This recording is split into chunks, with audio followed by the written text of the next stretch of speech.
What? Audio problems on a Flint Nuka upload? No way! Yeah, the audio was crap. So we redid it with better audio, more equalized, better sounding, just crisper in general. So yeah. Hope you enjoy.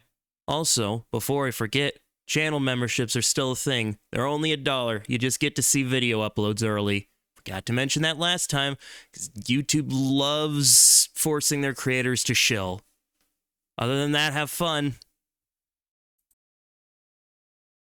We can just get right into it. So 3, 2, 1, and the red dot of doom is there. I can see it. It's blinking. Persona 3 Reload. Persona 3 Reload. Yes. So both of our month of February has been overtaken by this game. Yeah. I think it's safe to say that this game has taken up a substantial amount of time, and it took up our calendar. It took up our calendar month. Yeah, I know. I couldn't hang out with Keisuke at all. I couldn't play Persona 3. I couldn't do my social links with you, Joe, because I was too busy playing Persona 3. Most of my the only one I could only do like one social link, and even then it was like couldn't really do it all the time. It was just I didn't get any of my academics done this month. Oh, I hate fucking academics. My blood boils just thinking about academics. So, it's out. I remember when it was announced. And I remember when it was announced too. And I think you have always been way more reserved about this than me. I am the most reserved about Persona 3 because, for a lot of people who don't know, I did not care. You did not like 3? I did not. Well, no. There were things I liked, but I'd say overall, I just did not care for Persona 3. Specifically, Fez. I did not play the original or portable. I forget what your expectations for 3 were going into 3. Because you played 5, you watched playthroughs of 4, and then... I played 5, watched playthroughs of 4. I forget, did we get to Strikers before or after 3? I don't remember. I can check my calendar. I genuinely don't remember. I can check my calendar real quick. Hold on. But I remember that. No. Oh yeah. No, we did. We did get to Strikers first. I don't. Oh no, I don't have a time label on it, so I don't know if we. It was the same year though. We did. I did Persona 3 Fez, the movies, Strikers, and Tactica all in the same goddamn year. Mm-hmm. That was a lot of Persona. I'm sorry I put so much Persona on you. I mean, it's a great series, don't get me wrong. And also Persona 2, Eternal Punishment. So right, you watched me play Eternal Punishment. Yeah, I was there mostly for Eternal Punishment, not a lot of Innocent Sin. But... And then Persona 1 is... It just... You tightly have experienced some of 1. I have experienced some of 1, yes. I've experienced all of 1. And that's a whole nother thing. But right. I don't remember if you were like particularly excited for 3. Maybe it was also because I put so much Persona on you. I don't remember how excited you were. I don't remember what you were thinking. I would remember I was interested in 3 because like, oh, this is a Persona I don't really know much about. Mm-hmm. Well, even then at the time it was like beginning of 2023, it's like I didn't know a lot about Persona except for like things I had seen of like, funnily enough, I think I've seen a lot of 4 before I ever got around to playing 5. Like I think I remember seeing like a lot of like clips of 4, strangely enough. That's interesting. I mean, I didn't even know about the series before 5, like a lot of people did in the West. Oh yeah, no. I didn't really like 5 was like an impact, obviously, but yeah, like I mean it literally just expanded the audience. In terms of the idea of Persona, I didn't really like get it until I actually played it. I think the first time I even heard of Persona was like during a random brain scratch commentary video. Like I Yeah, heard one no, of the people that like say Persona's a good franchise. I hope more people get into it. And then funnily that was enough, many years I ago. think I do have experience with one because I remember the old ass Super Gamer Brothers Oh, Persona 1 playthrough, and I do oh, remember watching that. I don't remember shit from it, but I I don't do remember that. remember watching it. Either way, So there was either a way, we time both have there was a time lots. where it was a minor little thing. Then obviously five got me into the series, and then I did what everyone does, and I played them backwards. Yep. I did 5, 4, 3, 1, 2, and then 2, 2. Um, and uh, obviously I like the franchise. But I mean, when I played 3 for the first time, it was Fez, mhm. and my opinions were very similar to yours. I was having a bit of a rough Trouble. time. You were having trouble getting accustomed to the 2007-ness. It's like it was too dated for me. And I love retro games. You know, like I play so many. You're the Doom guy. I am not I am not You're a the dual person shooter. I am not a person who normally is like, ew, old games. Like I love retro games. I mean, there's definitely like a threshold at which things get like so primitive that it's like hardly worth talking about. Like I mean, Right. like I guess I've played Atari games before, but they're just kind of these little Yeah, like anything they're before like like the micro 8-bit things. generation is like, okay, yeah, if you've played an arcade game, you've technically played all of them, but But like like I never get put off by the way a game looks. I only get put off by how it plays. how cryptic or archaic or how slow or inconvenient something is to play. Hmm. And by inconvenient, I don't mean like how can you emulate it or can you get a physical. I mean, as in like physically playing it is painful, and I definitely was spoiled by getting into 5 and then going back to 3 and then Hmm. realizing that a lot of Yep. quality of life features I liked about 5, a lot of the fluidity and like the various minor little things that make up a video game that people in reviews don't talk about because reviewers only care about story, plot point, beats, and Yep. like surface level graphics, and they call it a review. Yeah. Well, Um, they'll also talk about gameplay. Some if it they believe it's like, oh my god, this is like the most updated version of this system possible, and it's like, no, this is essentially the same thing that we had like 15 years ago. but like there is a shit ton of things that go into making a game feel like a full thing. Hmm. And three was definitely missing a lot of it, and it was really rough for me. But I Yes. did find it endearing nonetheless. I mean, I appreciated it for being the first calendar system game. Hmm. Um, and I ended up it ended up winning me over in the second half, but like I have to admit that like when I played it, I was just so fed up, and maybe I had my own Persona fatigue at the time because I had been playing a lot of it. Um, and I just said, "Oh fuck it, I don't care. I've already played the other games on like their hardest difficulty. This is just tedious. I'm gonna put a PS2 emulator cheat. I mean, on my official PS2, Yeah, your official PlayStation 2. I put on a cheat that gave me infinite money, put me to level 99, and I just stopped caring about like Tartarus because It's my brain was hilarious how disappearing. like the experience were similar. It's like for me, it was like I start Fez halfway through. I'm like, oh, the it's so freaking repetitive, and it just I even put on goddamn cheats near like that Yeah, towards the end of it because it was like obviously not to the extent of like infinite money. I just put on like XP multipliers and yeah, stuff I because gave it's like up outright. I just wasn't having it. I was like, I really only care about the story. I've played Persona. This is just though. a more simple version of what I've played. I'm not. I wasn't being held. My attention was not captive. I had to Though just skip that stuff. I will admit it is funny because you tried to have me avoid that fate I by trying to know. play portable, but I was stubborn because I want to see them animated I cutscenes. did really, really try when you were like, "Oh, I'm gonna play 3." I'm like, "You should play Portable," because I had already It's experienced a coming bit of out. Portable, and it was getting an official port Yeah, it was coming out. able, and I was like, It was coming "Oh, out to Game Pass in convenient. like February. Oh, Weirdly what a enough. convenient way for him to experience this in a way that is shorter and will get him all the stuff he needs to know without having to deal with the stuff I know will frustrate him. And then sure enough, the stuff I knew would frustrate you frustrated you. And I told you, I got to say my I told you so's. You And did.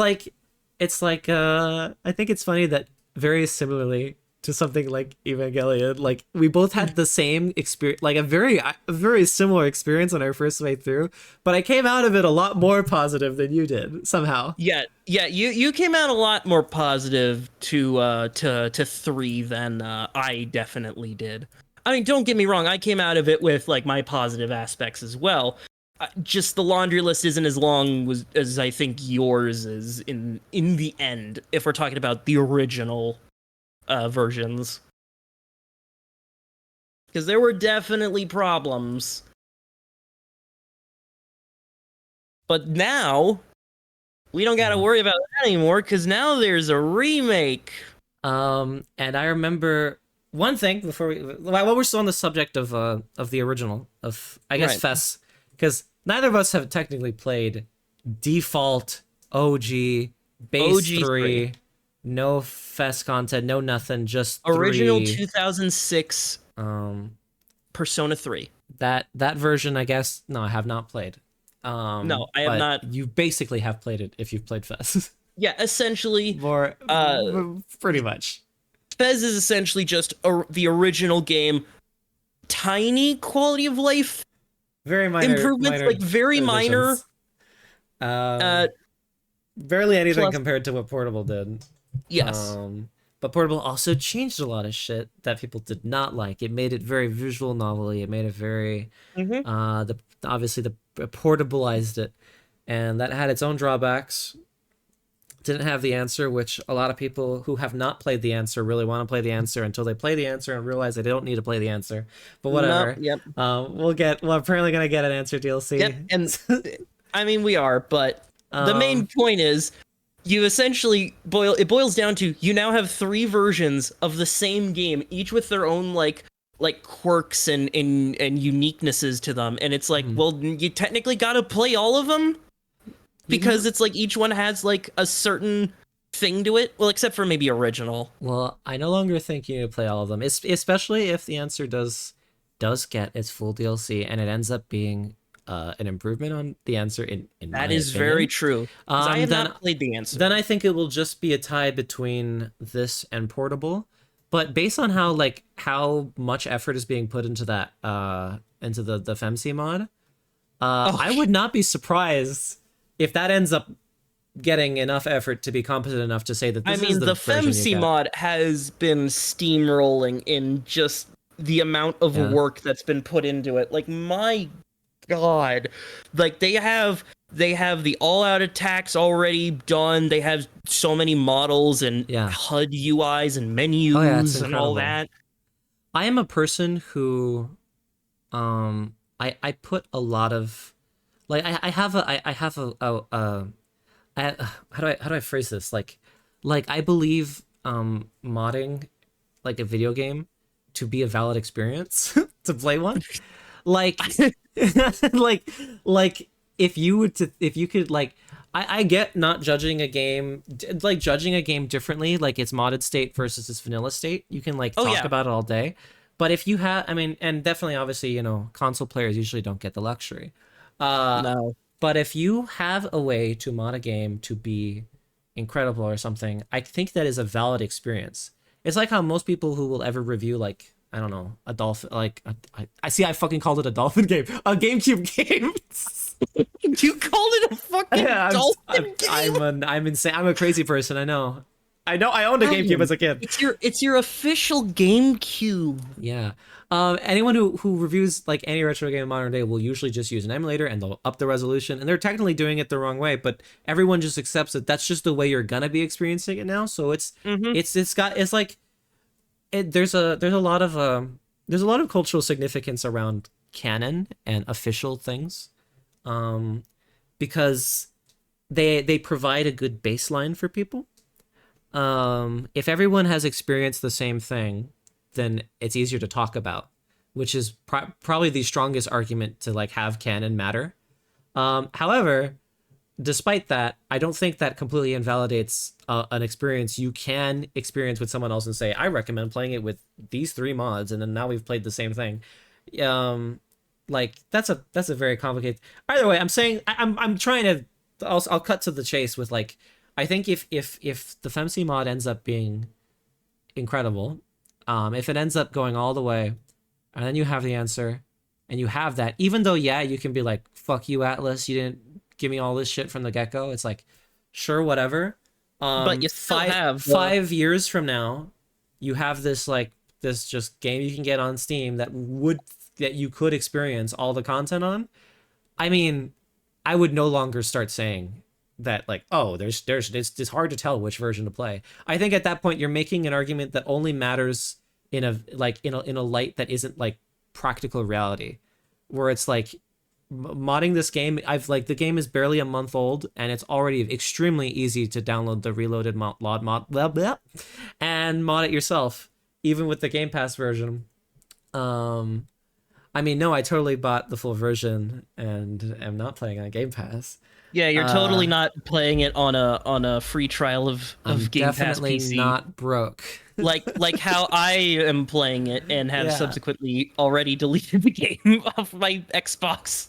You should reinstall it and get some mods because they're great. Anyway, like I think in terms of the version difference, like I spoke with you about this before, that like I'm happy that Portable is the one that got the port to Steam. Like of the games that got a port instead of the remake, I'm glad that if you had to port just one of them, Portable got ported. Portable. Yeah, Portable was one that got the love, regardless of how iffy that was, because according to people. Because there could be a universe where they just ported Fess, and then they made Reload, and then it would feel a little pointless. Weird. I mean, I think game preservation is important. I think I would be ideal if they ported every single version. But if they had to port just one and have a Reload at the same time, if they want both of these things to just exist simultaneously, I'm glad that the Portable is the version that you can play on every modern console and you can buy anytime you want and will forever be available on Steam until the day inevitably that this gets dated like 12 years from now, where Steam suddenly dies and all your games disappear. But for the foreseeable future, like for the foreseeable future, Portable is so far a good baseline, I would say, to the Persona 3 experience. Theoretically, you can go buy Reload, play it, and especially like, I don't know, a year from now when probably the answer's out, you can get all of the content that actually was in Fest, and then you can get you can go play it a second time in a much shorter version to get all of the alternate route stuff with MC, because it's not just haha now you're a girl. There's like there's new content, there's different social links, and it's not even just, you know, talking to talking to the boys this time. It's like there's actual different people you speak to at school that like didn't exist in the original, and there's other content and there's other new dialogue options, and it's worth experiencing. And I am happy that it's accessible. And it's like, I don't want to like come off as like an apologist. I mean, like, yeah, there is an ideal universe that exists, but there's also much worse universes that exist, and I experience them every day with so many game companies that it is easy to forget that it could be worse. Yeah, sorry, Adam, we gotta port the original 2006 version of Persona 3 because that's the one that people like. That would have been an Atlas move. I mean, like, again, it's like I hope what I'm saying is like it makes sense, the sentiment I'm putting across. That like this is not exactly this is a pretty okay situation as far as like what could have happened and what we cynically would have joked would have happened. Right. That being said, obviously though, I would have liked a super edition.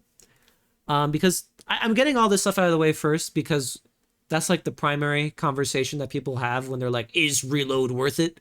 And they're gonna be like, well, is what Reload about FemC and the answer, and it's like I said at the beginning, that may very well be the case, even if it's not official. It's not the same thing as them officially putting FemC in. It's like these modders are doing a lot of good work. Like, yeah, basically is.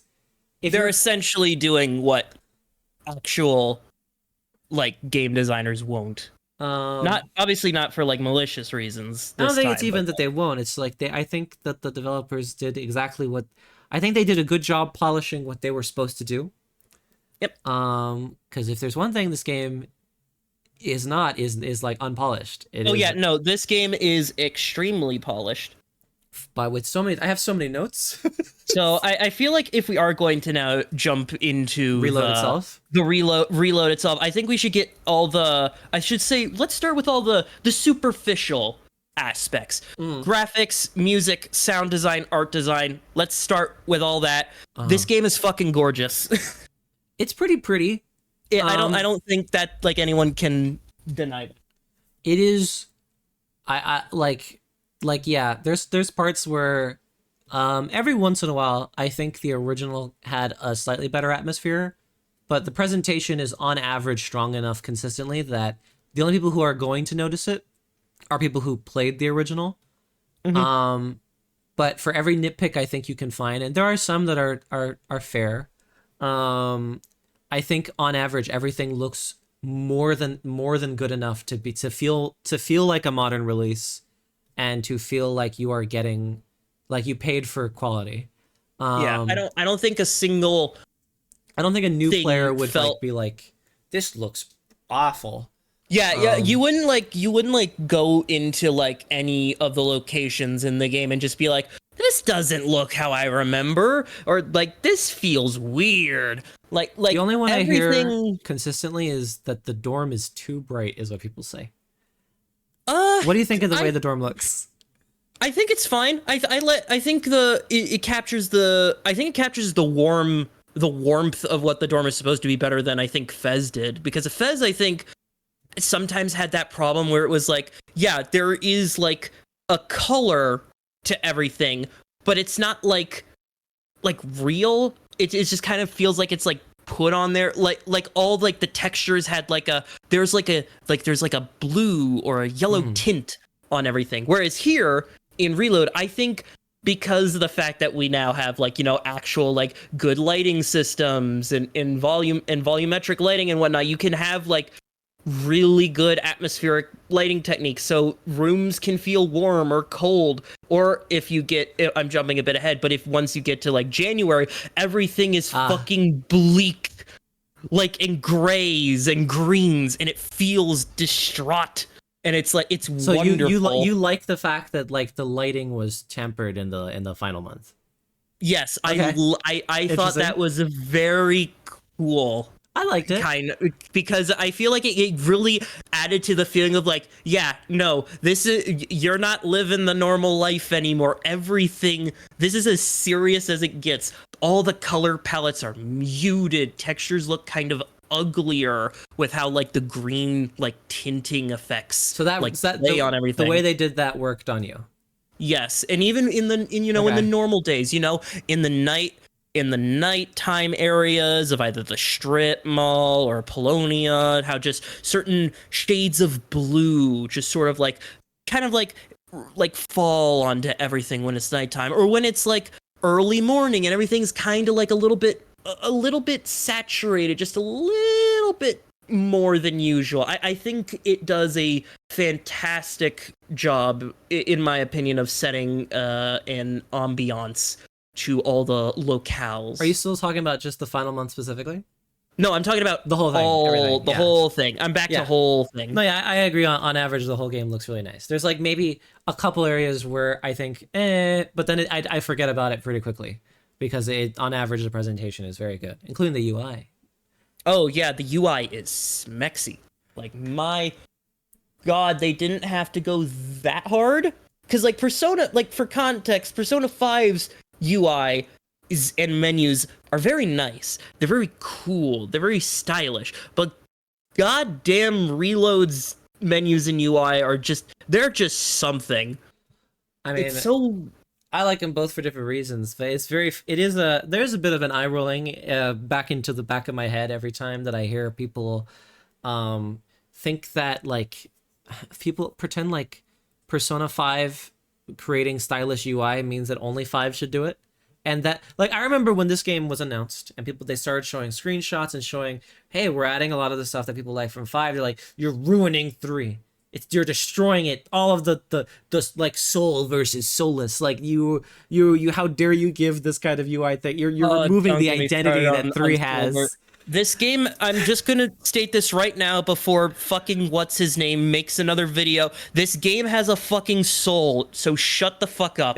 I detect plenty of soul, but I like there are many people who are extremely married to the original's qualities to the point where it does blind them a bit. Like that's why I'm saying there are some concessions. There are some times where I can say, yeah, I like the way the original looked over how this directly looks here in some cases, but it is a little blind to pretend like there's no soul in this.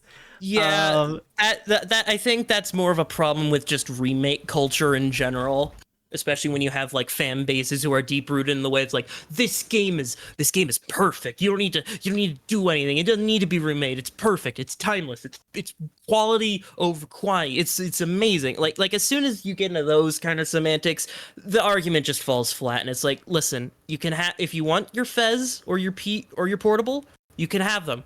They exist. Like, people they're not taken away. People also, it is just human nature to focus on negatives, even if it is vastly overshadowed by positives. Like people will just cling directly to the negative, which is another thing I don't like about review culture is how often a review will say, this is my review of this entire thing. I'm going to have a closing statement based off a few things I highlight. And that's the whole game. That's the whole reason. They'll neglect everything else because their mind glazes over it all because they focus on specifically what they want to talk about, and that's all their mind ends up caring about, and they almost trick themselves into believing that they covered everything. And it's like, yes, every once in a while there will be things where it's like, oh yeah, I think different people will agree with you that the original handled this thing maybe better, and then their brain will thankfully ignore and put aside everything else that is like overwhelmingly positive and all the other presentation areas and stuff like that, where it's like there is so much soul everywhere else except for the specific place they're saying has no soul, but because your brain can only focus on this part, you think that the whole thing doesn't have soul because that's what your brain is focused on. So it's like you're gonna come out of it thinking, oh, that was soulless because I was thinking about the soulless part, or the part that I thought was soulless, whatever, you know. But here's I the hate thing. that. I hate that so much. Here's the fun thing, though. I don't think you can make an argument. I don't even think there could be an argument that Reload is soulless because it still has the same amount of charm and uniqueness that even the original versions had. I mean, I would say so in a lot of ways. Yeah. I don't think you can. I'm just trying to cover my bases here. Yeah, I completely understand because I've already had my bits of rage about this kind of debate before with other games. Yeah, fan bases are fun. Fan bases are fun. But let's move away from. Well, soundtrack. Yeah, soundtrack is amazing. There like that's an example where it's like I think Mass Destruction is I think the original version is a lot more pleasing to me. Yeah, like I will still admit I think the original Iwatoi Dorm is still kick ass, but the new one's good. I think some of the new updated versions of tracks I think are very nice. I forget the name of it, but the track that plays in the second half of your school life, where it's like Joy. No, I think that's the name. No, Joy isn't portable. It's called Changing Seasons. Changing Seasons. Like that. Like when I first heard that was so pleasing to hear. Because I don't remember a lot about the original version of it. But I remember I enjoyed it, but this just felt like butter. The original one had no lyrics except for like some French vocal samples that played. Yeah, like the little like whisper vocals in the background, but they added lyrics. I mean, they didn't keep the French lyrics, but they still kept like the background added, whisper type of. They added brand new lyrics, all over the place. It was nice. Oh my god! One of the things I wanted very badly about this game coming out, where I was like, which random wishlist things. I liked that. For example, Persona 4 Golden got a nighttime track that only played at night when you were out just in Inaba at nighttime, and it was like, oh, nice. They're away. You don't have to hear the daytime music all the time. Oh, and yeah, the night. Now we have color your night. Color Your Night. It's a nice tune. And I remember when I first was showing you them and they were like teasing the soundtrack, you were very iffy on it, but I guess you've warmed up on them. I was very iffy on it because to me, some of the new songs felt like they were dubbing over the old songs, if that makes any sense. Like, oh, they took out the old vocals, put in new vocals, but it still sounds like a track from like 2006. So that it kind of threw me off. But obviously, in game, obviously they cleaned up. The tracks are very clean. They're very nice sounding. Audio is great. Yeah, so there's they no work. There's no song in the game I particularly hate. No, and I'm very happy that Triple Brown Meow has the same vocal samples. Yeah, they didn't touch Triple it. Brown Meow. Hell yeah. I think they took out. I think they don't play that Triple Brown Meow as much anymore. I think they do. I don't know. I think they do.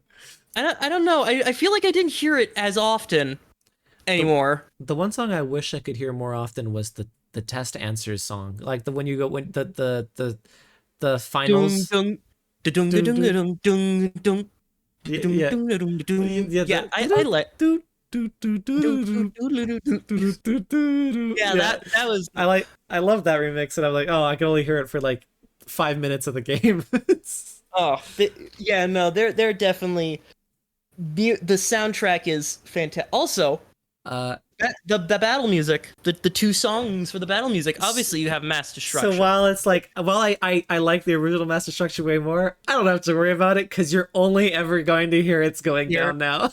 Yeah, which I mean, on one hand, I do wish like if you didn't need to purchase the DLC tracks, so you could listen to more music. I wish they made like maybe like for it. I had to do it. I mean, fair enough. I love wish they could have. Though. Yeah, It's Going Down Now is a great song. Anyway, yes, continue. I won't interrupt.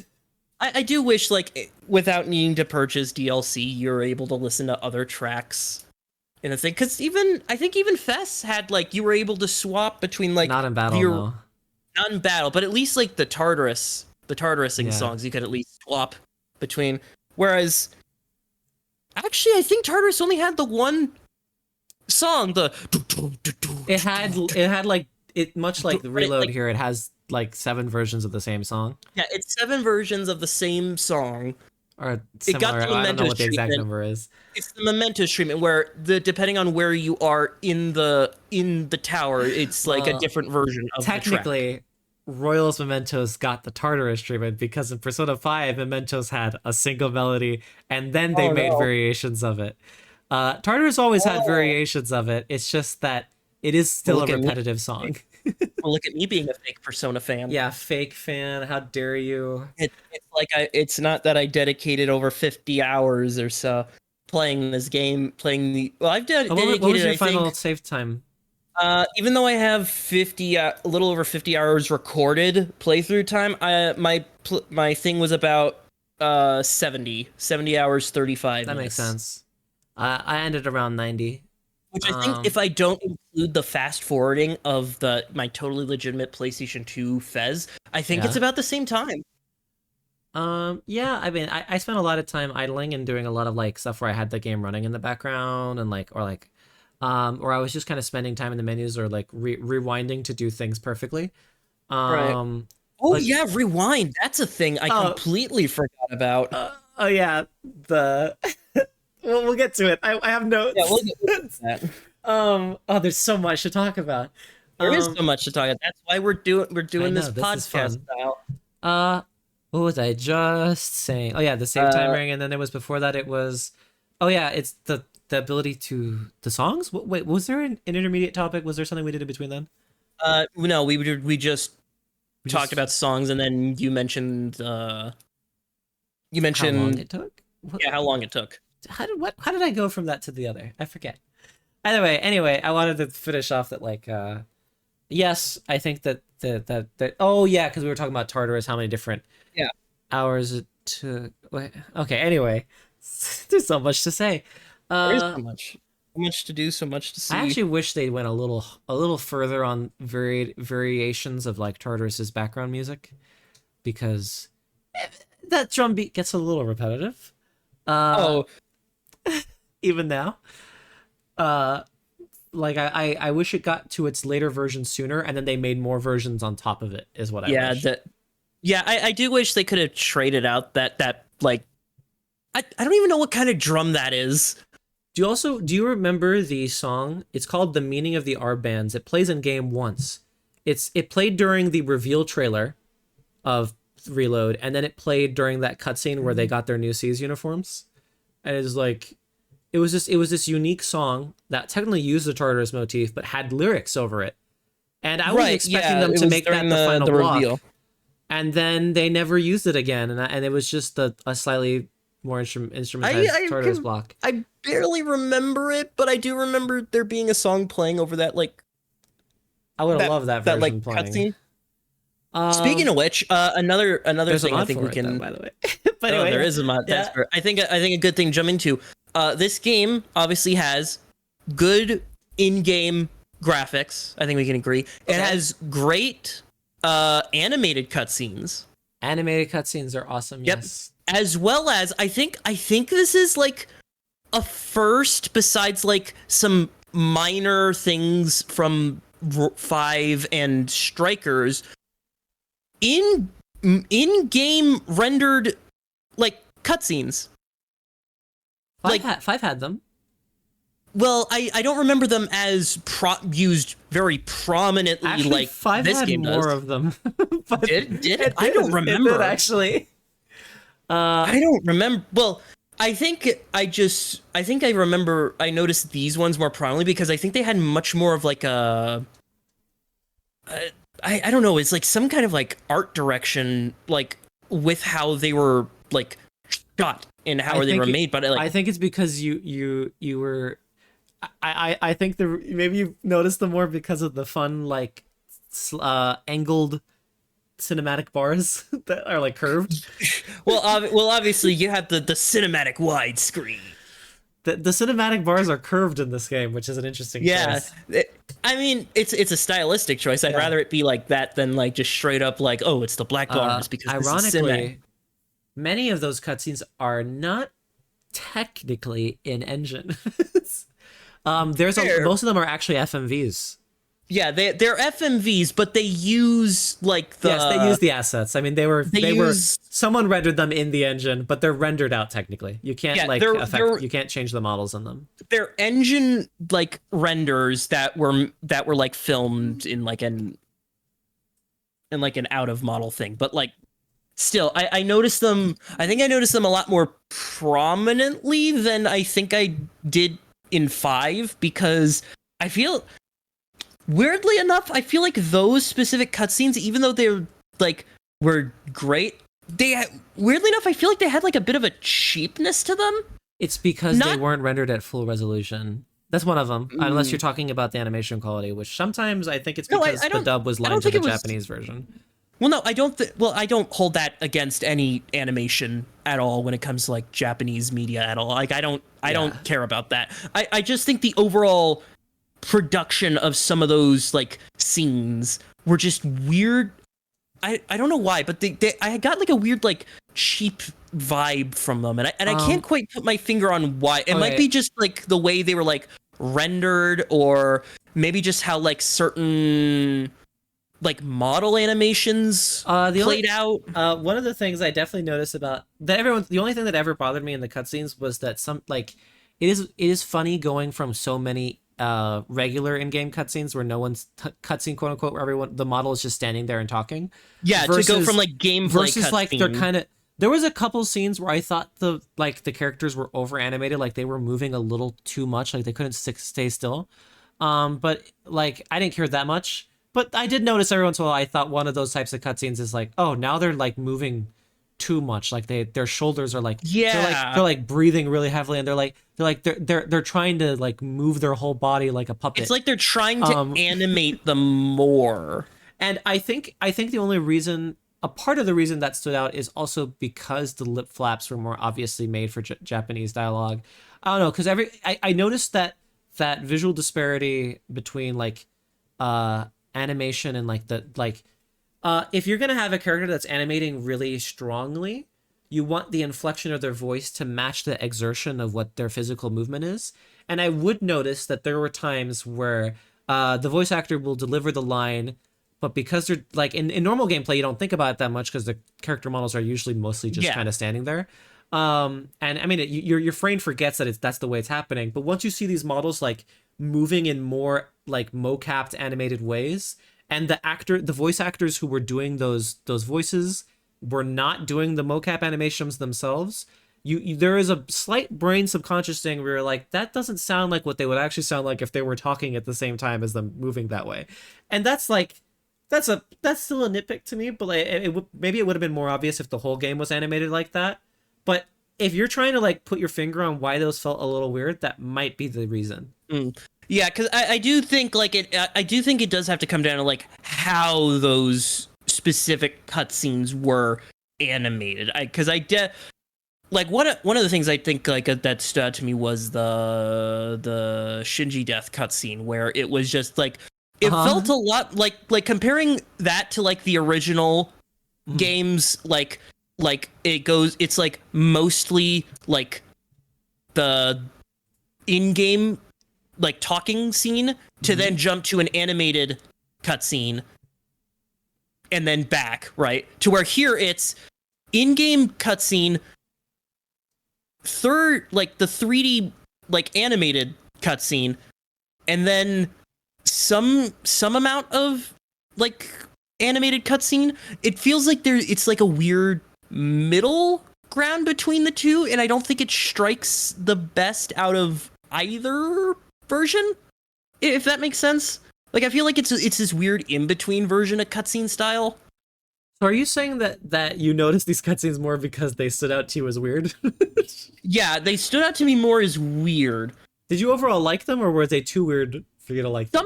Sometime, like, overall, I'm more positive on them because I think it adds more variety to it, rather than it just be like, oh, it's like entirely in-game talking cutscene and then like 5 seconds of an animated scene, like most of the original 3 was. Also, animated cutscenes, they were a lot longer and a lot nicer looking. I think, even if you like have like the original quality versions of the original cutscenes, I think there's just an overall just quality increase in the regular animated cutscenes, which was nice to see. Yeah. Speaking of vocal quality, I guess voice actors. Voice actors. I need to pull up the voice actor sheets. I thought the casting was very strong. It's tough because the original cast was extremely good in terms of their voice performance. The original cast was very good. It was hard to like, there were some times where I would just remember how the original line was delivered, and I was like, I've missed the way it was delivered before. But on the whole, I think the new cast is extremely fitting. Zeno Robinson. Zeno Robinson. Yeah, Zeno Robinson. Okay, Zeno Robinson. I remember. I was forgetting if you had a son or not. Yeah. We're gonna go through all these characers, or at least all these main. He did a lot of great stuff with Junpei. Oh yeah, Junpei. I think, in terms of like, because I also want to go into like just sort of like thoughts on characters as like direct comparisons. I guess this is a bit. I want to say this is like, I guess something that I wasn't able to get to when we were still talking about before we got into Reload, just your opinion of 3. I know that the biggest thing that you came out of with 3 that ended up different than me is that, like, well, I agree with you that I think the whole plot of 3, even though I don't actually have a problem with the plot, I think it's the pacing of presenting the plot is far slower and takes a lot more time to go anywhere than 4 and 5 do off the bat. Like, yes. 5 like starts right off the gate with like, you know, like abusive teachers pushing students to suicide and sexual harassment and like getting rid of oppressed systems, and then going one after another. Like every other month it's this new horrible asshole that's abusing another person, you know. It's like it gets going. It like moves. It doesn't like, you may not know where the larger plot is going, but it has so many individual plots that each have their own beginning of an arc, end of arc. It like 4 does the same thing, like, oh, who's in the TV this time? What's their personal inside struggle? Yep. There's technically, like, even if the large technical, like the plot of the game versus the individual micro stories are still about the same amount. 3 does have a problem with, for a lot of it, you're left in the dark waiting for everything to come together. And I know that bothered you even more than it bothered me. Also, I will say, now that you're bringing up that fact, I did have a funny revelation with Reload. Are you gonna wait to say it after we go a little further, or do you want to say it right away? Well, you're bringing up how, like, the pacing, right, of the game. Yes. So my original thought on Fez's pacing was from the beginning of the game up until about I'd say the August, September, once Ken and Aegis and Shinji were all, like, introduced into the cast. I feel like up to that point, Fez just kind of was very slow and very disjointed compared to, obviously, like 5 and 4. Obviously, like you mentioned, how, like, with 5 and 4 there was, like, obviously, like, this, like, formula that could, like, that was, like, easily, like, followed along. Whereas with 3, it feels like, yeah, it still has that similar idea, but just not as much happened with it. Like, I said, I think it really has to do with the fact that there weren't enough micro arcs happening alongside. Like, okay, you have the full moon boss, but there was a lot of them where it's like, we took care of the full moon boss. It's like, all right, that's what we happened. took care of the full moon boss, and Nothing maybe new maybe something quirky happens. And then, obviously, once September happens, then it's like, oh, all the arcs are bringing out, like, the past, the Kirijo group happened, the beef between Ken and Shinji, the Strega, so many mini arcs were being presented, and that's when I believe the game really, like, picked up in sort of pacing wise. With Reload, the opposite happened for me. Really? Where the beginning months from April to, like, September were very interesting pacing wise, and then after September the game started to slow down extremely heavily. Really? Yeah. No, like, the insanely enough, the opposite started to happen to me. Like, once I got to September, I started getting this, like, weird slowdown in, like, the pacing of the game, and I was like, is it possible you were just getting fatigued? No, I don't think it was fatigue. Like obviously, like, the easiest thing I could blame a lot of my criticism on Reload on is obviously Persona fatigue, because I've experienced so much Persona in just, like, a 2. No, you do not. Hey, I would rather learn it all in a 2-year time span than in, like, over like a 10-year time span, because then I feel like I'm getting drawn out and it's like, oh, I'm waiting. But, like, weirdly enough, I feel like a lot of the plot points that I was already used to because I had experienced them in Fez, I felt like they took a little bit longer to get to in Reload. And I don't know if it's just because maybe they spaced them out, like, a little bit further away than how they did it in the original version. How did you handle your social links this time around? Who did you not finish? I did not finish, obviously, Yukari and Mitsuru, because fuck academics. Okay. Why did they... Also, that's a little nitpick I have. Why the fuck did they up them from 5 to 6? Why did they do that? Because it was too easy to get them up before, in my opinion, but... and no, it was not. I don't think I even maxed them out in the original game because of how hard they were to get up. Because for me, I maxed all the stats out in this game by September they were all done. No. By time September was around, I was done. I think I did. Let me see. I sent you a message. By time of September, I didn't even get Courage max. I think Courage is only level 4. October 2nd, the night I maxed out my social stats. October, yeah, Jesus Christ. That was the night I sent you a message saying I maxed them out on October 2nd. Maybe I am more of a Persona veteran than you. I know the rhythm. You're more of a veteran than me. You're better at, like, optimizing than I am. Which, honestly, I made a calendar. Here's the thing. I feel like I made my own calendar on like a Notion. I made one to like map out my stuff as I was going along. I feel like that's the better experience. I feel like you shouldn't need to, like, max out everything on a first playthrough. Obviously, that's more for like, okay, I'm playing a fresh new game, but I have all the knowledge. I know what I'm doing. Like, obviously, that should be the thing. Like, obviously, you should miss things. Like, I'm not gonna be that idiot that's like, why can't I do everything in one go? Why is the game doing that? I'm not gonna be that idiot, even though I've been that idiot before. I've been that idiot before. I'm calling myself out to a conversation we've had before. The audience doesn't know, but we've had this conversation before. I don't remember what specific thing. It was about 5 where you felt like that, even with like, I mean, like, me personally, I get a lot. One of the reasons I told you going up to Reload, where I was like, oh, I'm so excited that even though I've played 3 before, I'm excited to get a new mainline Persona experience, is because I love the calendar system. I like the unique strategy game that this presents. Like, I'm this weird paradoxical person that, like, I both love and hate strategy and puzzle games. I like some puzzle games. I like some strategy games. To some strategy games. Like, if I get into one, I get really into one. But if I don't get into one, it's just too much for me. Or like, I just lose interest. Yeah, the Persona series, modern Persona rather, has this weird habit of being like secretly like a strategy game. In its daily life simulators. Because like I'm this person who, like, I think I would make for a really great professional logistician if I just had the willpower to be one. Yeah. Like when I care about something, I'm able to follow the logic of it extremely. It's like you would think that I'd be good at math, but I'm only good at math if I care about the math I'm doing. Like, it's just how I am. And my extreme ADHD. But like with Persona specifically, I'm really into the way it works. Like, I like trying to challenge myself to see, can I get everything done with this calendar?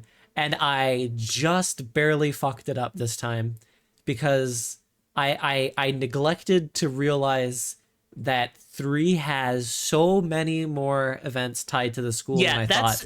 Here's the thing. I feel like, I don't think this is a criticism, but just more of like an observation made.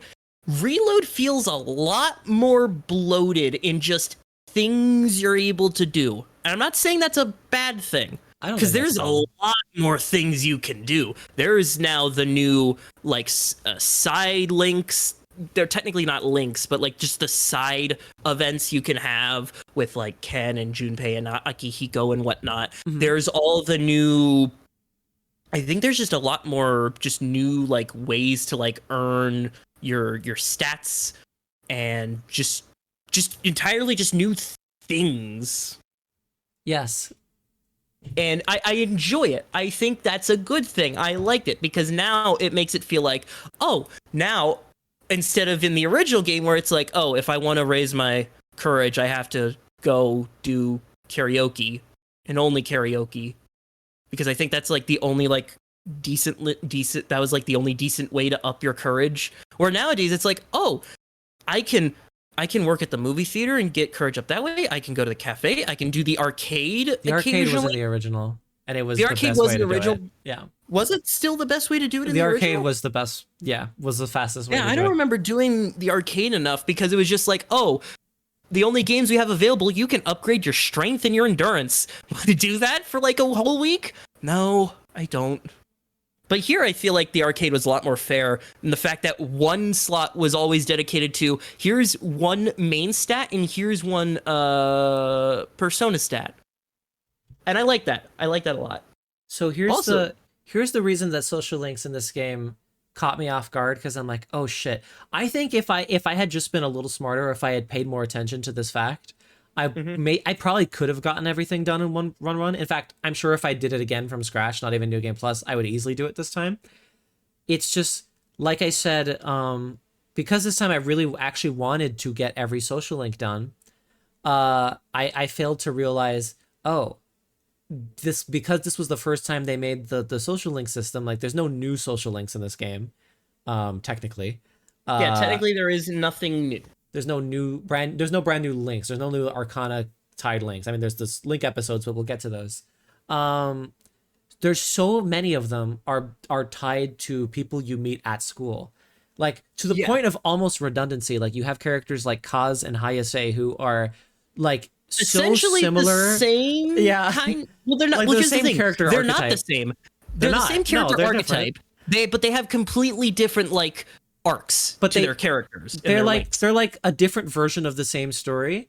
And while it's like they can both be, interesting on their own right, like they feel like they feel more like bloat because if they feel so similar that like you think of like some of like what they did in 4 and 5 where there actually was more variance. more. I'm looking at this right now and it's like it's Yeah, easy to I'm- see. Social links in Persona 3, that's even obviously see here. Ones that are not tied to school are the Hermit, on the Innocent Sin Online. There's you got Mutatsu at I night. got the thing. Yep. There's Tanaka. Mm-hmm. And there's technically Suemitsu you can do during like summer and like he's Here's the thing though. Suimitsu was weird because he technically isn't a school link. yeah. And Well, no, Hayase technically he- isn't one either.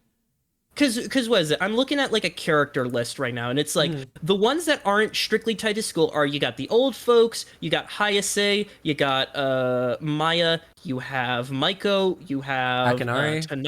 Akinari, you have Tanaka, you and have Mutatsu. Mutatsu. That's it, right? Yeah, you got. Let me count that. That's 1, 2, 3 7. ones that you don't specifically need to go to school to. So that's Yeah. 1, 2, 3, 4, 5, 6, 7, 8. There's 8 social links Wait, no. that technically you do not Wait, okay. need to go to school to. There's the old couple, Hayase, Yep, that's 1, 2, Maiko Akinari, 3, 4, Mutatsu Tanaka. 5, 6. What was the last? Oh, Hermit. 7. Sumatsu, you. Oh yeah, Suemitsu. Right, 8. Yeah, Sumitsu. Yeah, I'm counting Sumitsu because even though he is a student, he technically does. You don't need to see him at school. You never see him at school. I guess that's true. That is 8 out of like Because- 24, I think. Yeah, because I think it's 22. Because what is it? Here's all the school links. You got Kenji, you got Odagiri, you got Kazushi, you got Chihiro, you got Keisuke, you got Yuko, you got Bebe. Mm-hmm. Like that's 8. That's 9 on its own. That's 9 social links on its own.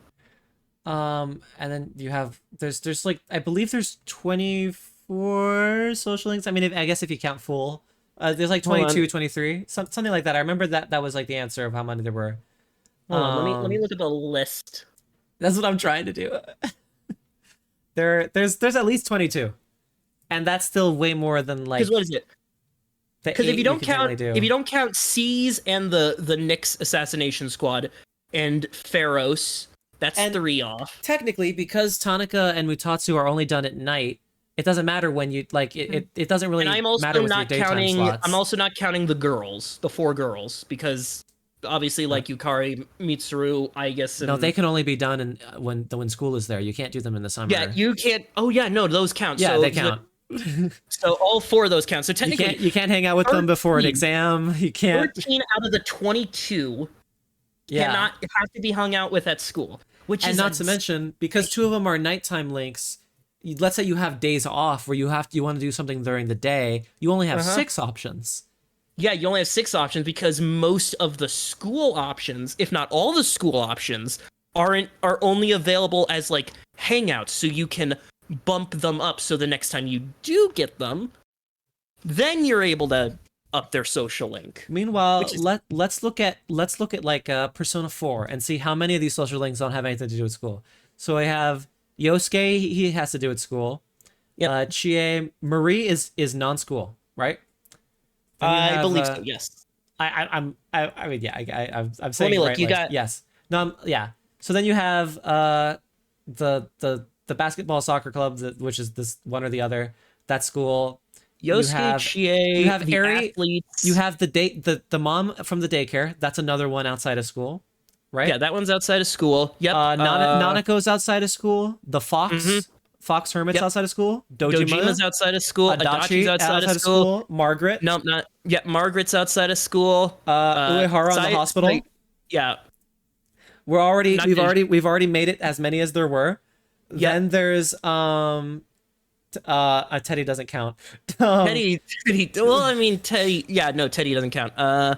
Then there's the old lady at the riverbank. I guess that's Yeah. 9. So it's not. but then again, there's also, is that everyone?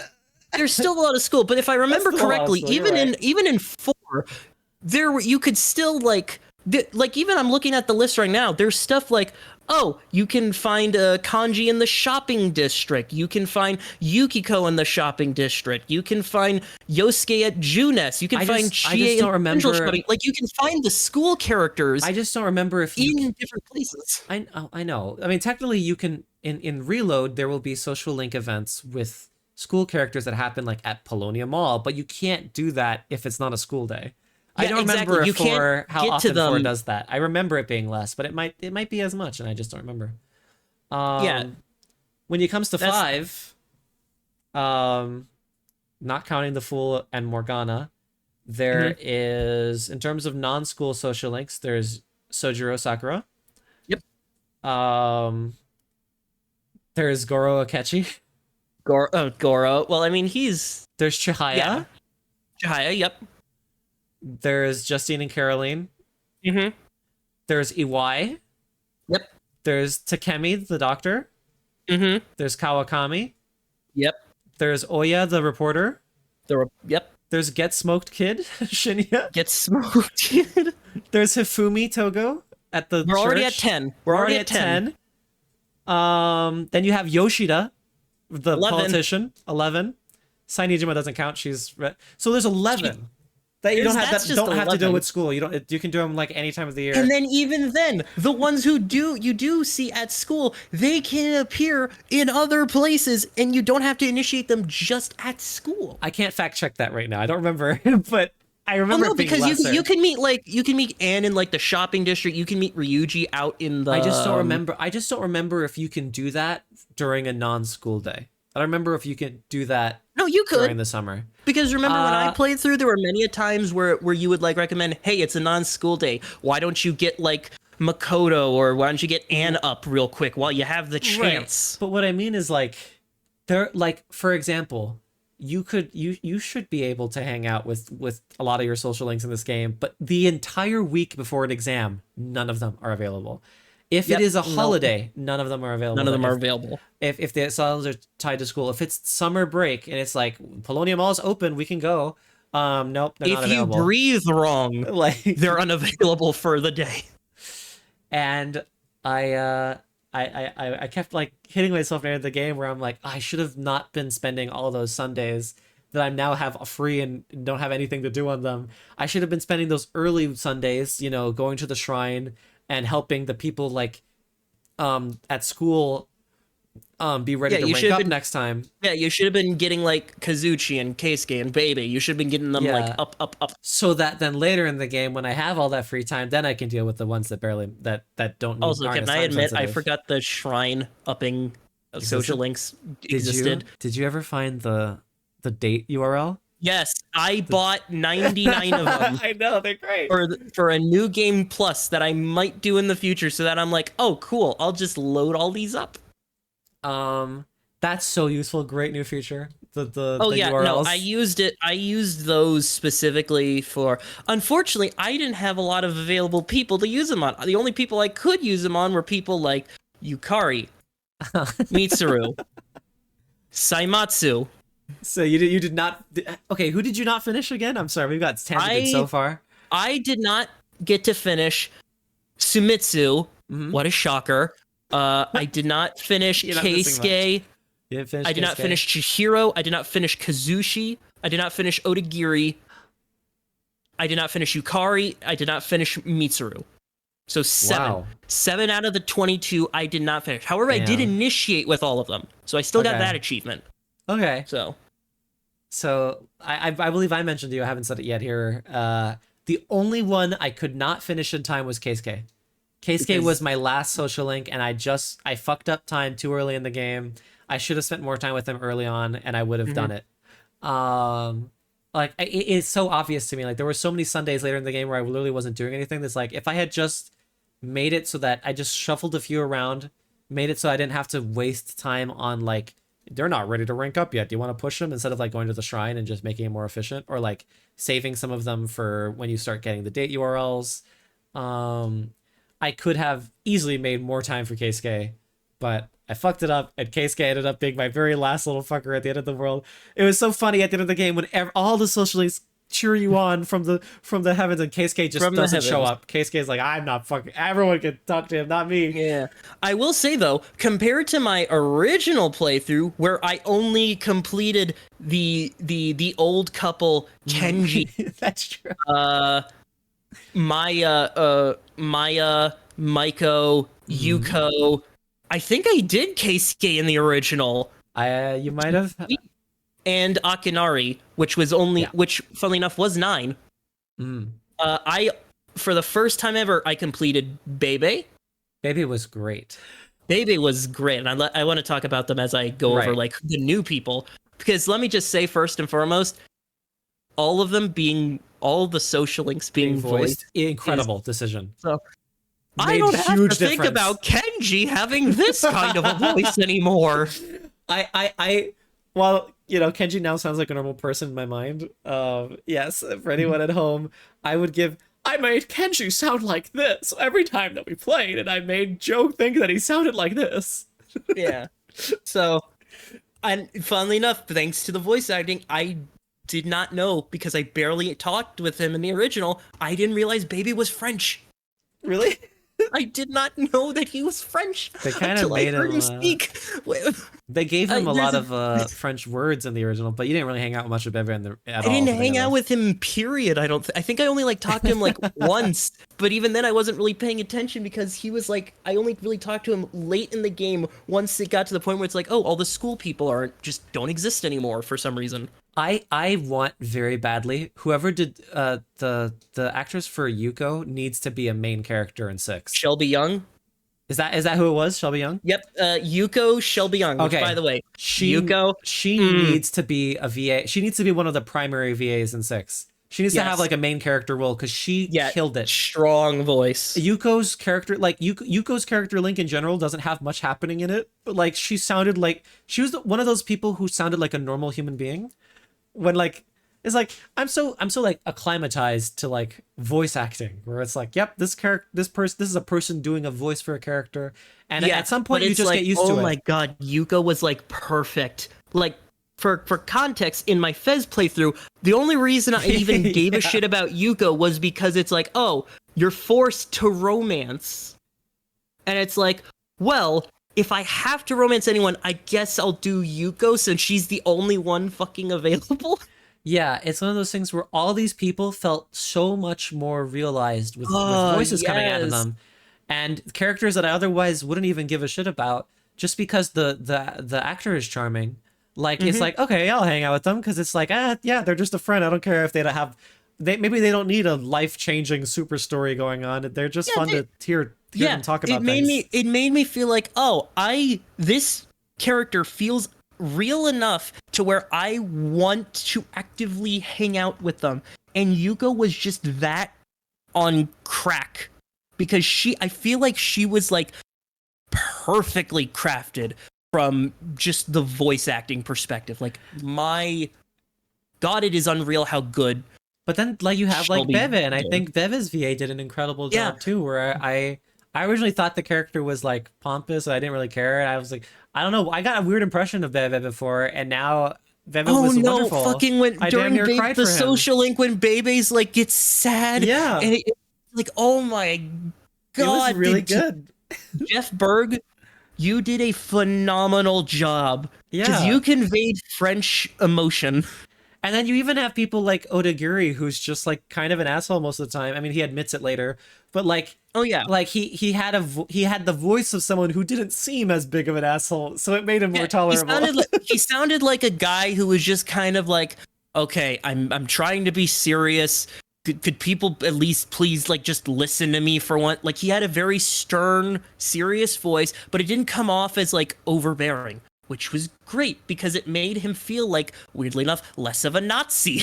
right. Yeah, he was a little. I played in the original. Where in the original, because he wasn't voiced, all I could think about was dialogue was wow, this guy is extremely strict. Where in here, it's just oh, he's just tired. I feel that. I understand that. So yeah, voicing every social link big deal. Yeah. Same with like the dorm events. I was amazed how many like random little like events were also voiced that weren't even social link events. Mm-hmm. And I'm like, oh my god, full voice acting for this random little thing.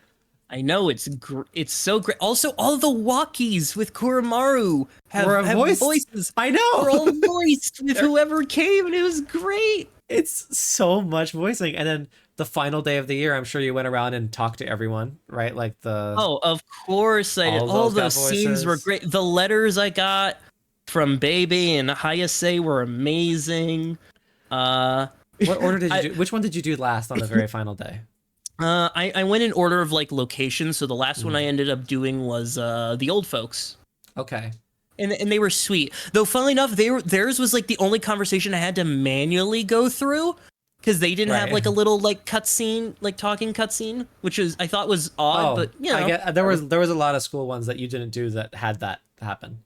Okay. I I will say though, like Kazo I did- Tagiri, they had those too. I did find it hilarious how like two of the social links I just didn't even know existed. I ended up doing and completing, which were Like which were Hayase? Tanaka and Or Tanaka. Mutatsu. Oh yeah, Mutatsu was fun. Like you did not even tell me that Mutatsu existed. I think it's because you were reacting very negatively to Persona 3 Fest, so I was like trying to get you through it as fast as possible. We're like, okay, let's just get him to it. Oh my god, he's the best drunk uncle ever. He's the best drunk uncle munkle. I mean, he's fine, but the VA makes it fun.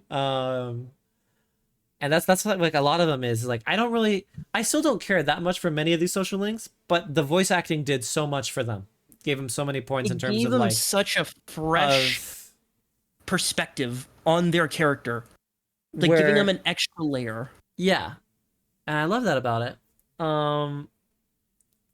God, we're so unorganized with our thoughts because we just keep. It's just one thing leads to another, to another, to another. It's so I mean, much. that's just the way it is, baby. We got thoughts on thoughts. Was there a tangent we like? I mean, there's so much more left to talk about, but was there a tangent that we skipped accidentally?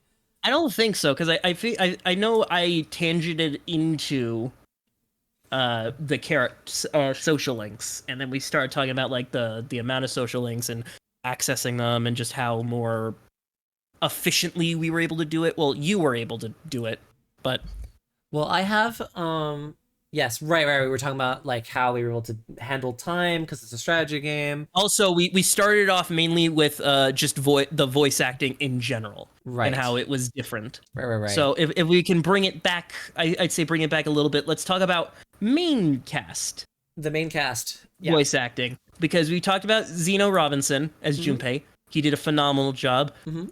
Allegra Clark doing heavy work. For Mitsuru. You hated Mitsuru before. Here's the thing. I hated her before. I can now tolerate. Okay. Yeah, you Also, hated Fuka. Mitsuru. Also, Fuka is just a fucking cinnamon bun now. She's a cinnamon bun. I am curious how many voice actors you recognize from the original game and cameos. Like, did you know that I looking at him now, I noticed Liam O'Brien as Kurosawa. I noticed Michelle Ruff playing the antiques owner. I know one of the weird things I noticed was Fred Tassiern was the pharmacy shopkeeper. Yeah, he like was. that voice was like I don't knew think it he was right away. returning, but like I don't think he was recognize a lot of these returning. people. But like yeah, I recognize a shit. I noticed fucking Wendy Lee as one of the Yes. teachers, which is great. Also, fucking Xander Mobius. Xander Mobius is Edogawa. That's Yeah. Edogawa. Like what the? Then you have Michelle Ruff as the as the antiques owner. Yeah, the antiques owner. You have I forget. I'm pretty sure Fuka of the original Fuka VA was in this. What was Paula Tiso in it? I thought Oh, yeah, she also, was I the know- lady who came to visit Kuromaru. At least that's who I thought it was. And then there's Shinjiro's original VA as Mitsuru's dad. Yeah, Grant George. Yeah. For me, I know him as Leon. Right. Right. Also other Yeah. things because that voice is also very distinct for me. Also, Yeah, you knew fucking Karen Straussman Yeah, Karen. was the art teacher, as well as I think she was the old lady in the Aegis route. Yeah, like there's a lot of these actors that came back, and it was so fun. Mm-hmm. And it's fun. It's Also, great. of course, Yuri was in there a little bit, of course. Which, I I'm glad that Alex Lee got to be Ryoji, because it's legit. well, like, here's the thing. Yuri Lowenthal was Ryoji, played yeah, obviously yeah. MC Ryoji and Pharaoh. So I'm glad they Yeah. at least kept up that tradition where it's like, Yeah. oh yeah, the main character, Alex Lee, got to play both Ryoji and Pharaoh as well. Because I still like, that feel was great. I still feel so bad that Xander Mobus barely got to say shit in Persona 5. I know. I'm stating this right here, right now. I know nobody at fucking Atlas is listening. Give the protagonist voiced lines. I don't care if it ruins the player. I want him to be in the world. Yeah, the five people whoever this next protagonist is, please let them be in the fucking game. The 5 people who think that adding voice acting to the main character will suddenly lose their role playing, instead of the fact that you barely have that many options to role play with in the first place. Like, it's such an obvious decision to voice those lines when you say them, but apparently not. Or just add more like just regular non-choice dialogue, because I did notice this isn't just a 3 thing, this is also a 4 and 5 thing, but oh my god, does it feel like you are barely there in conversations. Except for like the one time you're like, let's do it. Especially in like for me, I noticed this a lot in the squad meetings, where it's just like everybody's talking about, okay, let's go over the plan. What do we do? Oh, I think we should do this. Ah, hell no, man, we should need to do this. Come on, what are you doing? And then it's just you just sitting there like, yeah, I'm listening. And then it's like, are we ready to go, leader? Yes. Okay, let's do it. And that's part of the reason that in terms of just experiencing the raw story of Persona 3, I still think the movies are incredible, because I like that they gave Makoto a character. I'm glad that they had a vision for him. I think that the movies starting him as an apathetic character and turning him into like a non-apathetic character was very thematically fitting. Like he had like a personality in the movies that was very distinctive, and like you could give him a personality here, and you can like kind of see one in the cracks. Like he's funnier than I remember. Like there were more lines I noticed this time where like, oh, the Makoto's pretty funny. And also Makoto can be an asshole sometimes. Be such an asshole. Yeah. Look at during some of the Mitsuru social links, he's just like, says the rich girl. And there were so many times where I wanted to pick in any of the Maiko events, like your parents hate you. They abandoned you. Maybe it's your fault. Maybe it's your fault. Like, holy shit! Like, oh my god! Like obviously it's like, okay, he's either apathetic or a little bit of a goofball. But like, I don't think I've ever thought of him as this much of an asshole, which I think is a great way to put into his personality. It's like, oh, he's so apathetic that he just literally could not give a shit. You can play the game on hard mode if you choose to be a dick. Yeah, cheat on everyone. But there's no Valentine's event this time, so it doesn't matter. It doesn't matter. You don't. I'm still kind of iffy on the idea that you can just get away with that. Like, I mean, I know I still did my Yuko, then Elizabeth, then Aegis. To be honest, I think that in general, dating in Persona games is hardly like is such an afterthought that like it barely matters in the first place. It's very inconsequential. There's but it's still like there's like they've yet to like a lot of people when they talk about the social elements, people do like to talk about like the dating element, but I really consider Persona to be a dating series, because it's not. You have, if you want a dating series, play Catherine. You get like you barely ever get 2 events with any one of these people where you're technically dating them, and it's like, oh, you spent a while with them, and that's it. That's like they might as well pretend, especially if it's a party member, that you might as well have none of those events have ever happened, because exactly. I stand by this idea that Atlas just doesn't know how to do a proper like romance, because it's like most of the time you are able to like romance anybody. It's like you're on Social Link 9. You clicked the 2 or 3 options before that were basically you just saying I love you, and now you get to actually say it with meaning. And then for the 10th event, you fuck. That's it. And then that's it. Or you spend some time with them, and it's like, well, yep, No, there you go. That's what a dating life is like. Yuko's romance is still very Blatant to you? very blatant about like, well, why don't we do things? Did you that, do all the Elizabeth requests? Fuck yeah, I did all the. Did you do the Elizabeth in your room event? Yes, of course. I did the same thing I did in my Fest playthrough. I romanced Yuko, then I got to Elizabeth, and then I touched Aegis's hole. Yeah, she was a little chip. She even fucking says, "Hey, I'm turning off my motor functions to my arms and legs, and please ignore me if I make any weird noises or squeaks." Yeah, I mean, she says squeaks. Yeah, I know. I mean, like, sure, people could like point at like, yeah, it could be cringy, and it could be like, and some of the relationships are hilarious. Just bizarre.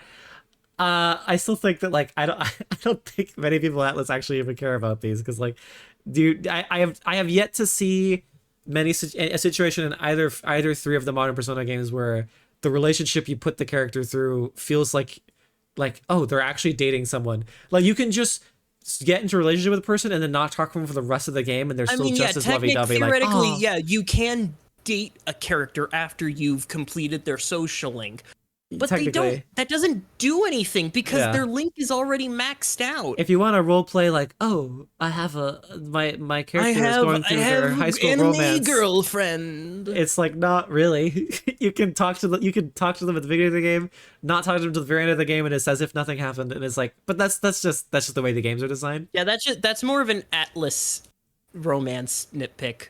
So it's funny. It's usually like, it's funny to even think about them, but I am glad that you're not forced to romance anyone this time around. Yeah, they made new events for friendship with people. You're not, which was a bizarre choice in the original. To be like, you have to date everyone, and it's like, no, why? Makoto, why would Makoto do that unless you choose to do it? Why would Makoto be just like this groupie kind of a person and then go and die? Like, I mean, I guess you can... how many hearts could he break? What is it? 1, 2, 3, 4, 5, 6, like 6 girls you date? Either way, like I'm saying, role-playing elements in Persona games is like, technically you can role-play, but it's not really... Like, it's not the really role-playing element is hardly that actually important in these games that people think. Which is why, right, this is the reason we're talking about this. Is like, just give him a voice. Just let the voice actor do the lines. Mm-hmm. You're not actually role-playing that much. Like, sure, you can be a dick, and I guess you can choose who you want to date, but it is more superficial than it sounds. So it's like, that's no reason to like not let the voice actor have fun and just read out these lines you wrote. Yeah, because the only time I feel like I really got to hear Alex Lee was when I was in battle. It's like, what should I do? Come. But you did the Elizabeth. You did get Elizabeth to your room, right? That's the most blatant. Yeah, of course. I think that is the most blatant event that the series has ever had. Where it's like, oh my god, they actually did it. What the fuck? They did. Well, I mean, I guess that's insane. Still, with I guess where it's like, I mean, I guess it was more of a symbolic thing. Symbolically, I mean, it's like an avatar touching hair kind of thing. I mean, technically, that's still in their world. That's still like a bond. So, right. I was like, if after the Elizabeth event where you do that and she goes and you go talk to her later and you choose the talk option, she says, I have such vivid memories, do not tell anyone what we did in your room. I'm like, oh my this is nuts. And it's like, I wonder what the fucking what are the ethics of dating an other dimensional being from a Velvet Room? Oh, what? obviously, like obviously the child becomes the Velvet Room attendant, because the Velvet, it's like, I think it's like stated, I think it's canon that the Velvet Room attendant in X is the child of you and Margaret. What are you talking? What? Like, what do you mean? What? I've never heard of this. I think there. What are you talking about? I remember someone. I think it might have came from Faz or like one of those like those Persona like news like Twitter accounts or whatever, but it's like I remember there was like a legitimate source that was like, oh, there's like You're dialogue in X that hints at the fact that That is weird. the attendant in X is like related to Margaret, That which is then by odd. association means that the romance between you and Margaret actually happened. That's Also, very did you get the- bizarre if true. Speaking of that, did you ever get the line from Elizabeth where he mentions Theodore, or where she mentions Theodore? Yeah, I know. In fact, Well, there yeah. are several like minor additions from like portable acknowledgement that appear here. Like, did you know that during the event with the boss where you're fighting the electrical wire guy underground, that full moon shadow, do you remember him? Yeah, I remember him. He's in the basement. yeah. Of Charade. Yeah, of Escapade. Escapade. That's it. and Charade Sh- is the Yeah, other one. and Shinjiro mentions that he knows the guy who he knows the manager of Escapade. Yeah, and he said, I know the manager. He mentioned something about a basement. he said like, oh, the manager's been talking lately about like a big power outage that caused him to cancel an event. That was a line added to Portable because it was referenced in 4. That was a Risei event. Risei Right. held a concert at Club Escapade that got canceled because when you do when you go to the Tatsumi Port Island event in 4, and you go to Club Escapade to quote unquote get drunk, Risei talks about how a few years back her manager booked her an event at this club, but it got canceled because of an electrical outage, and they have that cross thing here, and it was so cute Yeah. to see like, oh, there's I heard about that because I remember reading a thing about how it's like, oh yeah, that's a reference to 4. But I didn't know that was a portable thing. See, this is Right. the fun thing because Yeah. I don't know shit about portable, and its like story changes and additions because of like, you know Conan about and so, Yukiko, like- right? Yeah, I know about young Yukiko, which doesn't 4 Yukiko take does place not- in? Huh? Doesn't 4 take place in like 12. 2009? It takes place in 12. 2012 is 4, Okay. I think. Pretty sure. Yes. Because I always thought like, oh wait, don't 2011, both these games 2012. take place near the same time, or at least originally I they think took place near the same time? maybe it starts in 11 and ends in 12, or Right, because it's some amount of time. It's a little bit after 3.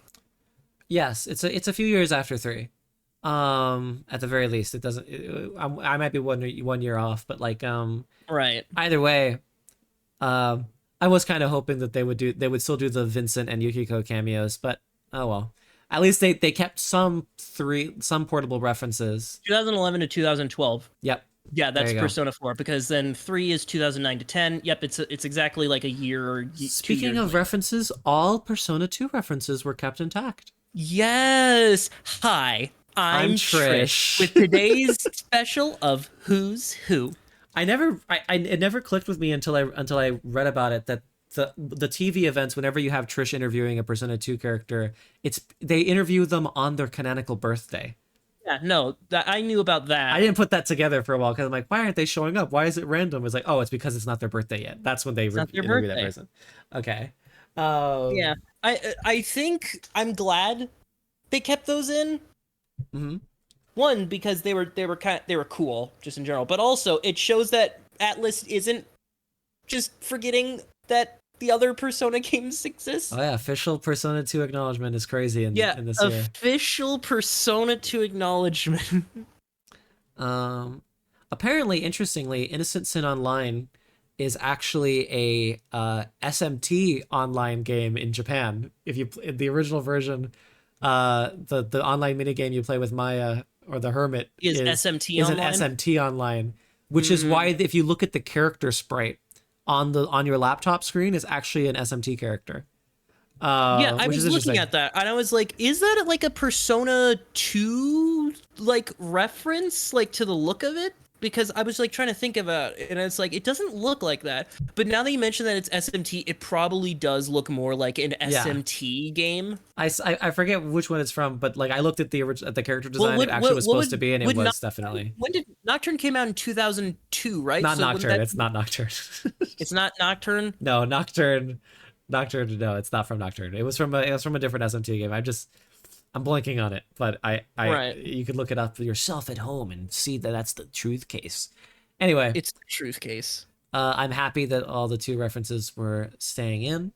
Mm-hmm. What were we just talking about? We're all over the place.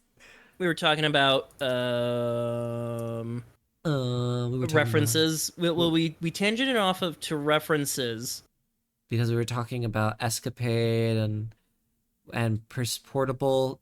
Oh, we were things. talking about the romances and how Oh, right. that doesn't matter, Yes. and how like just let us get voiced characters. Oh yeah, but yes. But as a whole, I'm glad that everyone else at least got voice acting. Oh yeah, everybody got good I wonder, voice acting. what would you prefer? Would you prefer what they did here, where every social link got voiced, or would you prefer for the MC to get voiced?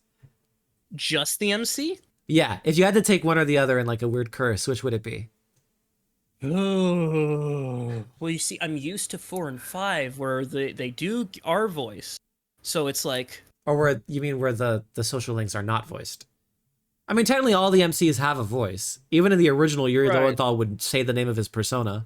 right, yeah, but I mean like as in like an MC that gets fully voiced lines that are integrated and not just Yeah. the choice lines that you get.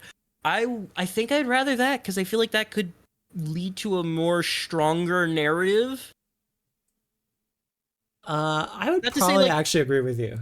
Not to say like the narrative already isn't strong. Mm.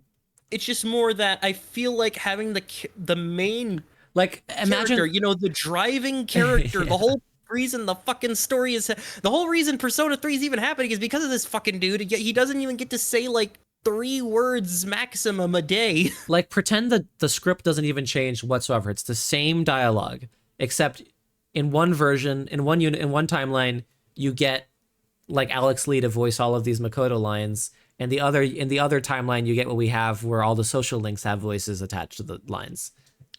God, see, Which now one would you that's a pick? it's a hard question because I'm so in love with how they did the Yeah, social link I know. voices. So uh it's It does add a tough. lot.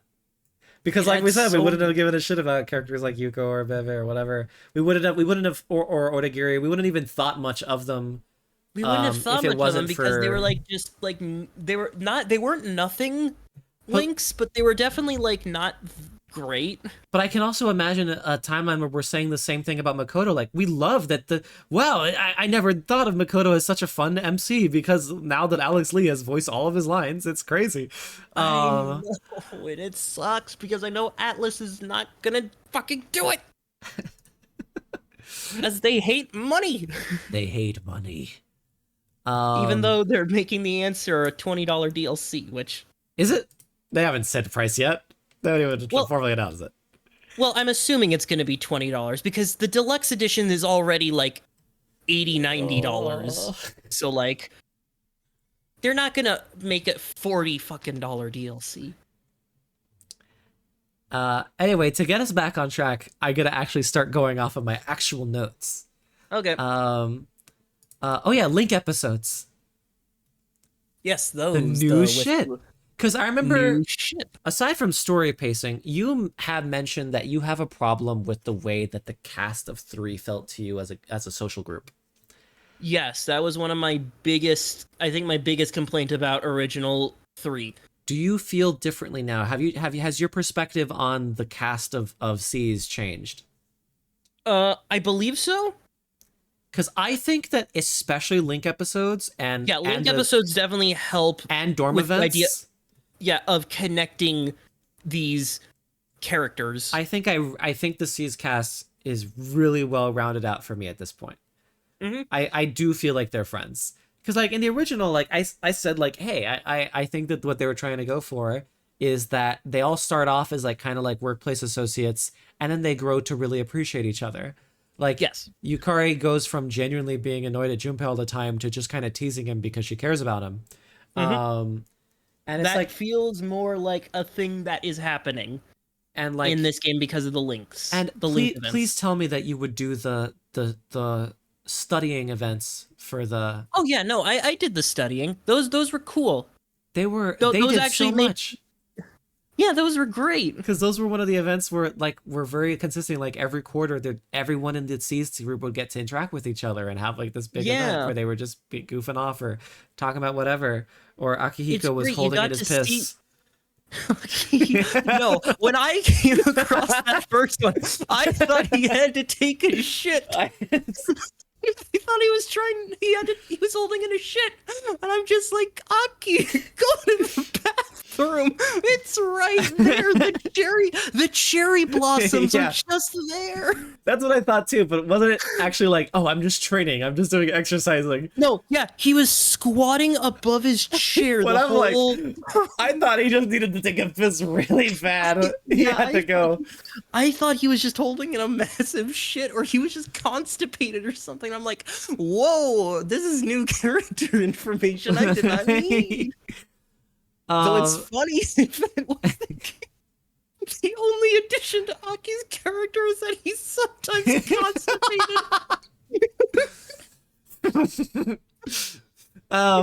Yeah, the Link episodes were incredible, and I think they really did actually make up for the fact that you didn't have, male party social links. I think that the fact that you can like hang out with them and like get like, and oh my god, the Shinjiro Link events. I hope you did all those with like the plot line with his I did as many as I could. Yeah.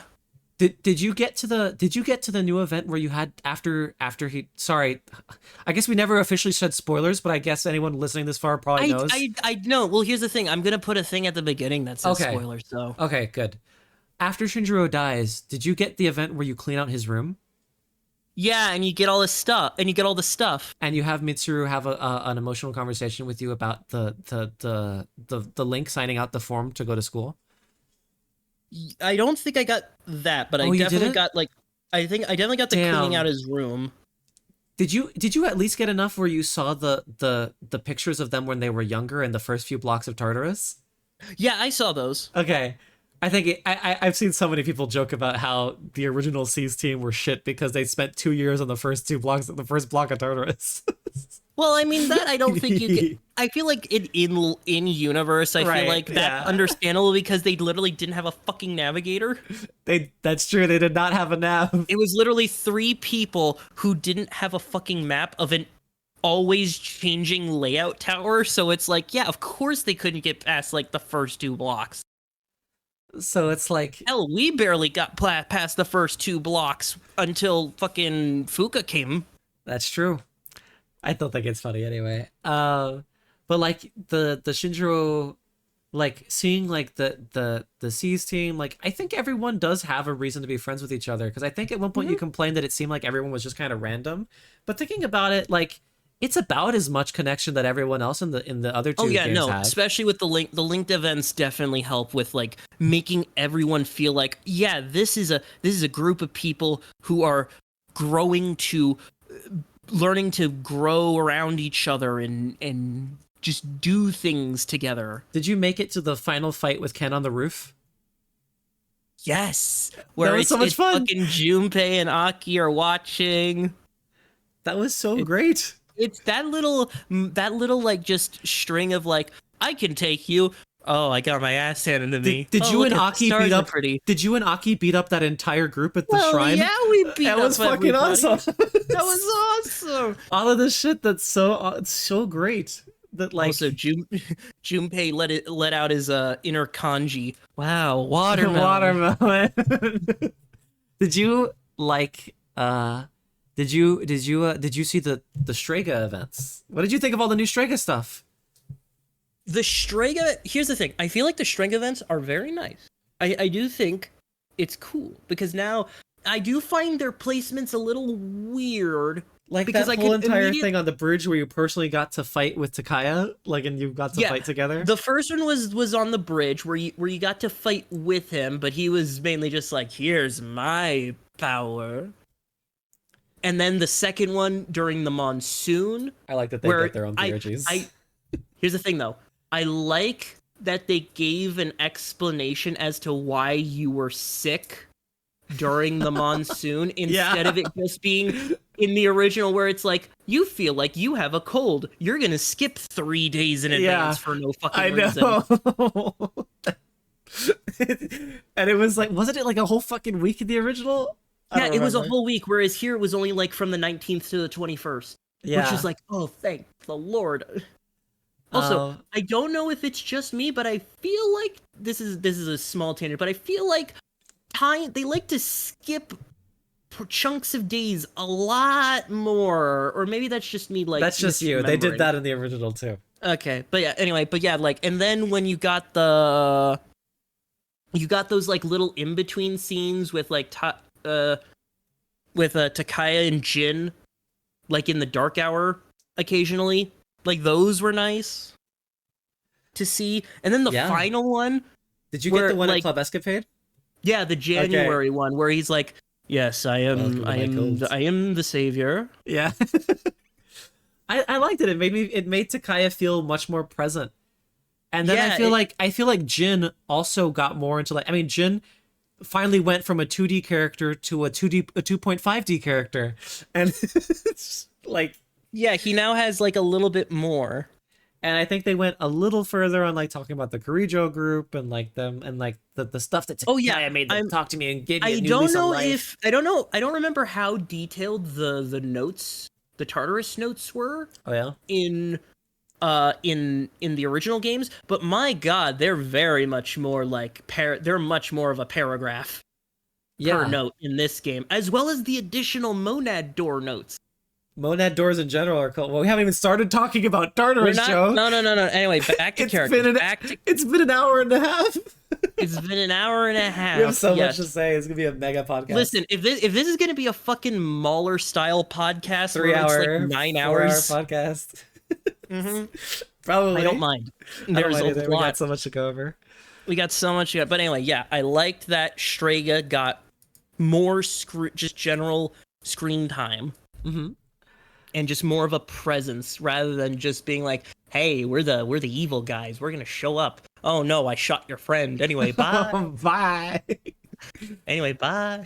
So we had Link episodes were awesome. I'm just going through my notes. Every social Link event was voiced. The dorm events got voiced.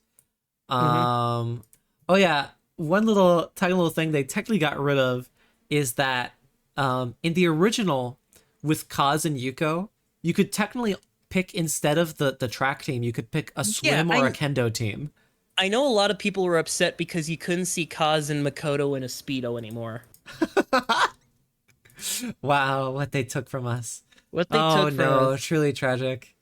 But yeah, you can't. It was like a thing that's like, I guess that technically removes something, but like. Also, I will say, as just like a tangent, speaking of like characters in costume or in outfits, like, I'm glad that the outfits aren't tied to the armor. Yes, like, exactly. I get the idea of it, right? Where it's like, oh, as you upgrade your armor, your character looks different. And like, that's cool. Because then you get to like uncomfortable stuff like the bikini battle armor. It's like, well, I have to wear this because the armor rating is so good. I'm so sorry, Yukari. I know you hate wearing this, but like, you're gonna die if you don't wear this. Why the fuck did they give why did they give her something called alluring armor? Wow. Like, she doesn't even go. You don't even get to see her outside of like the entrance to Tartarus. Why the fuck? Well, yeah. For every once in a while, you have these little Japanese Atlas things. It's like, why? You get to put all the girls in maid outfits, and you get to put all the guys in tuxedos, butler outfits, including the dog. The dog tuxedo is awesome. The dog tuxedo gave this game an extra 0.5 just score, just automatically. There should have been dog in tuxedo. There should have been a secret thing where if you got the tuxedo for Ken and you go to his room, Hamburger gets a tuxedo.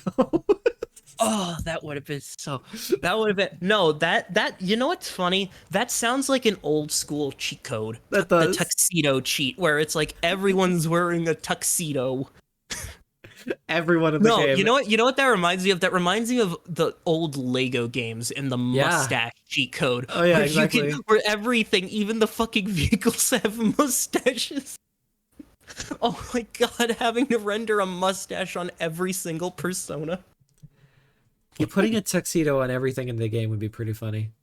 That would be amazing. I but wish you could. I wish you could keep the accessories that you give to Elizabeth on her, like the Santa hat with Oh the beard. yeah, fuck! She wore the prop glasses and the Santa gear, and like, oh god, yeah. I wish you could customize. I remember having a bit of a laugh when it got to like, I would like you to get me my Christmas present. Like, oh, okay, I can't do this until Christmas, and I immediately go to like the strip mall, and there's some Yeah, and guy who's like, it's me, there's just- Santa Claus. Yeah, it's me, Santa Claus. It's the most normal looking motherfucker you've ever seen. Speaking of Elizabeth and the requests, I know this is a tangent, but like, were some of those technically new? Because I think I know there was definitely maybe a couple of some them. I don't remember. A few of them were different, or at least were changed what it was. I Yeah. think the requests did differ what had happened. Right. But not to mention, even some of the ones that were technically in the original, the way you achieve them is different because Tartarus is different. So the way you acquire certain items is inherently different. Right. Yeah. But anyway, Um, back to your list. Back to my list. Did you know that the Reaper can follow you between floors? When I learned that, I thought that Atlas went insane for a second. Because, like, why the fuck would you give players heart attacks? The amount of, like, posts I saw on, like, Reddit and Twitter about people like, wait, the Reaper can follow you? was, like, astronomical. And I thought, wow, Atlas finally did it. they pulled the rug out from everyone. But that's interesting. I mean, here's a question. Did you ever fight the Reaper in your playthrough? I did after you told me you did because I wanted to at least experience what you experienced, and it did kind of break the rest of the game for me. So I want to do a merciless run sometime. Yeah. Because I will merciless does not, you're not allowed to new game plus into merciless. You have to start from new game. Right. And you also cannot change out of merciless once you're in it. So I think that'd be a good way to be like you restricting you from cheating it. I mean, I guess I play with mods, but like I still want to try. But you play with like cosmetic mods. You don't play with stuff that like actively like fucks with the game. There's a couple ones that I found that I didn't do. Like there's one that lets you that gets rid of that thing you don't like about XP scaling. Oh yes, the fucking XP scale. Most of my I'm just gonna say this right now before we even get to like negative stuff. Most of my problems with this game are just stuff that's like common to Persona games, as well as just stuff that's still in 3 for some reason. But like that's a talking point way down the line. But like anyway, you must have noticed that every once in a while some voice lines are unusually loud. Yes, I did notice that. Morning. morning. Yeah. We both went for the same one. Because it's just also I feel like that's the one where it's like the worst performance. Like, don't get me wrong. Like the voice actress does a good enough job for Yukari, but like some of like the more deadpan lines, like morning, are just like or just that that she does sometimes when she's like annoyed. Yeah. Or when Yukari's like annoyed, it's like, why is it so fucking loud? One other thing. I don't know why I'm saying one other thing. We have a lot of things. You have too many things. By the way, one last thing before the 12 other thousand last things we're gonna talk about. Just one more. Just one more thing. Just one more thing. Anyway, something regarding voice lines is like, this is extremely a nitpick. One thing that like Persona games have in general, especially when you're like playing on auto, there are some times where the sequencing of like of what they're talking about is just a little odd, or like this might just be a localization thing, or where they'll say voice lines in an order that's like a little strange, or like the character animations will do things like non-organically.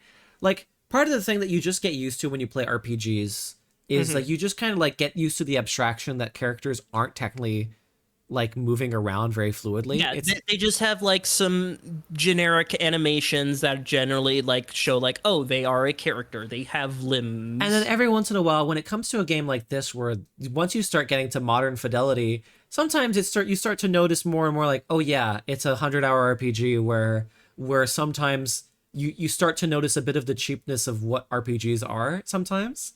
Or like, oh, here I'm giving you my fucking surfboard or what?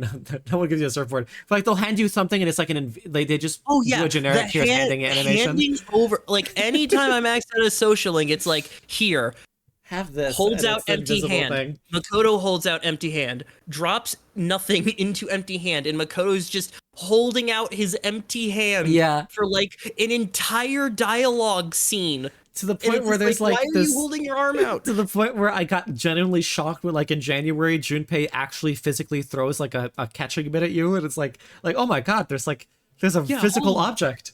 Holy shit! It's But a like thing. yeah, there'll be times where you'll see the scripting of the game, like you'll see the programming of the game in action while you're in like a scene talking to someone where you're like, here they are talking about something where you think two characters are actually supposed to be doing something at the same time.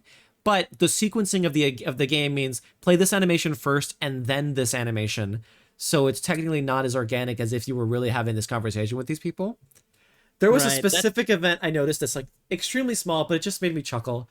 Where on 9/16, on September 16th, there is a Link episode with Shinjiro, where you go to Hagakure Ramen with him, and Yeah, I know the one you're talking about, but I don't remember the animation. There's the guy who runs the ramen shop, and he gives you your ramen. And like for some reason, like for a majority of this event, you're just waiting for the ramen to get here. And the moment the moment the guy sets on the table says, "Here you go, piping hot," Shinji turns to you and says, like, why haven't you been eating? Your noodles are getting soggy. And it's like, what? They just got here. Like, what are you talking about? We just got them a second ago. Yeah, I remember. It's the one where where the guy does the animation where he like reaches under the counter and then just pulls the two bowls out and plops them on top. And then it cuts, and then it does a cut to black, and then it's you eating the noodles, and then you continue the conversation. It's like, why didn't you have him deliver the noodles at the start of the conversation, cut, and then have them eat the noodles throughout their convo, and then talk about, hey, eat your noodles, man. They've been getting I feel soggy. like that was one of the more late in development like scenes that they worked on, and they're just like, oh fuck, we're crunching. Oh shit. And it's like these little things where like, it's barely means anything, but like every once in a while you'll notice them like that's a little odd, and it's whatever. But like, I definitely notice them every once in a while. And 5 had this problem too, so it doesn't matter. Yeah, five had this problem, so it's like. But every once in a while, like I think it says a lot that usually I don't notice it. Oh yeah. Where it's only occasionally where I'm like, huh, that stood out as a little odd because the rest of it seemed so normal that these characters aren't barely doing anything. Oh yeah, I have a note that Wendy just sent me a gif of Elizabeth walking up the escalator. Yes, wonderful. Because she knows we're doing the P3 talk. Because she was Hooray. there for all of it and so much of the funny nonsense. There was so often where I would take advantage of like the feature where you can go to the log and play the voice lines. Oh and just making them say stupid the shit. log. I didn't do it as much as I could have, unfortunately, during my playthrough. But like, there were some moments where I'm like, yeah, the log. Where you can just make them say such funny things. Mhm. I wish I had recorded some of them. Either way, I have a note saying that like I actually noticed that there were more optional events. That something I like over 5 is that I noticed on average, because of just the way they pace out when you can talk to certain social links, there were more minor conversations that kept track of recent things that happened in the game. Like this conversation would be taking place after this story event, so they're going to talk about it in either the social link or the link event, especially the link episodes. And just like I remember like there were even a couple moments where I was like, okay, yeah, they're acknowledging that this happened. And like the only time ever in the game where I noticed, for example, on like a similar thing where a character acknowledged that you were dating was actually Yuko when you went to Kyoto. Like she was standing in front of a vending machine, and because I had already been dating Yuko by then, she was talking to me like, "Oh yeah, we have the dating flag, so I'm going to talk to you more flirtatiously, yeah. And it's like, Yeah, oh, that was it. That was like, interesting. The It's game's also- acknowledging that I did something. You know what? I feel like this is a funny thing because I know it's with Mitsuru's, like it's like her fourth social link is like where she acknowledges like, yeah, her dad died. Yeah. And so it's hard on her. Yeah. So it's like, I love that stuff because there were so many situations in 5 where so many party members get their social link basically when you meet them or within a month of you meeting them. So if something happens later in the game, they're not allowed to talk about it because their social link has to account for the fact And that you might not have done that yet. I was thinking about it while I was playing, and I came up with this idea for how to handle that better, and I don't know how well it would work. You're able, like, say you get a social link with, say, like, Yukari, right? Uh-huh. You are only allowed to get her up to social rank 3 until you just can't do it anymore. Then, once a certain story beat happens, then you can unlock social link 4 and 5. Then you gotta wait for another story beat. Then you get 6 or 7, and so on and so on. Lock later social links with story events. That way, you can say have more side characters like your Kenjis and your Kazushis, and with your main party member links, you can have them feel more natural without having to do such things as lock them behind academic 6. If you remember, they did that with Sojiro in 5. They did do that with Sojiro. The second half of his social link is obviously involving Futaba. So you can get him up to like rank 4 or so, and then you just can't rank him up anymore until Futaba unlocks, and then you can continue. And I like that. I like it. And I think part of the reason it felt more natural here is probably because of Link episodes, probably because of these events that they will literally happen at a specific time and you have to do them on these certain dates. And because of that, and because they feel like social links, the Link episodes, I think, are great. They get to take advantage of, hey, it's this time of year, you just experienced this plot event, we can talk about it and how this character feels about it. We can talk about how Junpei feels about Chidori. We can have Junpei apologize for being a dick to you. We can have conversations that like can expand on things in the original game that couldn't happen before because there's no other opportunity to have these conversations, because if they're going to happen in a social link, they just I feel like the linked episodes are not perfect, but I do think they are a good step in the right direction towards having social link events that are timed with what's going on in the story. I feel like they are a good step forward in that direction. Yes. Because they feel a lot more natural instead of just like talking with, I don't know, Yuko, and it's just like, it's the same whether you start at the beginning of the year or the end of the year, and it's like, oh, okay. Because there's this thing about Persona, modern Persona is like, I love the calendar system. I got introduced to it for 5. There is a good argument in place that 3 is the game where the calendar system made the most sense, because obviously the themes of the game, you have 1 year, you die, everything is more special because it only happens for a limited time and then it's over, right? Yeah, everything is limited. You only have so much time to interact with the space that you have been given. Like, thematically, the calendar doesn't have much to do in 5. I mean, it helps, like, it has its own place and it has its own things. It's like, oh, you have to make sure there are things that are timed, and it's like, it still works. Yeah. I understand anyone who says that, like, it would be theoretically fine if a Persona game didn't worry so much about the calendar. Like, I think you definitely could go away from it for a while. Like, I think a big part of Persona's identity is its calendar system. So it's like, even though I know that it's not as thematic in 4 and 5 as it is in 3, I think they do take advantage of like using the calendar in a different sort of way to recontextualize some of its events. I think sometimes the calendar system does harm the game experience, where I have to talk with people in these social links where they can't talk about this thing that happened because I can pick it any time of the year, or I have to like make sure I get academics in by a time that I can't even imagine, or like I can see an argument saying that, like, technically the story isn't necessarily going to change that much if you were to remove this system and tighten it a little. And I guess I can see that. And link episodes definitely do help, regardless if I would definitely be a little sad if they removed the calendar system altogether. I would like more things in the future to work like the link events. Yeah, I would like more. Honestly, I feel like if they downplayed the social links and did more in on linked episode type interactions, I feel like I would not be opposed to that.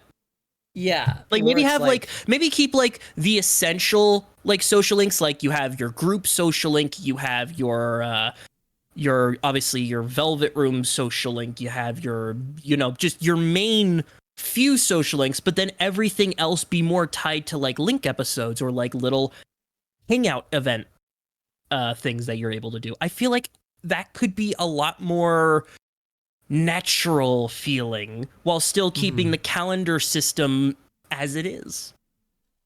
Yeah. So I'm glad you like them, because it's like this. You I can do see like why them. this is kind of great. Also, It is very much great. I don't know if I was just kind of checked out of like class events in the original, but I loved Edagawa's class. Fucking Edagawa was the best goddamn teacher. That was the only teacher I even tried to voice act.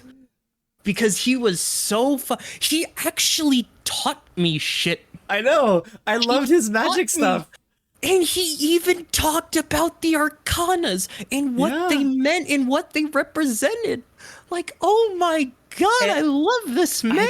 I don't remember if that was in the original and I just didn't notice and I just like said, fuck it. Here's the thing though, it might have been in the original, but it was probably just such a nothing bit, because most of the class interactions in original 3, like class interactions got better in like 4 and 5 obviously, but like in 3, like original, from what I remember, they were very barren and didn't really do much. Like I did learn a lot from Edagawa this time, and I was like, Yeah. I was happy to see him, and I felt bad every time a character in game like slandered him, like, oh, that boring Edagawa's class. I'm like, do take that back. Kenji in the final fucking days, like, we got that nurse. Like, I know there's male nurses, but like, shut up, Kenji. I would not want to touch him with a 10. Like, motherfucking Kenji, I gave you a stick. I gave you the stick to shake, and you just fucking threw it in the river. No Edagawa slander. No Edagawa slander in my classroom. Alay.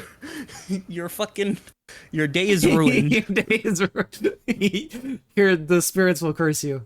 The spirits will curse your bathroom for the rest of eternity. Oh, a neat little thing I noticed. I don't know if you saw this, and I don't remember this happening in January. I remember this especially being fascinating to me in December, right before New Year's. The amount of Lost out in Polonia and like the strip mall was insane.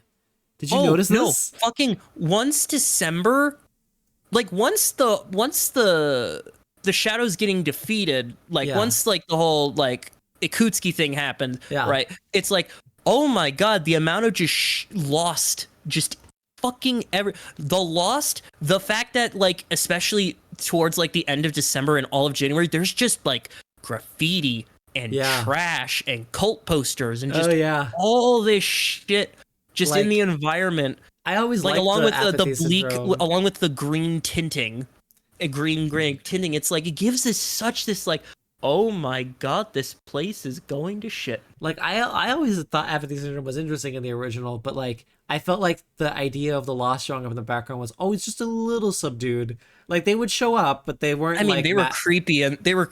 I will say this: I think they lost the creepiness factor that the original had. Yeah. Like the originals, they felt like kind of freaky, just like the weird texture of their faces with like no eyes and open mouths. But here it's just kind of like, oh, they're just kind of like grayed out people.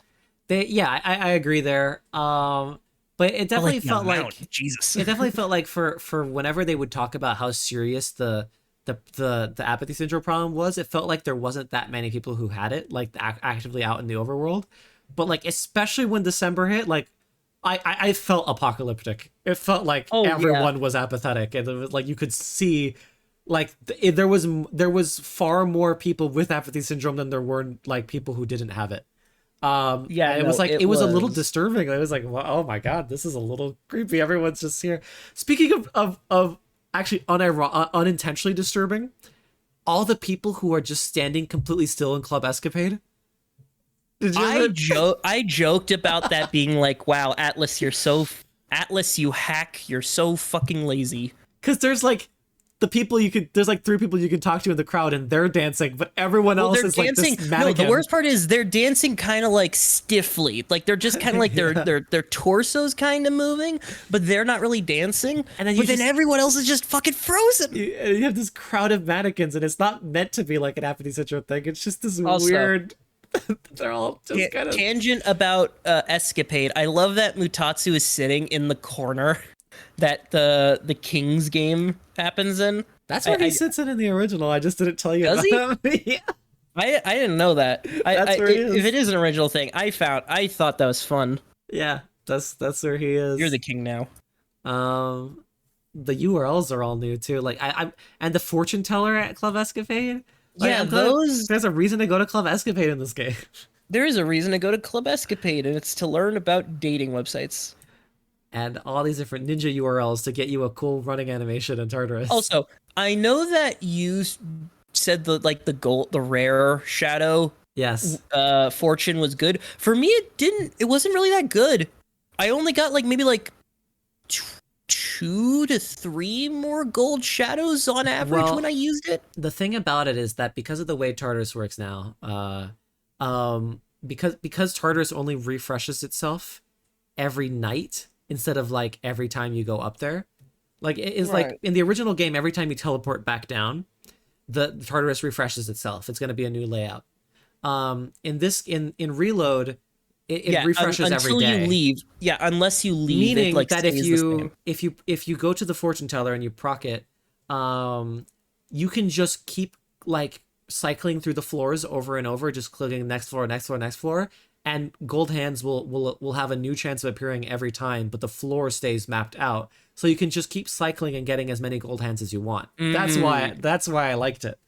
Okay. Because it improved the chances notably enough. I know we're not there yet, but I just gotta say, the fucking big ones. The greed hands. The greed hands. Those are fun. Like what? Those are great. And I love the little mini game of like, where'd he go? Where'd he go?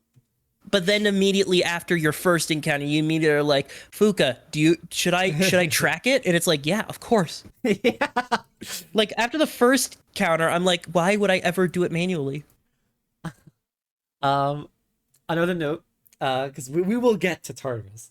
We'll get to Tartarus. We'll get to the tartar sauce. What did you think of the Kyoto event in general?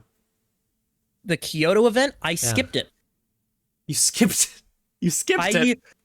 The entire time I pressed fast forward, and I didn't have a single thought about it.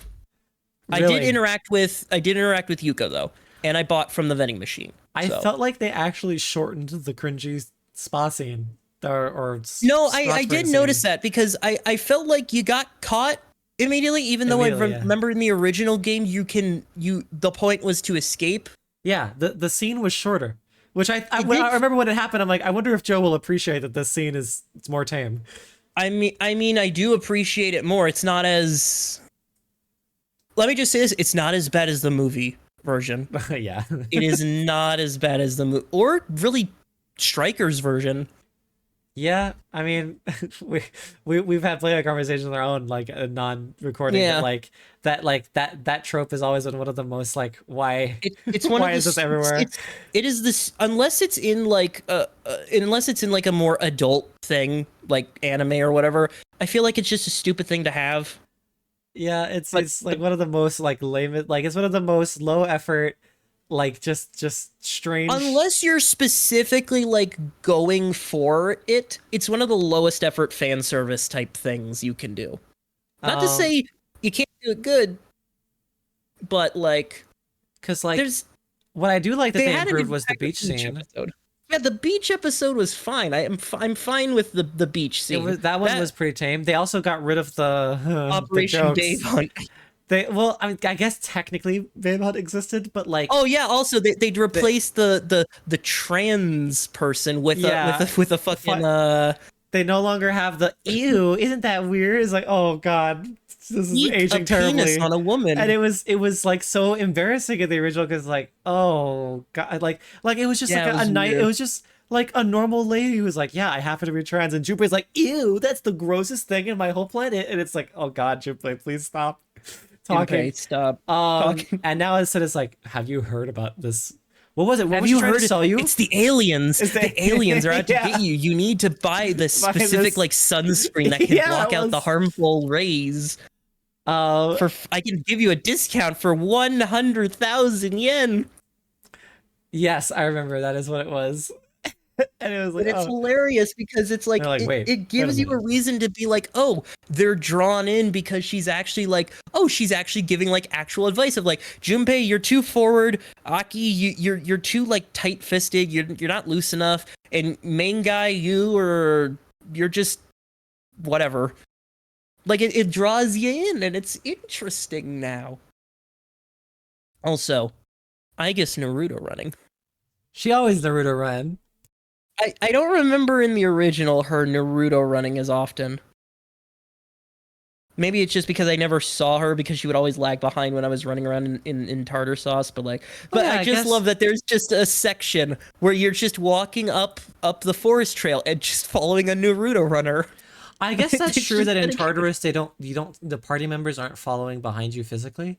Yeah, That's something that I guess is a sad little downgrade. It would have been nice to have them follow you. we'll talk about tartar sauce. But the entire island vacation was still pretty dang good. Oh yeah, the island vacation was obviously good because of you get finally Korijo lore. Yeah, Um, Korijo lore, and but you get I'm you surprised get, that you Grand just George. I'm surprised you were just skipping all of Kyoto because like what about the riverbank scene? I mean, I What- saw the photos; those were cute. And what? Well, no, what- the photos were riverbank great. scene, the riverbank scene, I did see because that was new. I did notice that was new. I like the I like the idea of like what he was going with how Ryoji was going with the music box. Yeah. I thought that was interesting. And I what didn't skip about- all of it. I just skipped all the usual suspects. And what about the Yukari and Mitsu riverbank scene where they were having their friendship reunion? Well, no, I obviously didn't Okay. skip that because that was the like when you were when you could like walk around the hotel, like did you know that you could like go and talk to all the social links and like see what they were up to? I did. I talked to some of them. Because like then you also get to see like you get after that event you get to see Mitsuru and Yukari like being friendly with each other and they're like they're having a good time and you can see like oh yeah they really did. Well, squash the obviously beef. by like skipping it, I just like I did like the bare minimum. I talked to a few social links and I just kind of Okay. like moved on. And I didn't skip the Ryoji scene or the Mitsuru Yukari scene. Obviously, I thought adding that Ryoji scene with the music box was fascinating. yeah, that was not. I'm a sucker for fucking music boxes. Music I know you boxes are.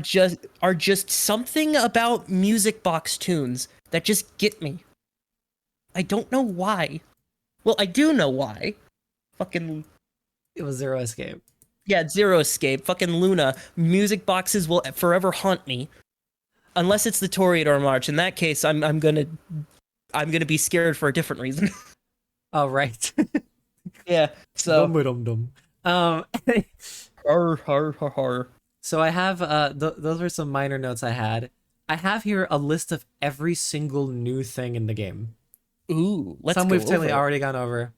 I guess we can start talking about stuff like Tartarus and the actual, the RPG combat element. Shifting, this game's version of baton passing. Yep, where it's not as busted. You just pass along between players. You don't get like any bonus. It's just a straightforward. You do critical or weakness damage. You get to get a To bonus shift turn, over. Yeah. or you could just get a straight up bonus turn, which is Um, nice. Yeah. Also, I did notice that technical damage is not here anymore. Because 5 Technical damage. I don't remember what that was. technical is something that technically is in this game. Like, example, when you freeze an enemy. Oh right, it's the thing where it's like if you freeze an enemy and then you use fire, that's technically effective, right? Yes. I guess that is true. There was a lot guess of I didn't different really- ways in 5 called technical damage where you would do ailments and then you follow with an attack to do specifically. I like, a guess new yeah, kind that of got crit. just replaced with like if an enemy is under an ailment, you have a higher chance to critical hit. Because I never noticed technical. Yeah, there was never they got rid of the whole technical damage category. I mean, there were some things that work similarly to technical damage, but 5's technical damage system is not here. Because Right. part of the way to exploit 5's combat system is to go for technical hits, because when you can't get a weakness, you try and set up a tech hit. Mhm. And those were usually interesting. Usually the most that ever amounted to here was like stuff like distress or like freezing. Um um and like stuff like that. And I just one thing I noticed is like, yep, that's interesting that that doesn't have that anymore. Hmm. But yeah, I anyway. guess I didn't notice it. I mean, I guess it wasn't too bad that that wasn't there because I didn't notice it much. Um but like anyway, yeah, what I was saying, shifting is pretty great. I'm happy it exists. It's just it's a nice way to. It does also change how you want to like make your party members so that you can like be like, okay, I don't have to. I can make sure I know this party member will have this covered for me, so I don't need to make this persona have this on them. You build things Mhm. differently. Like shifting just changes the way you play a little, and I like it. It's something I really wanted to carry over. Then you have theurgy attacks. Yeah, the theurgy. What are your thoughts on theurgy? Well, my first thought on theurgy is I got the achievement for using all teammates theurgy before I got all teammates theurgies. So that's How like the a fun fuck little did that quirk. happen? I got that achievement after I used Mitsuru, both of Mitsuru's theurgies. Before I had gotten Junpei's and before I had gotten Aigus's, I somehow the achievement popped. Because I got that achievement before I got the achievement of see all party members' awakenings. That did not happen to me. But anyway, but theurgies, I like them. It's like the version of the of 5 showtimes, but it's like character based, and it was nice. It adds a little bit of dynamic because especially once you get like 2 different theurgies per character, and it's like, oh, you can either do like an offensive or like a defensive type thing. Especially with what is it, Yukari and Koromaru, like both of them had like a thing where it's like, oh, you can affect Oh teammates yeah, and what they do. what was your party composition? It changed Did a you lot. It changed a lot, huh? It changed a lot. Mine really did stick with Yukari, Mitsuru, and I guess because they just covered all the bases. I know I had Yukari and I guess a lot, but I'd also switch out with like I'd do like Junpei, Ken, Koromaru, Akihiko. I only used Mitsuru 3 times. Once was when she Mitsuru. was forced into my party, Oh, unwillingly might I add. And the second time was just to use both of her theurgies on like a lower Tartarus level, just to get the achievement. And then I never equipped her. well, To this day, she is level 27. All my other characters are level 90. because I mean, Mitsuru to me is one of the most valuable party members because ice can freeze targets, and freezing a target can get you a free crit, especially if they don't have a weakness. So her True, theurgy that does however- a 60% chance of freezing, you I can throw re- that at someone who has like, here's a boss fight that has no weaknesses. If you can get the freeze on them, then you can follow up with any physical attack and crit them and do an all-out attack. Might on I them. raise you a King Frost, who Right. automatically comes with the heavy ice attack with medium chance to freeze. That's true, but then you get 2 versions of that. And then did you ever get you got Mitsuru's second one, right? Where she can debuff the enemy while she does her severe almighty? Yeah, but that's the thing. I immediately realized that is extremely broken. I do not want to use that. I would at least like some amount of. She has the highest Thinking- natural magic stat in the game. Like so very good Oh single no, target damage. that changed to Yukari, with all the fucking with Koromaru's secret stash of fucking upgrades. I did actually also give Yukari a lot of magic upgrades. Every time that there were the incenses. Whenever I got things, I gave Yukari the magic, I gave Junpei the speed, I gave Aki the power, and I gave like the other Really? I'd give 3 Aigis all like the a power ones. mismatch. Well, yeah, that's what I'm saying. I gave like the other 3 like mishmashes of them. So yeah, I never really used incense on myself. either way, I mean, yeah, the reason I had that party is because it was also the easiest to rage theurgies, because I like that theurgies complement the character that you're playing as. Like, deal ailments as Mitsuru, or do healing as Yukari, or like, don't, like, because there are a lot of people who, especially people who are newer to RPGs, who like to start playing them by going out all out glass cannon builds. That's how most Yeah. people start RPGs. People go after, well, I should just be dealing as much damage as possible because the faster their health bar goes down, the sooner the battle's over, right? Um, and Yeah, like for example, that's how like one of the first RPGs I ever took seriously was probably Pokemon. And back then, every time that it's like, hey, every Pokemon can learn 4 moves. There's like a move that will lower their defense or will lower their accuracy or whatever, and I'd be like, huh, that sounds silly. Let me just put a whole bunch of damage dealing moves on it. Because it's like, oh yeah, big number goes boom. I don't have to worry about it. But then once you start getting on this like tougher battles in a Persona game, it's like, or an SMT game especially, it's like, no, you can't just win by just throwing attacks at a person over and over. You have to start doing something else. You have to start going for like freezing chances or ailments or debuffs or like confuses and like different tactics or like guarding, doing things that would you normally wouldn't do, teaching you that like having a team that works together to fulfill different cracks rather than everyone just throwing damage as fast as possible, sometimes is the way you're supposed to go. And I think the theurgies really help. I mean, they're definitely broken for people who already play in that play style. I mean, I think sometimes the theurgies were a little too powerful. But I ended up getting, I think, like 5 out of the 6 like Makoto theurgies, and the fucking severe slash damage one to all party members. That fucking move Joe, did you was ever just, unlock like, Armageddon? This is the first fucking Persona game where I took the fucking Persona crafting seriously. Yeah? And I still couldn't fucking get Armageddon because I saw on a website you could get Armageddon by getting Hillel and Satan. Yeah. But I couldn't craft them both. I couldn't craft them. That's I couldn't 'cause- craft them. That's because Hillel you get after you max out Hayase. I did max out Hayase too late.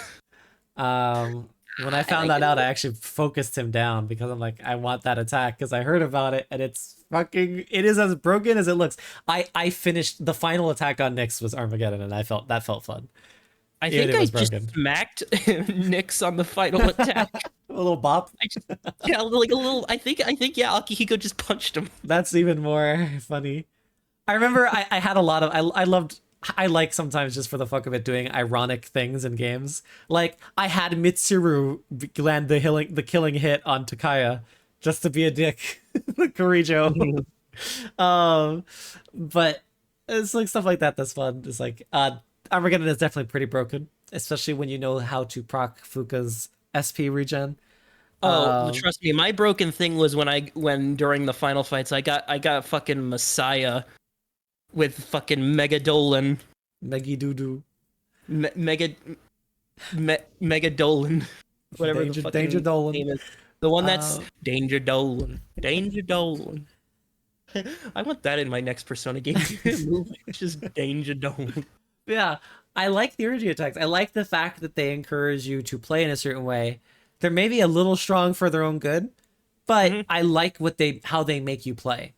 And I like that some characters you play them around. Like I could be just dealing Garudines over and over with Yukari, but if I save up for like her big like attack, I can instead focus on making her be more useful by healing my party members instead of just going for the big damage thing. Oh yeah, fuck it. I think at one point, like during like I think it was like after like during October, I think for Akihiko, I think I only ever have had him do like that one move where it's like, oh, give one teammate give one teammate accuracy evasion bonus, and I just gave it to himself over and over and over just to charge his thing.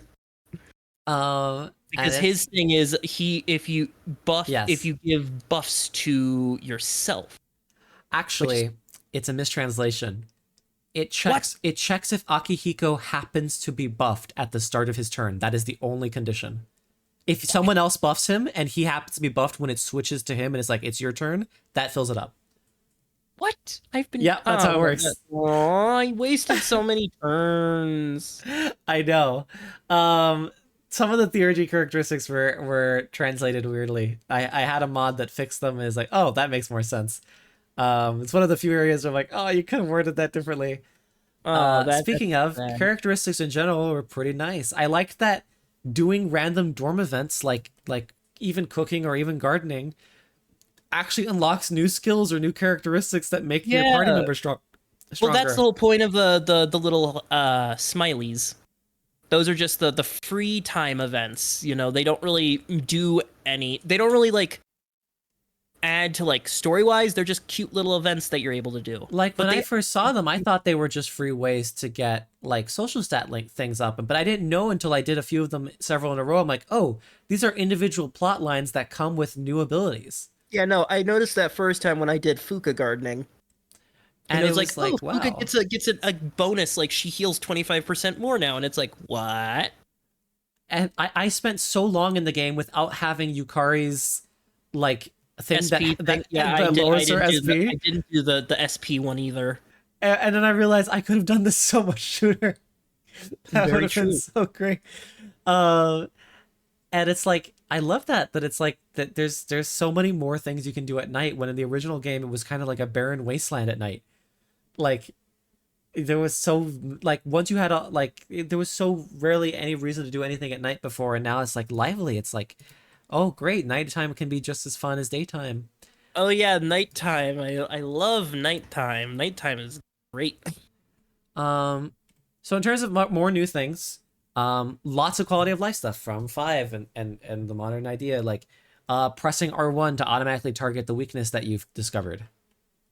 Oh yeah, um that was a move I knew about, but kept forgetting that was a thing because I was just so used to really, like, oh, I remember that this enemy has this weakness, so I could just immediately do it. I didn't need to automatically. like there was so often where it's like, okay, I figured out how to do this, I already know what I'm going to do, just quickly press R1 and get me straight to it, and then I can do it. And it's Yeah, just nice, I'm a just a way to make things a little faster. basic bitch. Obviously controllable party members is a big one. Well, that's not a new thing. That's been a thing since Persona 1. I know, but not in Fez. Right, It's I weird. just got your joke. It's okay, it's like That is true. It's been a thing since It's the been first so one, but they removed it for some fucking reason because Atlas doesn't know how to make video games. um controllable party members, I mean technically Portable had it, but this is Portable, still a big deal. but from a bog standard version, technically a bog standard version of 3 that finally has controllable party members. So And here's something that people don't talk enough about that was fucking annoying as shit in the original game. There's no more random skill inheritance. You can, you know, the thing you're used to when you said you take Persona Fusion seriously, where you're like, all right, let me make sure I fuse a good persona. when it would randomly be like, oh, you have a chance to change your skills. Would you like to do that? No, that's I different. noticed it. I I'm noticed ta- I got a fewer of those. Joe, yeah, you know how when you fuse a persona, you get to Uh-huh. pick some skills to carry over from the two personas you're fusing, right? Yeah. In the original game, you don't get to pick. It picks at random what skills you inherit. Don't remember that. It's bullshit. It was awful. I know because because obviously now that I was taking it seriously, I'm like, okay, I need Maraku Kaja on a thing, so I gotta do this and level up to this, and oh fuck, I need to level up fucking Odagiri so I can get this level, and then But yeah, it was the like they got rid of random inheritance starting with 4, but the fact that it's not here now is such a great thing that like you go back to 3 and it hurts. Like everybody hurts. I was gonna mention when you were saying like talking like I'm level up Odagiri and like how one thing that I was initially sad about because I'm like, oh, social links are back too. You don't get like that's something I loved about Confidants in 5 is that even if you didn't like the character story, you get something for hanging out with them. Like, Oh yeah, I'm so goddamn happy that that's a thing where it's like, oh, now the social links with the leveling ups. That's like I'm happy that that's a thing. But Well, I will say, I mean, technically it's not a thing anymore, but at the same time it is. Like in 5, if you hung out with a confidant, like for example, if you got to rank 6 with Ryuji, for example, Mhm. you get to suddenly insta kill low level shadows. You get like, or like if you max out Kawakami, you get to get rid of your tiredness oh after yeah, going to. shit, those little bonus things Yeah. are gone. I just oh shit, I didn't even think about that. And that was something I wanted them to do in this game. And like, oh, I guess social links are back to the only reason you do a social link is to listen to the story and then get the persona. However, every time you rank up a social link, you get Twilight fragments from Elizabeth, and Yes, you get Twilights. you get personality characteristics by hanging out with them in other situations. So even though it's not directly done through social links, you still get a lot of this stuff, like the same kind of Yeah. unlocks through other systems in the game. So it didn't feel as bad as I thought it was going to feel. Another new thing is apparently the Reaper doesn't activate until floor 62. So Yeah, he won't. no. At floor 62, Fuka is like, I'm getting a strong reading. And apparently for some people, on that floor specifically, the Reaper is designed to show up 30 seconds after, like, the tutorial notice. I mean, that makes sense.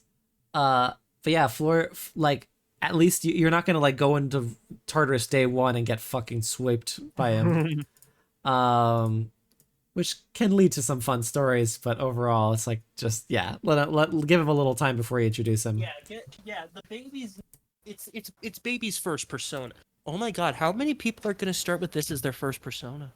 I think it would We're be now fine. we're in a new generation. I think someone could start with this or Royal pretty easily. Someone could start with 4, but like Why? this and 5 are probably better starting points. Like 4 isn't necessarily inaccessible. Well, that's the thing. Golden None is of pretty these are- accessible. Yeah, Golden is still very accessible. 3 original was the only one where I would have said don't start with it because it is a little too dated and people might get too scared off by how the lack of fluidity it used to have. And it's true. You like people like you and I were really like if we weren't already fans of it, it would have been kind of like grating to us. And it's because the way the fluidity of something like 5 that made me fall so attached to it. Like, oh, all it takes is a button press and you're like click on the thing. You don't have to like go through all these menus and waste so much fucking time doing insert whatever. And it's like now that 3 has all those features, and it feels pretty fluid and polished. I probably would be say this is more than a fine place to start. There are a lot of 3 purists who's like, no, I started with 3. You should be able to start with 3 just fine. And it's like, No. it's like, sure. It's Well, not now like, you can. I it's- feel like now you're able to. it's start like, with 3. it's not like 3 is an impossibly difficult video game that no one can beat or anything. It's not like, Right. it's just that we now live in a world where 5 and 4 exist and they have things that have a higher chance of appealing to a newcomer than 3.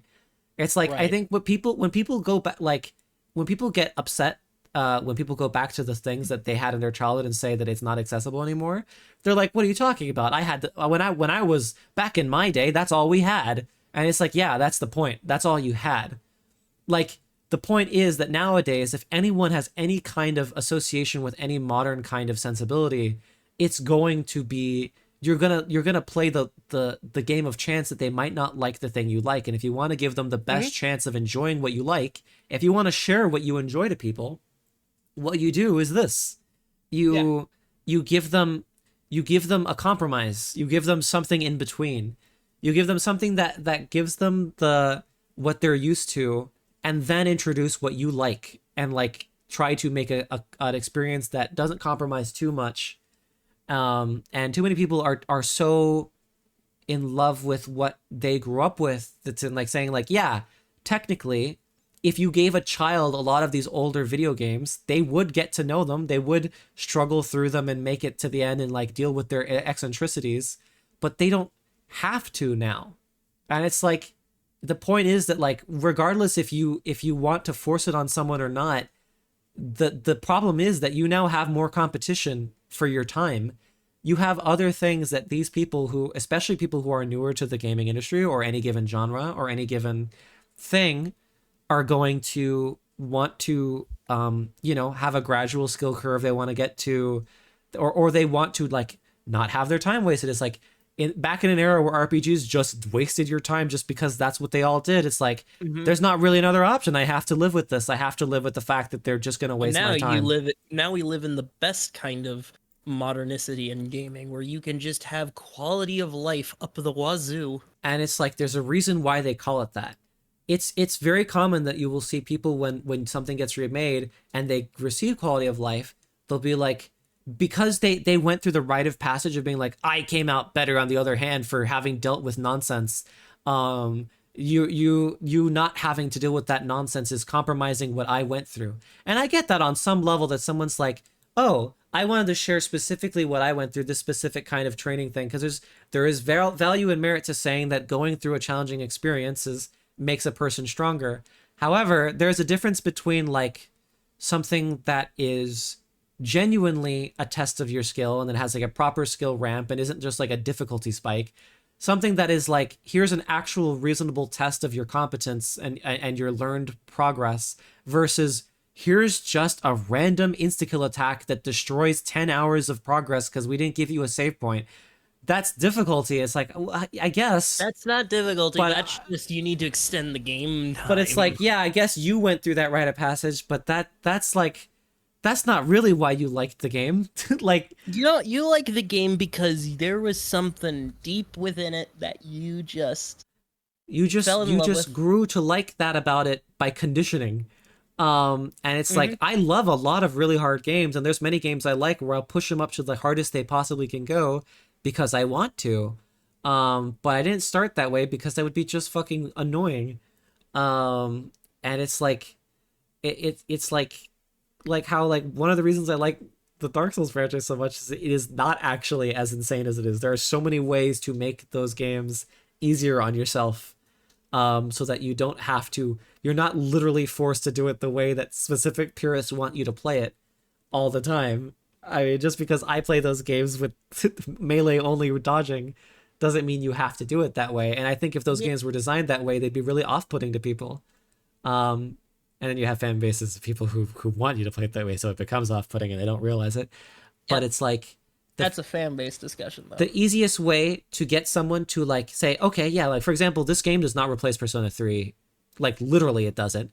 You can, it like, we do like, yeah, sure, accessibility, there's technically not a port of Fest that exists, but there is no one there's no actual real life conversation you're gonna have with someone on any kind of modern technology where they cannot download PCSX2 and find a ROM of FES and like, yeah, sure, you might have the conversation, but piracy's bad. It's like, no one's selling you FES. You are, it is ethical to pirate FES right now. No one is selling it to you. You're not gonna get it from any storefront. Just download the PS2 emulator and play it.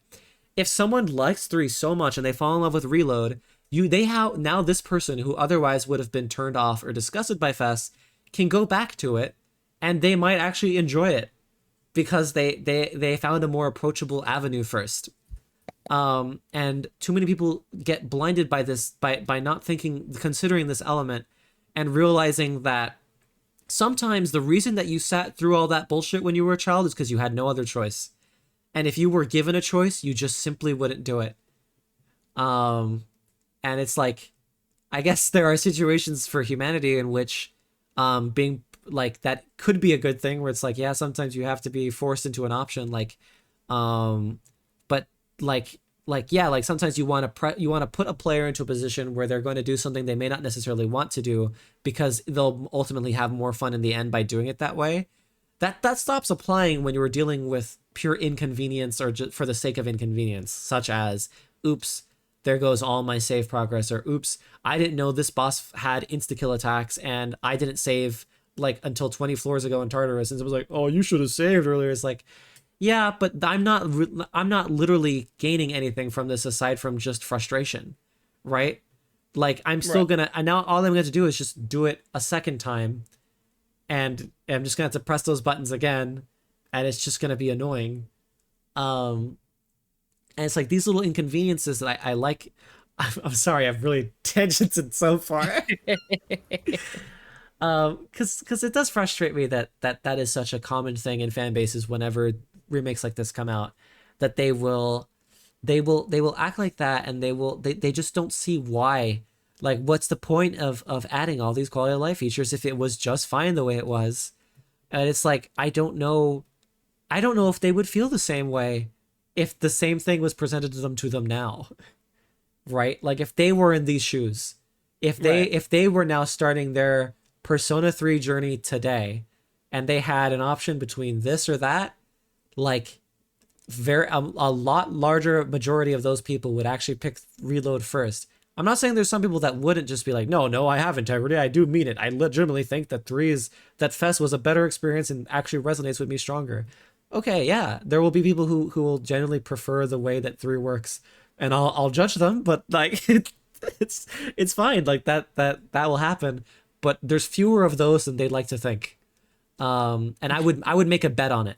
Like I obviously don't have a literal statistic in front of me, but I would bet a lot of money on that. And because I'm that confident that that's how it would work out for them if you were to really put them in that scenario for the first time. I mean, yeah, definitely. Sorry, I if you don't. had anything to say about all that. I mean, it's true though. It's like, yeah, the purists are obviously gonna be that way, and there's nothing you can really do about that. Um. Anyway, other more new things. More new thing. I love that all out attacks guarantee a shuffle time.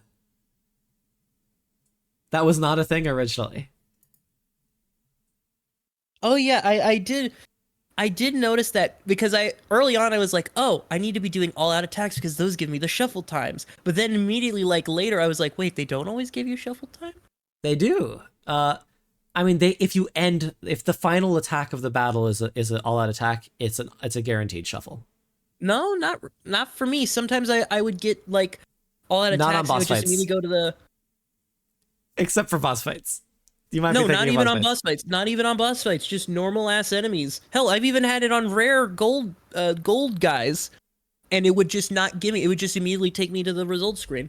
Are you certain? I am very certain, and I will. In fact, I will comb through Now my I'm starting to doubt footage and myself. I'm play pretty sure. in the background a moment where this happened because I have a lot of Tartarus footage. So And we're not like remember like we have to not be talking about a boss fight. It has to be a regular standard enemy encounter. Because I am 95% certain that it is a without fail on regular encounters. If you end the attack with an all attack and they like just sweep them and they like it cuts to like their like mass destruction, bad like here's the art. That's always going to guarantee a shuffle. mm-hmm. I don't know if there's a gold hand modifier though. No, I'm pretty certain that it's guaranteed. I think you just had it on certain mini bosses where where you might have ended the mini boss with an all attack and it didn't give you a shuffle. Because I know that happens. But I am 95% sure because I'm almost certain that it's always happened. It mostly always happens. If I can find footage, I'll show you like later. Okay, I'd be interested to see that. Because as far as I'm aware, it's a guarantee. I'll have to comb through a lot of footage, but yeah. Even still, that's a lot better to me, and it's like something I can aim for rather than like, hey, every once in a while you might get a shuffle time and be like, okay. Oh yeah. Also, the shuffle times Themselves are actually good. yeah. The shuffle times are actually worth the fucking damn because now you get not only do you get to actually see what you're picking, but the Arcana cards. The Arcana bursts and the cards, yeah, those are awesome. It's great. I remember I did it like midway through. I did a grind session because I'm like, okay, I think I've got a ton of Arcana cards that are just perfect. Those are like, yeah, it's super fun to get the The Arcana one cards. though, the one Arcana card that's like, oh, your social stats get an increase the next day. It's like, why does that exist? Well, I mean, I can think of situations where that might be helpful. Either way, though, I think the most invaluable ones, like the ones that like, I can't do without them. I have to get them every time. Is the ones where you're allowed to pick more cards. Yes, and there's 2 of them, which is amazing. And then it starts to feel closer to 4 shuffle time because I still think 4 has my favorite shuffle time. This is pretty close, especially with the major Arcana cards. But do you? I mean, I know you didn't directly play that much of 4. Do you remember how 4 shuffle time works? Not particularly. It's been a while. The way I've that seen the shuffle time. the way that Persona 4 shuffle time works is when you get the shuffle time, you pick you get a bunch of different cards in the deck, but there's these one more cards. Like there are card combos that if you get certain cards in a certain order, you can theoretically pick every card up on the deck and get all of them at once, depending on the order in which you pick them. There are also negative cards that will give you a detrimental effect if you pick them.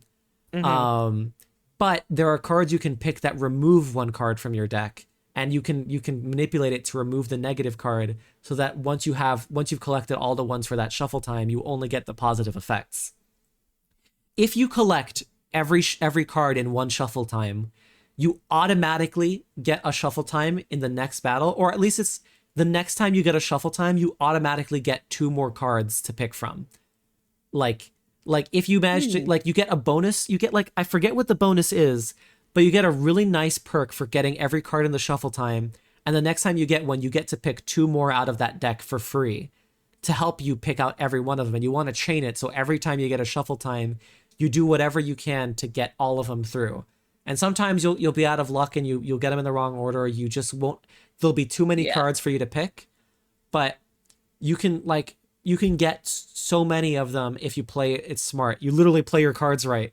Yeah, you literally play the cards right. So if you're not just mindlessly picking or going straight for the one that is the best one, and instead trying to think, but actually, how do I do this in a way where I get all of them?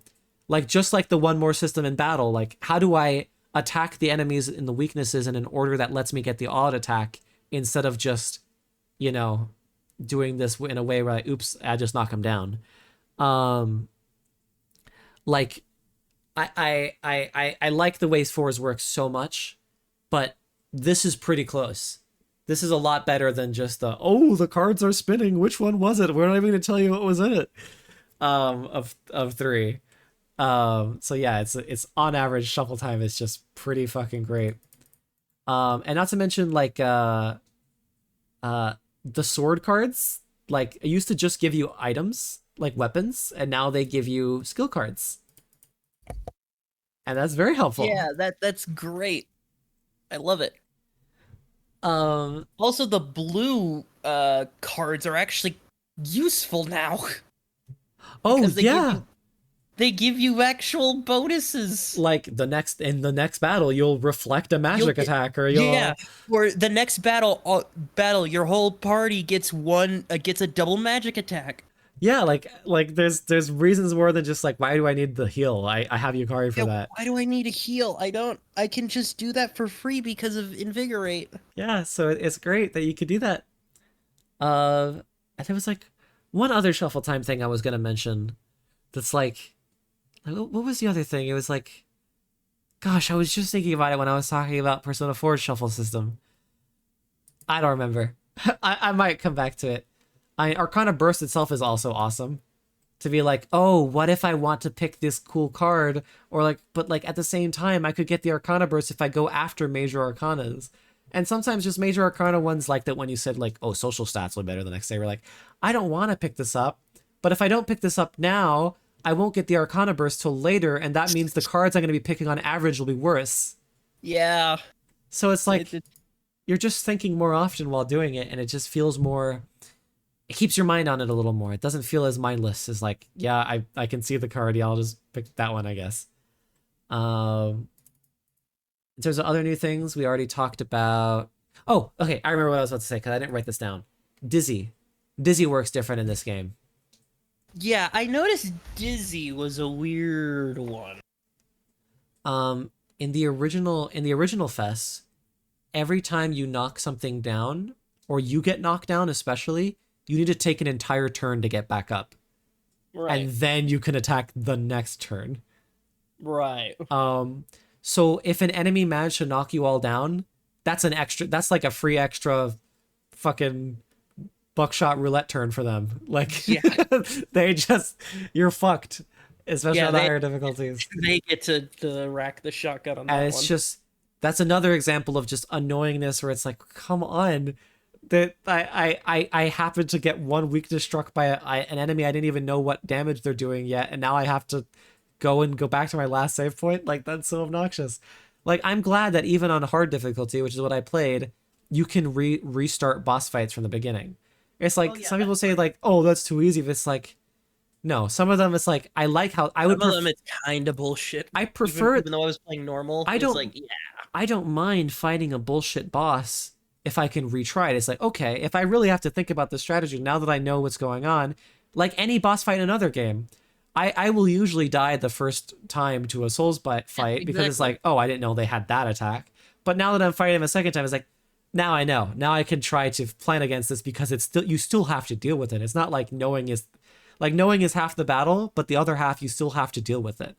So I don't think it's that big a deal that you can restart boss fights specifically, um, because then in other regular fights, if you like die randomly in a Tartarus thing, it's like that's your fault. You gotta deal with it. But like on a boss fight where it's like, oops, sorry, they're a little nonsense, and you just had to kind of preemptively guess that they had nonsense on them. It's like no, I like now that I know they have nonsense, they're fun to fight because now like the thing is like, oh, I know that they have this nonsense thing. How do I prevent them from using it, or how do I play around it so that they don't instant kill me now that I know it exists? And I like that. Yeah. So I like that. And yeah, Dizzy is nice now that like there's a specific thing for it where like that it still technically exists. You can still create if you don't all out attack them, but you deal a severe damage to them after you down them, then you get them into a dizzy state where they don't get back up for a turn, and then you get the thing. And it could even happen to you. So it's like a less severe version of what it was before, but it still technically exists, and it's a new strategy, kind of like technical damage. And I like that. We talked about fully voiced social links. We already got Fully through that. voiced social links. Your phone, you get text messages telling you where people are and who's available. Yeah, that's amazing. And then if you click on the text message, you go straight to them. You're like, yep, go where they are. Oh, it was so great. And then I made a joke about it. It's like, oh, look at these texts I'm not going to respond to. Yeah.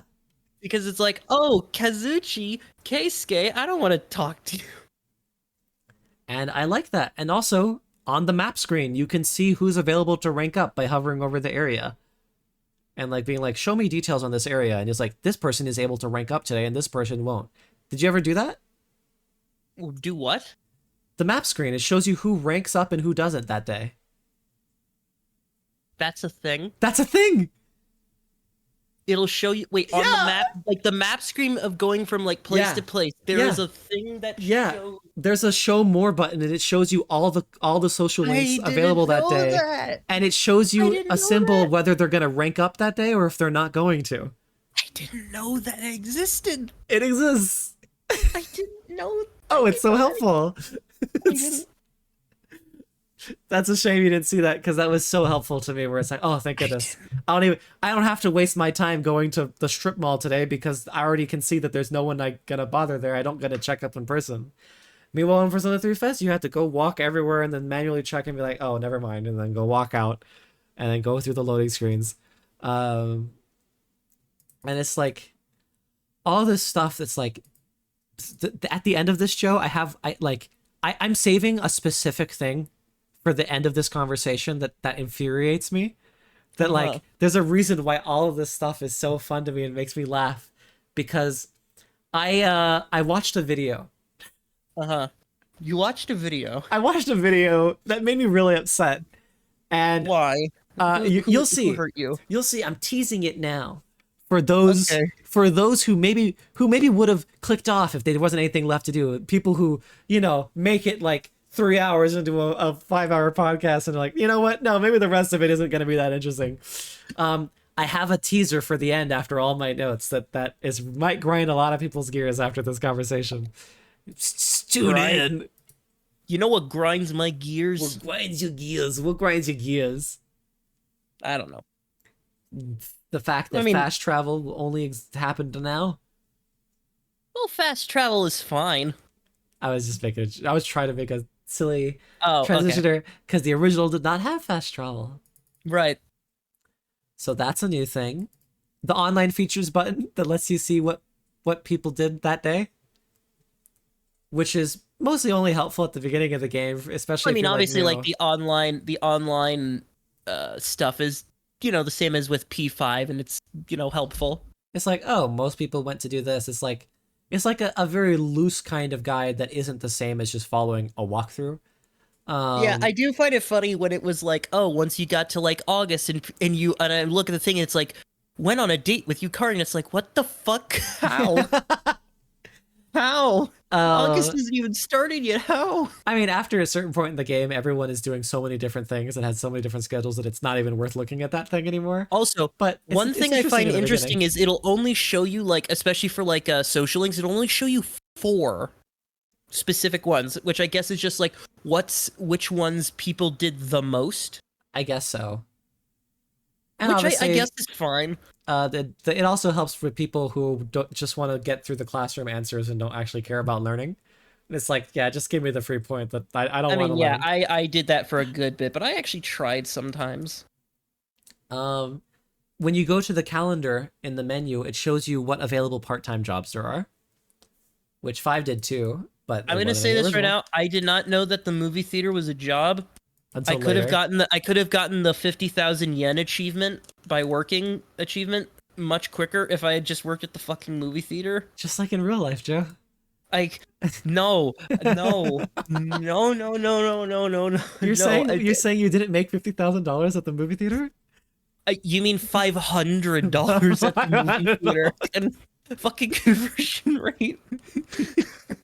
Conversion rate, Adam. American dollars. Yeah. No, Yeah, no. yen is one every 1 yen is a dollar. I made $500 fucking dollars my first week of working at a movie theater, at the movie theater. Makoto, by my calculations, would have Getting taken 10 freaking weeks. Poor Makoto. Poor Makoto. The inflation is terrible. That's what you get for Which is hilarious because you can sometimes news broadcasts do say the yen has either increased or decreased in value. he said increased. Increased? I'm sorry, I'm a little bit Increased. congested right now. This always happens at night for some reason. Increased and increase. There's the escapade fortune teller, which can, aside from the rarity fortune, give you a lot of other little things. That's nice. There's the mini map when you're free roaming around any area. That's kind of nice. Yeah, that's cool. You can see your current objective under the date in the top right. Yeah, I like that. I didn't realize that was new, It is but new. that it's still very helpful. I mean, a lot of these things come from something like 5, but like there's a reason that they were good. And it's like, again, back to what it makes it bewilders my brain every time we're like, it's just stealing the identity of 3. You're just trying to make everything like 5, and it's like, no, 5 just finally came up with a lot of good quality of life features that other games should just have. Thank goodness. Yeah. It's like there's also more foot traffic, like of background NPCs and like stuff like the strip mall especially. Like people walking across the mall. Yeah, that was especially helpful. Helpful? Well, maybe helpful. I don't know. Are you zoning out? I might have zoned out for a second. I will admit I might have zoned out because I lost track of the conversation. What did you mention about the map in the mall? I'm sorry. We've been talking about Persona for almost 3 hours. Not to say I'm not paying attention, but like for some reason that last bit just for some reason just woo. I was saying that when you're at the strip mall, there are NPCs that walk across like foot traffic style. There are people there are background Right. NPCs that walk from one end to the other side. Oh, that's so helpful. That is so fucking helpful. Oh yeah, I would have gotten lost at the strip mall if I didn't follow where everyone else was walking. I did not hear the foot traffic part. I thought you were still talking about the map. Okay. That was so helpful. I zoned out for the 1 second. I thought you were still talking about how the mini map in the open areas, and I'm like, oh yeah, that's a bit helpful because I was thinking like, oh yeah, I guess the mini map helping you out, showing you like, oh, the locations on like the different levels of the Joe, strip mall. you got to get your academic points. Stay awake during my lecture. I am awake during the lecture. That's the funny thing. I am awake. I got water specifically so I can stay awake. Courage points. Slept through my own podcast. Well, I mean, the courage is easier to rank than fucking academics, which takes 260 fucking points. Yay. Why? Just because you want Mitsuru to be harder to social link? Is that really the only reason it's that high? Well, it's also because it's just easier. There's more things that give you social stat points in this game than in the original. Fair enough, but at the same time, like, come on. You could can have been. you can run in Tartarus now, which you could not do in the original. You just had one Yeah, set walking speed. you were just like a brisk pace, and the running comes with its whole slew of features that you unlock. Yeah, the little ninja run, the like, the special, The fucking, ambush, the ambush run. Yeah, where you do a little spiral like thing that Where you- has yeah. an insane attack range. unless it's a golden, which in that case it's like it always stops just short. For me. I actually noticed but- that like it really helped me with the goldens. Mm. The Well, I mean, sometimes it would help with golden, but most of the time, the Persona 4 golden hands. Uh, There are also obviously now Tartarus is littered with a bunch of objects and little fucking stalagmites, or is it what's the other term? they're like mineral deposits. I think is Yeah. how Fuka put it. It's like, oh, there's mineral deposits that carry shit. What's the version of stalagmite? Is it stalagmite or stalactite that is the bottom, the one that comes up from the Mite floor? is ceiling, tight. No, it's tight. A stalactite is the ceiling. A stalagmite is the floor because Then, yeah. stalactite has the T, which drops down. So you got those, lots of little objects, lots of little grabbies One thing everywhere. I will say, I'm sad that you're not always guaranteed money out of enemy encounters. Like, yeah, sure, you get like the items, but you could also just get like gemstones, which are for the crafting, which you can't trade those for money. Which is like, it's a little bit of a bummer. It's obviously not a big deal because obviously, like, yeah, the stalagmites are there. I think you get enough items that you're making a lot of money. Yeah, you make a lot of money regardless, but I just find it like, oh, well, what if I want to do what if I want to do a mineralless run? I think potentially the reason they don't do that is to balance how many personas you fuse in a night. Because obviously summoning from the Right. compendium costs money.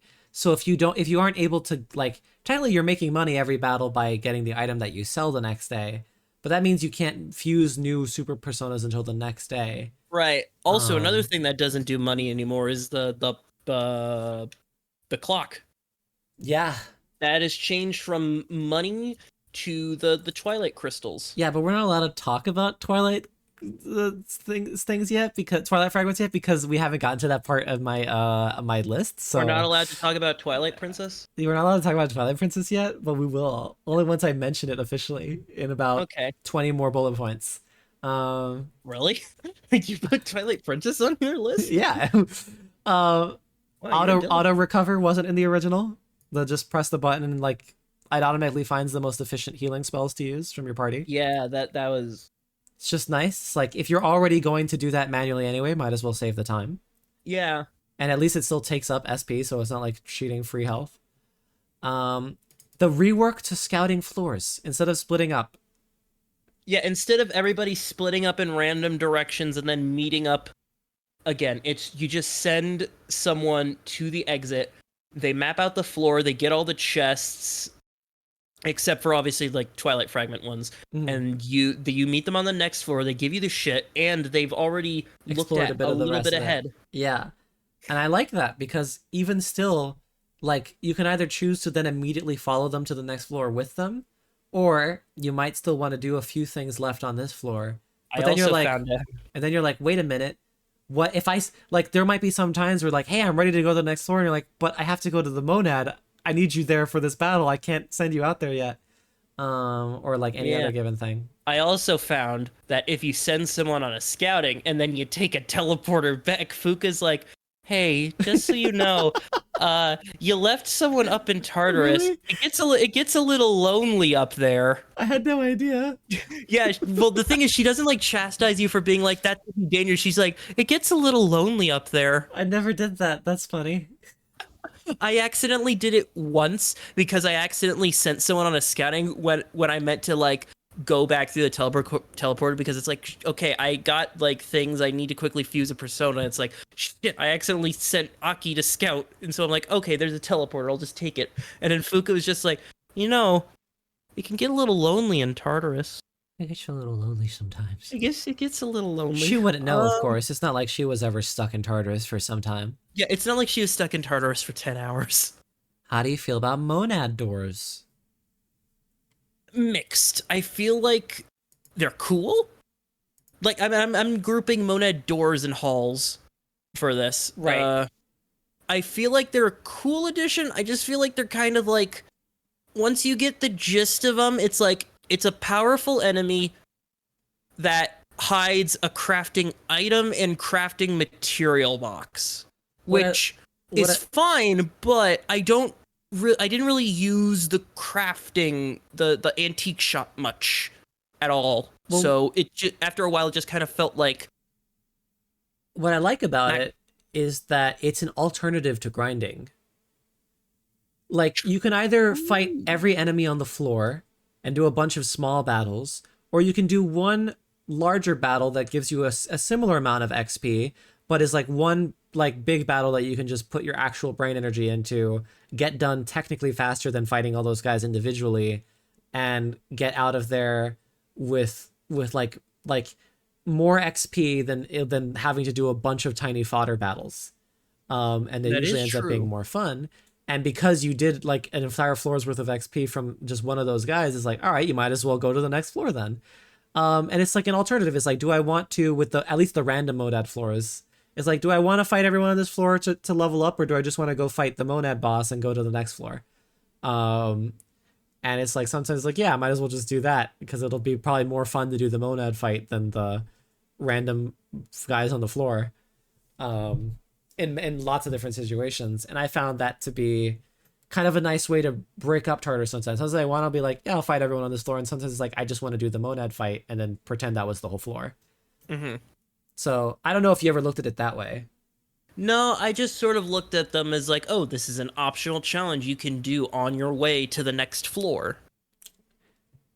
Would you... And then the hallways, like at the designated floors, I thought those ones were like, oh, they add a little extra bit of lore in them with the extra notes, and that's how you unlock some of the costumes, specifically all the swimsuits for some reason, and the butler outfits, and the random summer winter outfits. Well, no, the butler outfits are all locked in the locked chest outside the monad doors. It's only the swimsuits and I think the alluring outfits that are locked. Well, no, I got Yukari's battle panties fucking in. That's what they're called. That's what they're called. I hate that they're called that. I hate that they're called that. They couldn't remove the cringe. They couldn't remove the teenage rom-com energy from it, but like I have a whole bullet point here about modern user interface. I've never done it to talk about it this point, but it's true. You know, the one thing I don't like about the interface, I'm sad they didn't keep the revolver menu thing in battles. That's like one. If there's one nitpick I have to say about the UI, it's like I wish they kept that. That was cool. That was a cool thing.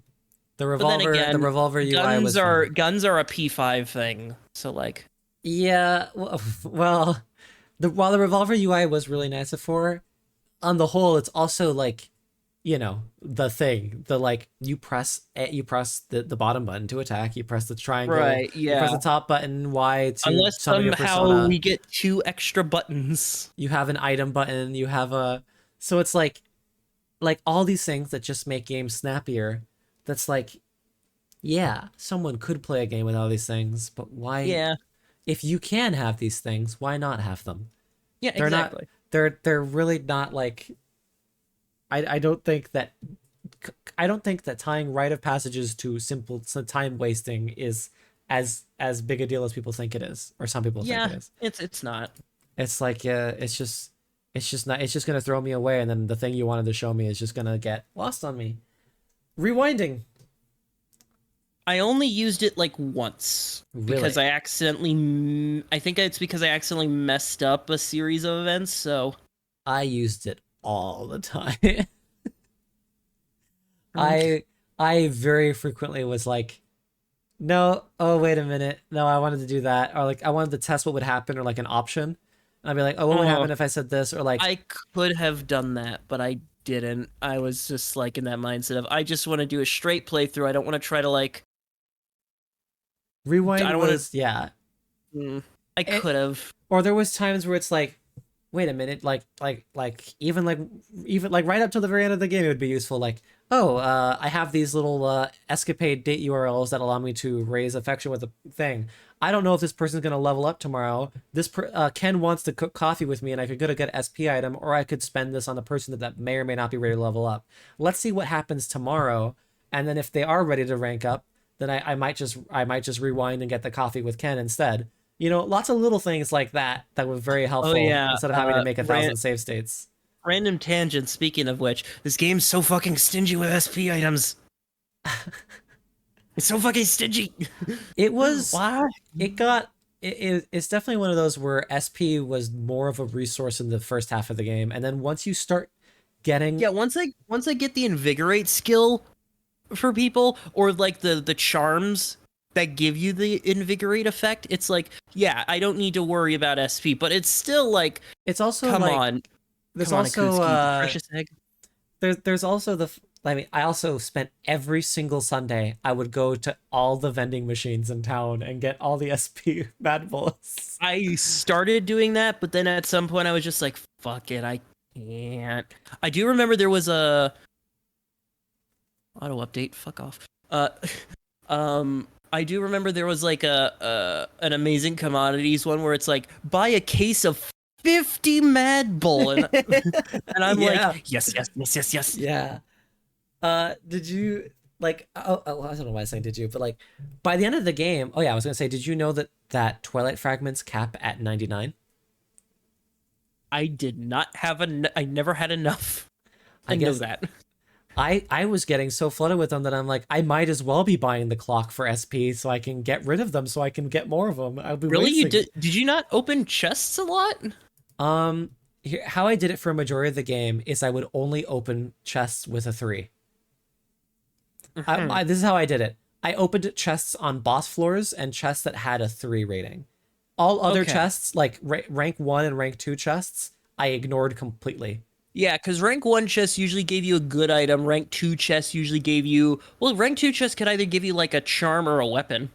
Like they were pretty all right. I mean, there are some good stuff in those chests. Yeah, there are good It's just stuff. that like I didn't know for a long time how scarce Twilight fragments how scarce Twilight fragments would be for Twilight the rest of the fragments. game. So for a while I was just trying to be extra, close to the chest with them. But it turns out by the end of the game you Close get to the so many chest? of them. Yeah. To the to the chest that I'm not opening because I'm saving my Twilight fragments. Yeah, exactly. So I would save up on a lot of them and be a little stingy. But eventually I like near the end of the game I would just be spending them nonstop because I was getting more of them than I was spending. But for the first half of the game, yeah, it was like for the first half of the game it was like only open 3s. Maybe for the first fourth of the game it was only open chests with a 3. For the second fourth of the game it was open all chests on boss floors, and then in the last fourth of the game it was open everything. Right. So that's how I Now- did it. Now, I do want to mention, I did get almost every single achievement in the game. The only one I'm missing is obviously the max social links ones. Did you collect, speaking of Twilight Fragments, did you collect everyone around town? No, I didn't. How do you do that?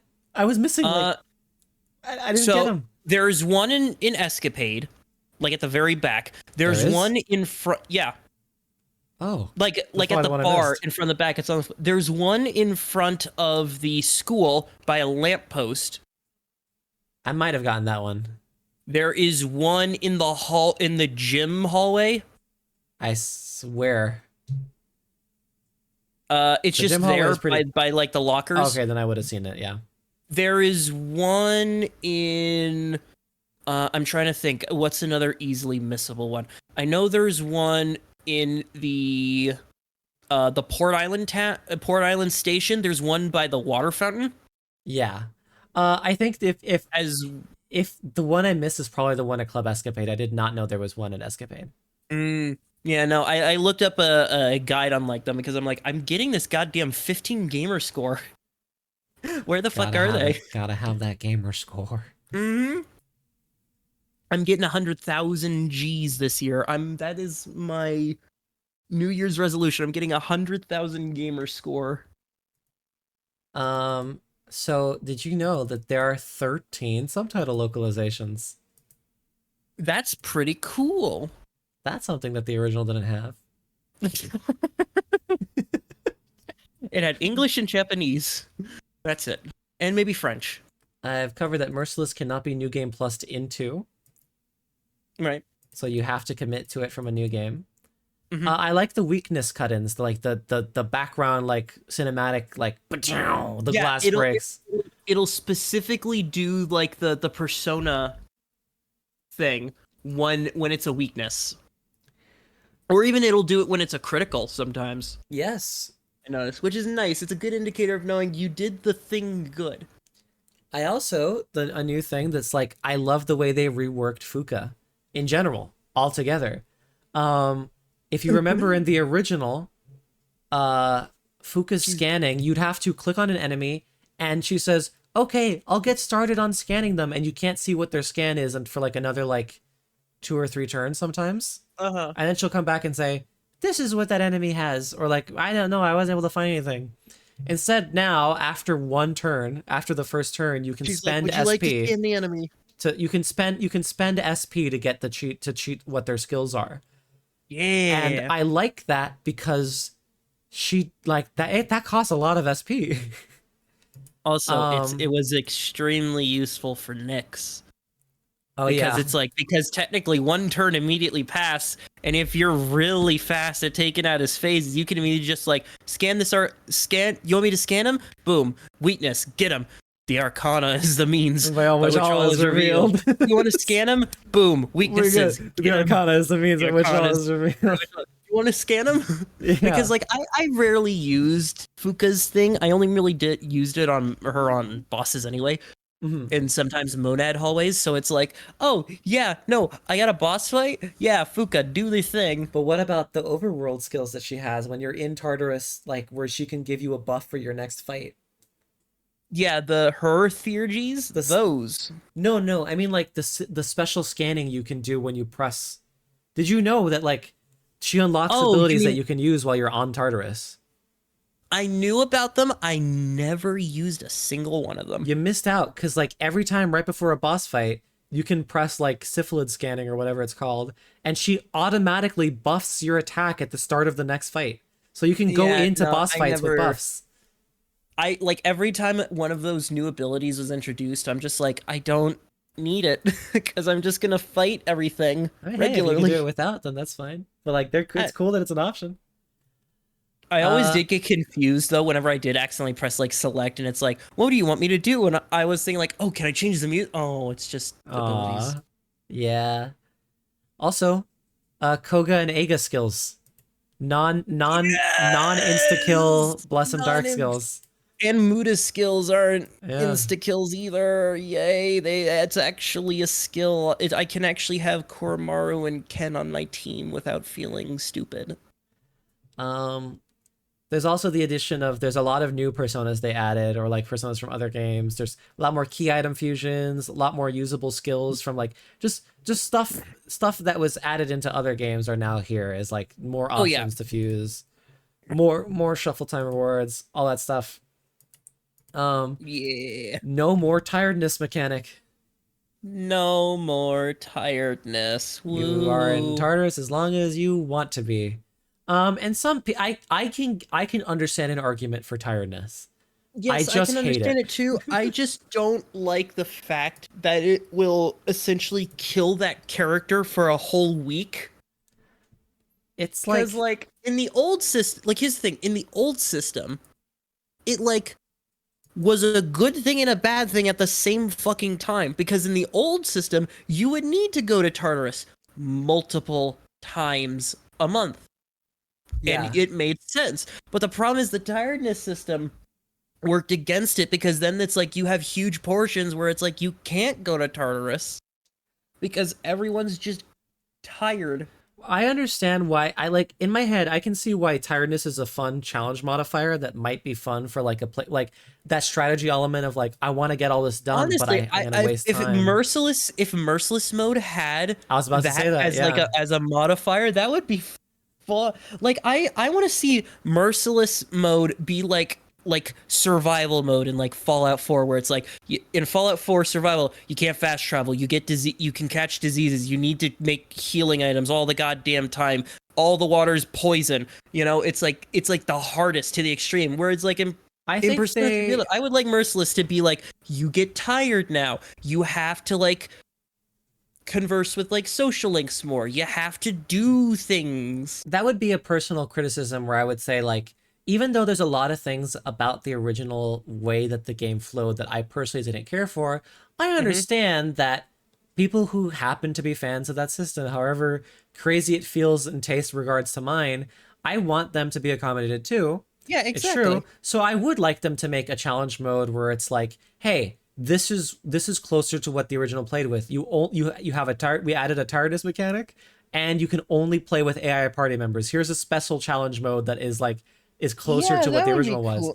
Yeah, that And- would be cool. Just an extra hard, like an extra challenge. And then people could then say like, "Oh, good, you play Reload? Did you play the challenge mode? Come back to me when you did that." So gatekeepers can still have their fucking fun or whatever. Did you play the challenge mode with the one gamer score achievement for beating it? So it's like, I mean, well, on one hand, I see a lot of benefit to removing a lot of these cumbersome things. I don't see a downside to adding an option to have them Yeah, back. exactly. So Yeah, it's like, I think it would actually be a nice thing. Like, they're never going to do this. I highly doubt they're going to do this. But if they could, if I could talk to them and ask them, I'd say, you know what? Despite the fact that I hate these mechanics, I think that they should be preserved in their own fun way. Yeah, if somebody wants them as a challenge, that would be cool to have them. You know, like there. modern ports of like Sonic games don't have live systems anymore. But I understand the idea of playing a game all the way through and like with like a limited number of lives and mistakes. Like I understand that there is a unique challenge to playing platformers with a limited number of lives. Even if it's like I don't want my first playthrough to have them, it's like I don't mind having a challenge mode. Like here's the lives mode. Play this platformer with a limited number of lives instead. Instead of just making it the default. It's like why not have both? Have a mode that has the original limitation so that people who liked that specific challenge can still have it. That'd be something I would say the game is sorely lacking. That's like because you did make the game so much easier in a lot of ways. You probably could. I don't see a negative to adding an extra feature or an extra mode that restores that for people so that the purists will be a little happier. There will always be purists who will never be satiated, but you can make more of them happier. Yeah, that'd be cool. But yeah, that's just one thing. Like I don't know how much effort it would take to put that in, but I can't imagine it'd be that much. Speaking of the tiredness system, because the tiredness system is gone, you can still get a free courage point by going to the nurse's office after a Tartarus visit. That's cool. So it's not as broken as it was in the original, where anytime you were like, you know how you'd be tired for multiple days in a row, right? Yeah. So you would just go to Edogawa's office for multiple days after Tartarus, and he would always have this free courage points to give you, and it was just easy peasy. Now you can still get a courage point, but only occasionally because you're not going to Tartarus as often. Oh my god, we're finally allowed to talk about Twilight Fragments. Oh boy, Twilight Princess. We finally have permission to talk about. What do you think of Twilight Fragments in general? I mean, it's kind of hard to discuss it anyway. But... Their inclusion is interesting because it's like they basically replace an already established mechanic, but I mean they have new uses because not only do they replace the clock where you can get your health and SP back for your party, they also open up the special chests. They do. And the level up clock. The level up clock is awesome. The level up clock is awesome. That's such a great thing. A time saver. Here's a fun thing though I learned Fuck about branding. it. It has a cap of 13 levels. Yes, it does. You can only level up a character 13 times before you need to like use them, level them up, and then get a new clock. I think that's honestly kind of fine. Yeah, that's fine. Because if you know that going in, you can also like take them to a recent floor, grind them up until like they're a little closer to you, but now they need a little more grinding, so now you get the clock, and now they're back up to where you are, and it doesn't make it like it eases the mechanic, but isn't so broken that it's insane. I love the level up clock rooms. They're great. What do you think of the floors where enemies have like a random ailment like rage or something? Oh, the ones where they're raged, fearful, distressed, And they act dizzy. differently on the floor. I think, well, while it didn't really affect my play style anyway, I think it is a genuinely nice addition to have just like random elements, because now it's like, oh, you don't know what to expect. It's just, while it may not do much, I do think it's still nice to have. Because then when you fight them, it's like, oh, they automatically have that status element. So if you're well equipped to, say, fight, like shadows with, like, say, rage, then you can just go after them. Mm-hmm. And I think it's nice. And what do you think about the fact that you can save the game anywhere? I can save the game. You no longer anywhere. have to go to that little fucking thing. You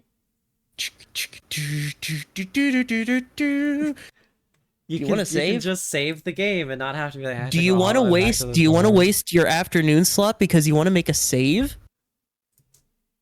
Or do you want to go all the way back down? Like I mean, I guess you do still have to go back down, but like, there's a lot more opportunities to just like save somewhere. Yes, saving is nice. There's also, there's a lot more random teleporters on floors that can take you back to the bottom. Yeah. And of course, I noticed there's a high volume of them. You can resume also from the specific floor you teleported back down from, but only from that floor unless you have to go directly to a teleporter. There's saving anywhere, and then there's, what do you think of what did you think of the URLs in the net cafe? Like these like kind of like the returning some videotapes in Persona 5. Like they added videotapes. They added the ability to use the computer at the dorm. What did you think of the little computer activities? That was interesting. It just has little ways to like get either step boosts or the just little new things to learn. Like I learned about the what's the thing you put in the fridge? The taiyaki. The taiyaki, yeah, and fucking everybody steals the taiyaki. Like literally everybody. I think literally everyone has like a gag of like, oh, first it's Ikutsuki, then it's Akihiko, then it's Yukari, then it's Junpei. Everybody steals your taiyaki until finally you're able to give it to Elizabeth. Speaking of Elizabeth and her requests, I like that there are exclamation marks on the map as well for where someone is. Yes. It actually kind of trivialized a few of them. Like there were some times where I was like, why is this even a request if I immediately know where to go? But then again, it's also, like, it's whatever. I love that costumes as like a reward and incentivizes you to do some of the fucking things, though I hate that in order to get some of them you have to persona craft, because that's the only reason I think I even started persona crafting, was because god damn it, there's outfits. I need to collect outfits. I'm addicted to outfits even if I'm not going to use them. And then the last thing, I mean, there's a lot of different ones that we already kind of talked about in our random ranting all over the place today. The last thing on my little specific note here is once you visit a restaurant or a location at least once, your phone can give you updates like sales or special events to those places. Mm-hmm. So that's all nice. We made it through the new shit that's in the game. Hooray. They added so much to this game. They added a lot to this game, and I'm glad they did, because it makes it feel like this is as updated as you could potentially get. So if you remember, before this game came out, I had a wish list of what I wanted for the game when we knew nothing about it. Right. And I have I have my wish list here where I have it based off like which things came true, which Mhm. things did not come true, Yep. and which stuff half came true but is different than what I expected it was going to be. And it's an Okay. equal amount of each one. Hooray. So which one do you want to start with? Let's start with things that didn't come true. Like it's so spicy. No Femsi. Oh, well, that kind of came true. Yeah, but like The no natural modding. one. Well, no And- natural one, but I mean, And one that like I knew they kind of weren't gonna do, but like maybe might happen in a Persona 6. You can't choose your pronouns because there's no femc. There's not gonna be a line where like it's like, oh, our leader, oh, I'm with her. Like this, like, it's gonna be like yeah, some people are gonna be excluded from the game. fucking Or from the war pronouns. Fucking hate that guy. I also wanted a mix of Persona. I wanted I came up with this idea of a Persona 4 5 dungeon cross type thing where you have maybe 10 Tartarus floors and then one big floor that like is the equivalent of 10 floors. So there'd be like far fewer Tartarus floors, but every once in a while there'd be a big handcrafted floor. Which didn't happen. Like a big old dungeon floor. Yeah, like mini Persona 5 dungeons. Where you have this one cool extra fancy looking floor that is gonna look the same for everyone, which technically happens on boss floors, but I don't think that counts. That was one way I thought could have made Tartarus more interesting. But that's not what they did. I also wanted the fully voiced protagonist. Yeah, no, that's never happening. You can't date the bros. Can't date. Well, I mean, you kind of can. It's just not really dates. Not right, no. You can't obviously you can't date Junpei because he's got his heart for Midori, but you can't date Yeah. Akihiko. Can't date any of them. He's got Chidori. his heart. He's got his heart on. He's waiting for my Wait, what? Wait, what happened? What did I miss? Oh, because I said Chihiro. No, you said Midori. Midori. Wait, Yes. is there a character called Midori somewhere in the world? No, that's that. 'Cause I know about that Chidori. makes well, no, that makes it sound like mid Kodo, like how Mid-Kodo. people like hate on did I Makoto, come so up they with call the her name mid Midori? Kodo, mid Dory, Midori. Chidori, but mid. Right. I mean, I She's know it's mid. written down here on my notes. Where did I come up with the name Midori? Midori. Medea and Chidori, Midori, I have no fucking idea. because Medea is her persona. Here's another one that I kind of wish. You know how we said, oh, what if there was a challenge mode where you had tiredness and you could only control your The party members through survival AI. That mode would have been a great place to put the mechanic where if the protagonist dies, everyone dies, because I hate that it Yeah. still happens. Why is it back? They fixed it finally in fucking Tactica of all things. And X. We're on a fight And X. They fucking fixed it and then they didn't. That's such a weird. Of all the quality of life things to not include, the protagonist getting one shot to some random insane thing, like, I get it in the original. You're the one that controls everything. The tactic system works entirely on you. Yeah, it makes sense. But now that you have, like, if you're gonna go ahead and let me control my party members and like give them their own agency to do what they want, then why if they have their revive skills, why does it matter if I die? Because Well, you see, Persona 1 because and 2 actually- understood this. Like, it's because it notoriously, unless the protagonist is alive, everyone else doesn't know what to do. they had their brain See, stops working. that's why, because Shinji was his own protagonist, but because he died, nobody knew what to do. Did you Wait, also, can I say something real quick? Yeah. Can I mention something? I don't know if this was added or not to this game, Okay. to this version, but the fact that when Junpei dies, and once like Chidori starts healing him and reviving him, they're like, "Wait, you're reviving him?" It's like, it just made me think, You've been doing wow, that the none whole of you game. tried with Shinji. None of you tried. That's true. Speaking of, in Portable, you're able to revive Shinji. I don't think they should have added that. I don't Yeah. know. I don't. Yeah, exactly. I was hoping that they didn't add that back in, and they didn't. They didn't. Thankfully. But you know what? You can revive Chidori. You can revive. Wait, what? Yeah. You can What? revive Chidori. No. Wait, hold on. I know that she's technically embodied in Junpei's second theurgy. What do you mean you can revive her? If you know the Link event where he goes to buy flowers and he chickens out. Yeah. You did that one? If I you did that go one. the very next day after that Link event happens, if you go to Rafflesia, you can buy the flowers he was gonna buy her. You buy those, and then you can trigger a new event with him that revives Chidori. But the caveat is that she doesn't remember Junpei, but now she's alive. What? I know.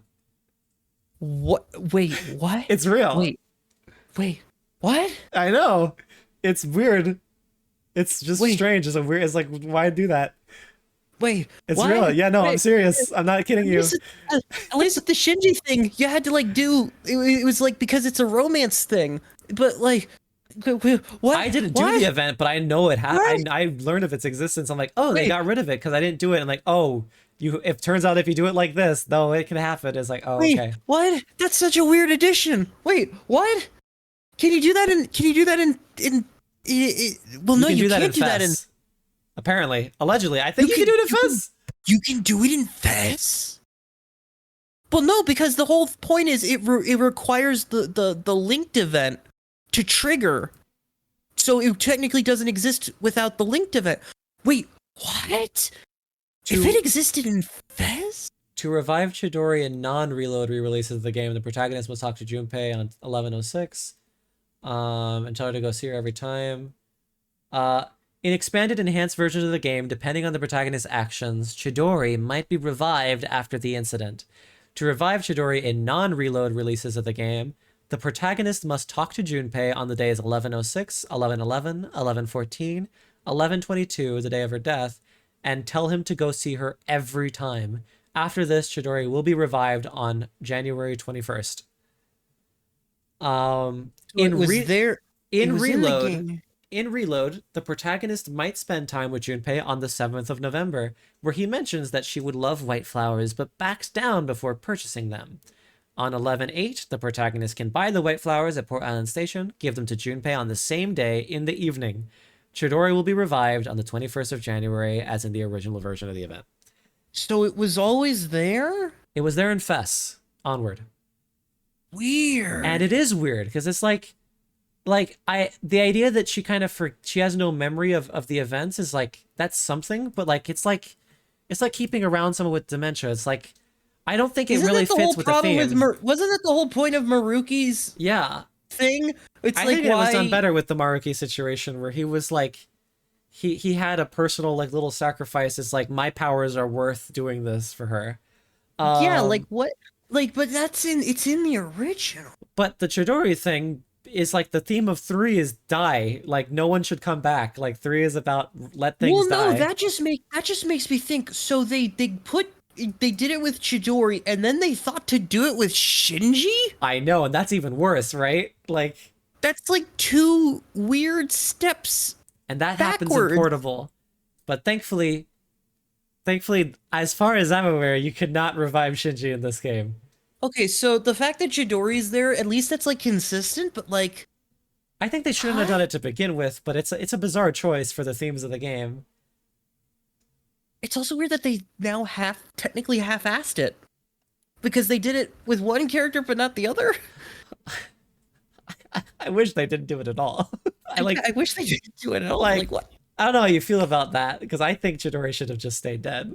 Yeah, Chidori, I mean, she's a fine character, but fucking stay dead. Like, yeah, that's the point. Like, That's the point. remember, Memento Mori. Like, come on. Memento whatever. Mori.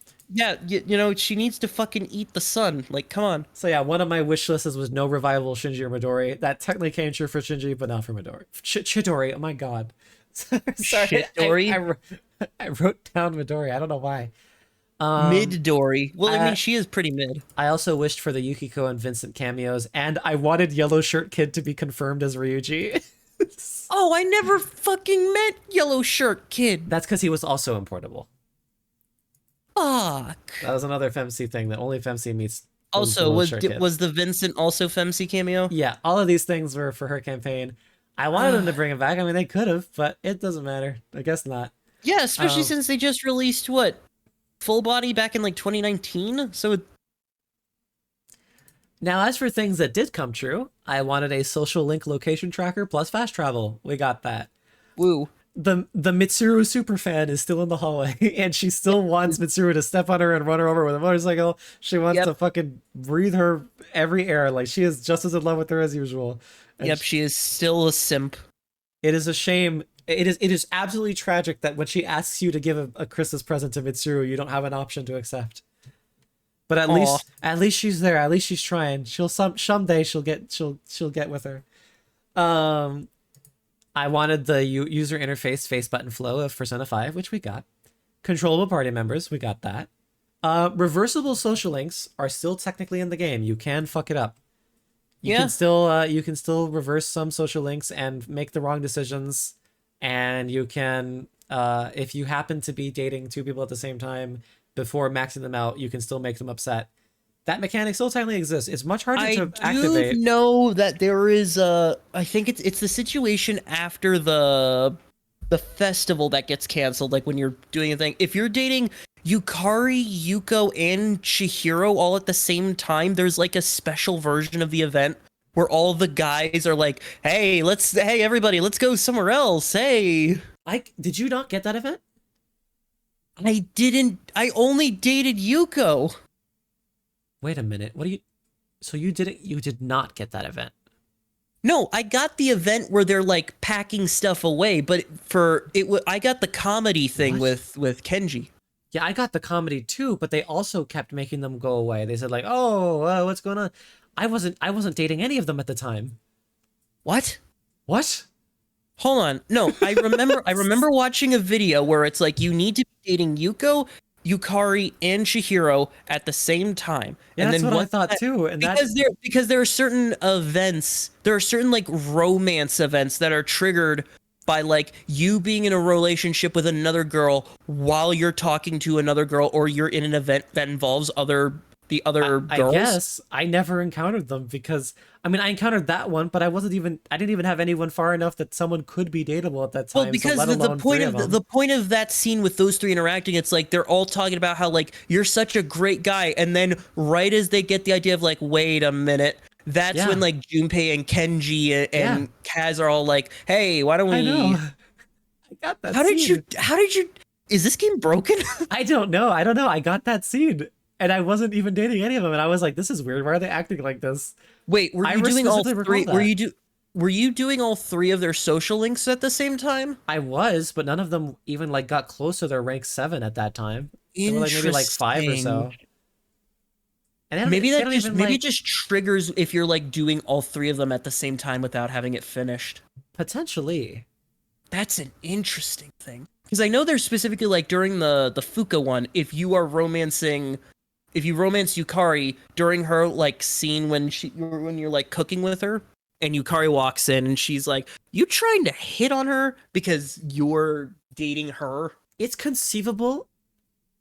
It's conceivable that I had already been dating at least either Chihiro or Yuko by then, but not two of them. It was not possible by then. Because that event happened like middle of the school year, and I was doing everyone Yuko. pretty. Yeah, I had been dating Yuko by that time. All I got was like a scene. I didn't even get Yuko was not even there. Like all I got was Yukari, Junpei, Kenji, Kaz. Like that's all the scene I got. Because I got the comedy. That's bizarre. I don't know what I did to trigger it then. Maybe it only needs a single person. They know you're going to cheat on them before you even think about it. It's like Google. Yeah, exactly. Reload hears you.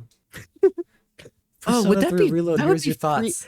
Wouldn't that be freaky if like Persona 6 had like a thing like to where it's like if you have like the PlayStation controller with like the microphone, and it can like pick up like if you say like certain keywords, like you say like dating, and then it's like, oh, the game's gonna try to subtly push you towards like a romance option with a character.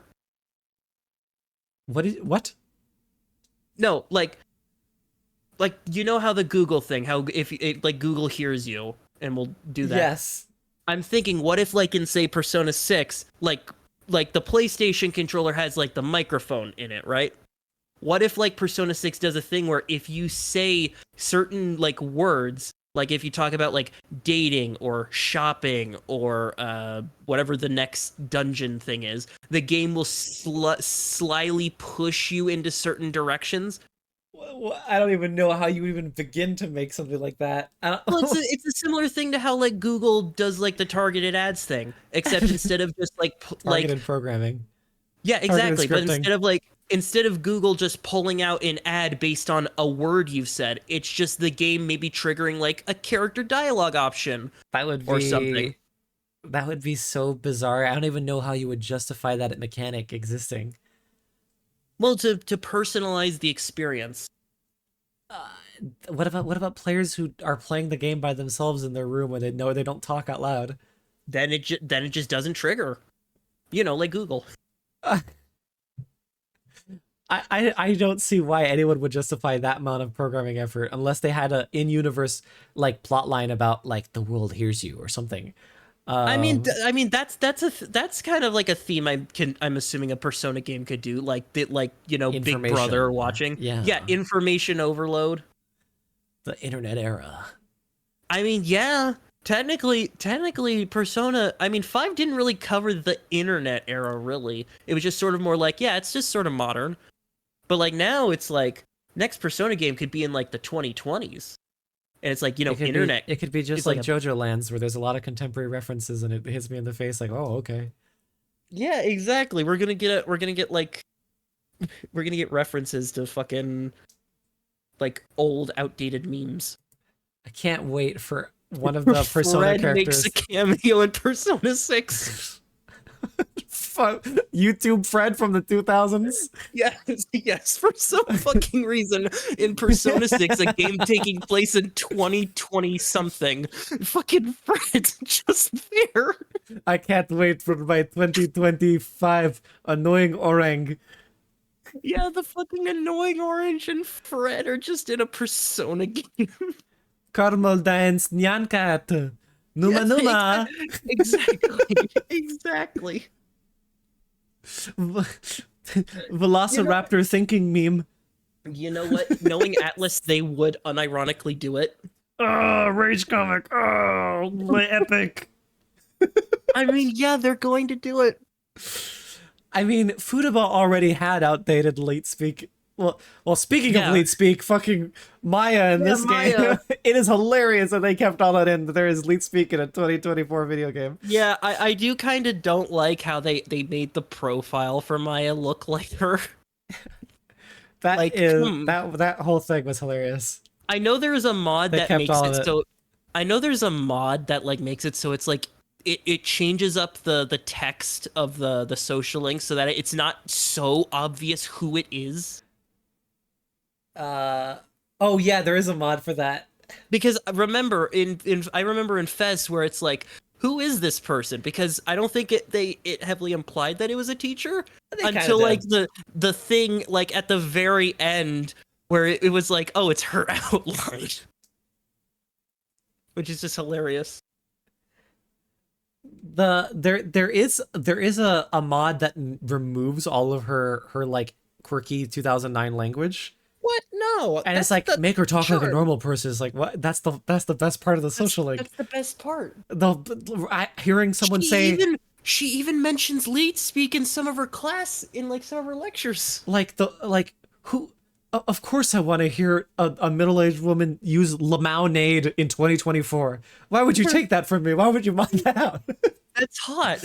That's hot. Lamau-nade Rafflecopter. Lamau-nade Rafflecopter. Like Lefemau. Like a composition teacher making constant spelling mistakes is hilarious. Yeah, it's great. I mean, Step on me. I could maybe do without like half the social link her saying I'm really into young student grooming, but like if you're gonna get rid of something from her social link, get rid of that. Like, because it's like that was a bit like, because like it's like there's this one Yeah. student. It's funny because it's like the whole time with Kenji, it's like maybe this isn't such a good idea. I think her But social link meanwhile, would have worked pretty much mostly fine if she wasn't like, yeah, this like even if it wasn't already just weird enough, this cosmic coincidence that you of all people is like main character syndroming somehow. Like Yeah. from like But set maybe- from like 5 different angles that part doesn't work. Just keep her as this like funny like weird talking composition teacher who gets drunk and hates the other teachers. I will say her like meltdown. The meltdown was great. Another Meltdown instance was- where voicing your social links is fun. Mhm. Because she's one of the ones that didn't get a benefit that for a lot of the game because obviously there's no voice chat in Innocence and Online, I guess. So like It's from 2009 voice chat. Well, no. voice chat didn't No, exist in well, 2009. No, PC voice chat didn't exist. Console voice chat, definitely. Guess they weren't using Skype. But anyway, Oh God, Skype. anyway, back to the wish list. I wish that they got rid of the tiredness. They got rid of tiredness. I wish that they would retain all the Persona 2 references. There we go. We were just talking about Innocence and Online. And now here's the middle one where it's like They kinda did, kinda didn't. kinda did, kinda didn't. Removal of forced dating, which they did get rid of, but also the jealousy system still technically exists. Right. Because Which is I weird said because forced romance / jealousy. I guess the jealousy system is fine so long as you don't have to force date anyone, so that's fine. well, yeah, that uh, makes sense because then it's like the jealousy is your fault, and Yes. it's not just like a Yeah, exactly. Wendy and I may have gone for the hero route, but like don't as long as you didn't force it on us and like Yeah, make us exactly. feel like bring the guilt onto the player. Don't be like, well, you were the one yeah, who that made me do makes this. sense. Makes me wonder why they didn't have like they didn't bring that kind of a system back for 4 or 5. Yeah, I mean, it would have been nice. I mean, it's like I said, I like the strategy element of like figuring out like how to manage your time. Oops, I reversed the social link. How am I going to do it? Even though theoretically you could just reload a save file, but either way, it's still a quaint idea. Yeah. I asked for them to get rid of the Ken romance, which is one of those things where they technically didn't have to because they got rid of MC entirely. So Well, I mean, I do like the little bit with fucking Maiko's terrible father being like, "I'm not letting you marry my girl." It's I mean, like, well, I mean that's fun because he's delusional. yeah, he's a delusional man. And not to mention, then you have like that little event at the end where Michael's like, she gives you a little peck on the cheek. It's like, okay, this is a little like, oh, this poor little girl, like this poor little girl thinks she's gonna come back in 10 years and all she's gonna find is a tombstone, and a lot of pain. All right. It was hilarious All right. how often there'd be Theory. people all Here's over my the theory. game that were like, Here's I my- can't wait to see you in the year, and it's like, yeah, me too. I'll be dead. I'm theory crafting. Persona 6, Maiko is the protagonist. I want people to come back from previous Persona games. They like remember when they released that there was going to be an adult Nanako in 5, and she Yeah, was that going to was- be that like was- she was that was very like cool. that would have been I awesome. know. Here's the thing. I know people currently are speculating, and apparently this is very heavy speculation. The reason why they wanted that Alice is remade 3 of all the games is because when they do inevitably do Persona 6, that somehow it's going to be connected directly to 3. I mean, anyone could make that kind of thing. That's just Very a wish true. list thing. But like, yeah, like they were gonna bring back Nanako as like I love bringing back these characters that like were previously like had this entire archetype and now they're going through a different phase of their life and they're like, yeah. it's The only like, time they really did that was in Arena Ultimax. oh, I thought you were talking about other like for example, like I mean, we saw the benefits of that in Somnium Files. Oh yeah, fucking Somnium Files was beautiful, where it's just like you get a whole new cast of characters, plus all the old ones. Fucking Oda got a fucking mullet. A gross mullet. Anyway, Yeah, if they do bring her back in some DLC, yes, I please. There's no there's no reason to do that. Nah, when they bring her back, the only social link is Ken, and it's forced romance. Like they could have Ken be like Ken could like admit his feelings to her, and she could be like, no. And then he'd be like, "Aw," because he's like, just a little "Oh, kid that's who think adorable." because like in Maiko, he'd be the little kid who thinks he has a chance when you're like, "No, Yeah, you it's weird how you they naive didn't- little child." It's weird how they already wrote that character Yeah. dynamic already, and then they just And then it. someone on the team is like, "Yeah, Ken, someone's go after this extra vulnerable child who's like going through who's like even worse off." Like this- the most exploitable kid. Yeah, go after them. Make your protagonist go go be extra gross. And it's like, why? And so it's like, yeah, if they ever do that, don't. This is one where they kind of did, kind of didn't. Do you remember in Strikers? You could do this thing where you remember Persona points. Persona points. Okay, there is a system in Strikers where you get points that don't can be remember. used. You can gain points that allow you to level your characters up to where Joker's level was. And while they didn't have that, they kind of made up for it with the clock floors. I don't remember that. I think you were playing a Strikers on easy mode anyway. So I don't think you Oh. cared. Right, because beat 'em up, right, or hack and Um, slash, or whatever that mode is. The next So- one is the answer getting reworked or rewritten, and I guess that's which gonna is- happen. It's happening. It hasn't just happened yet, when. but I guess it's technically going to happen. Then there was Persona So- 4 shuffle time / negotiations, and they at least they improved shuffle time, so it's like They kind of improved Shuffle. resume Tartarus from gated floors like mementos. So while you can't actually resume it from like the border floors, there are more opportunities to resume Tartarus, so I don't need yeah. the mementos border floor like rest stop floors. Toggle battle music from other games. That's a technicality because of the DLC. Technically, because also about the battle floor, the border floors thing. I love how the teleporter, when you go back to Tartarus, it's like your last floor was floor 121. Would you like to continue from there? Yeah. I like Oh yeah, that. that That's is nice. Yeah. And the very last one that like kind of technically exists is I wrote down extensive PC options. There are PC options, I just wouldn't call them extensive. It's just the bare minimum of like you can set the display. I mean, Notice you how can I play didn't continue. you can play it at 120 FPS. That's very nice. Oh, well, yeah, because on consoles you're able to do 120. And you can FPS. change the resolution. I mean, it's like you can Widescreen. I don't actually know yet. I assume so. I haven't tried it yet because when Wendy and I were playing, we played it on the TV. Oh god, the cutscenes. Yeah, I don't know. Ultra wide screen. Ultra wide screen. The bars on the bars.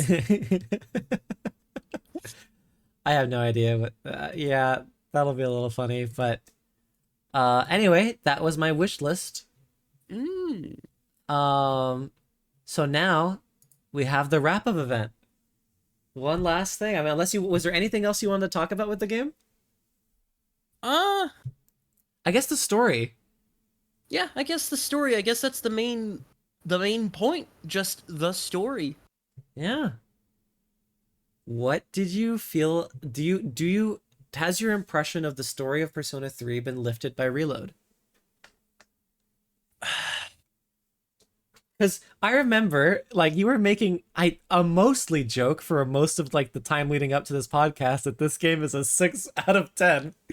And it's like, do you really not like the story that much? Because I think that, like, especially once you know what's going on, and especially with all the Link episodes and the new voice acting and everything, I think the story is pretty good.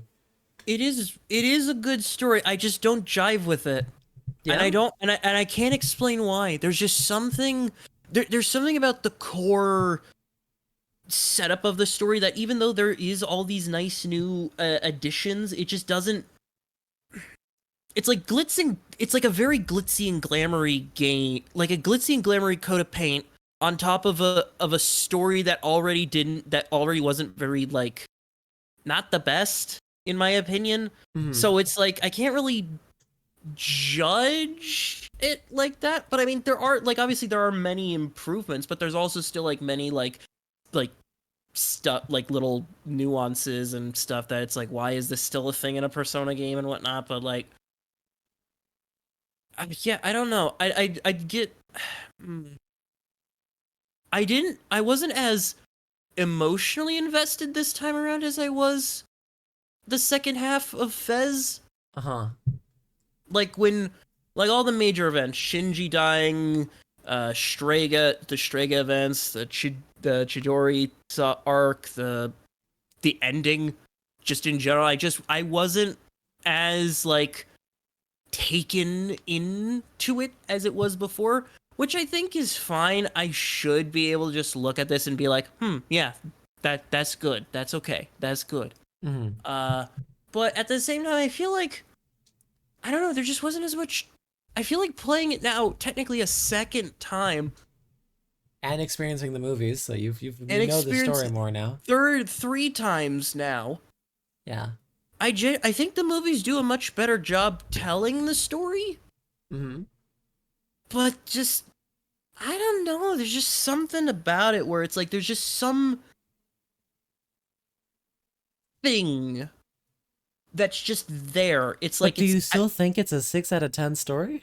oh no. No. It's like a 6.5 out of 10. Because I still think all the problems I think I have with like pacing are still there. It's just now in the other way around where it's like the latter half now has the pacing problems. I find that you I you still really have do think it's still a 6 out of 10. I still have problems with some of the characters like Mitsuru. I still don't jive with at all, even though like obviously her backstory and like her character like growth is like I just don't jive with her. Stuff like Ken and Koromaru are both cool, but they're more like a surface level cool, even though Ken has the whole thing with like his revenge plot.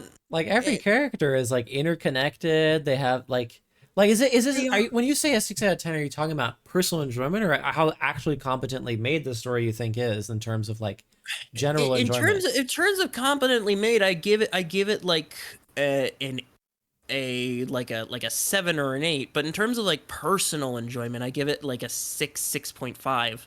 I'm leaning Because it's more like 6.5 because there's more like good stuff. There's obviously a lot more good stuff. I mean, you know me, I hate using ranking systems in general. I Yeah, hate like I 6 out of hate it 10s. too. But like I hate it too, I'm but trying to understand what you mean by that. If like you're trying to say that you actually think that most people would consider it like because here's the thing, I would give original Fez a 5 out of 10 because of its story problems, of its character problems, and mostly of which a lot of its gameplay flaws because of how just outdated it is.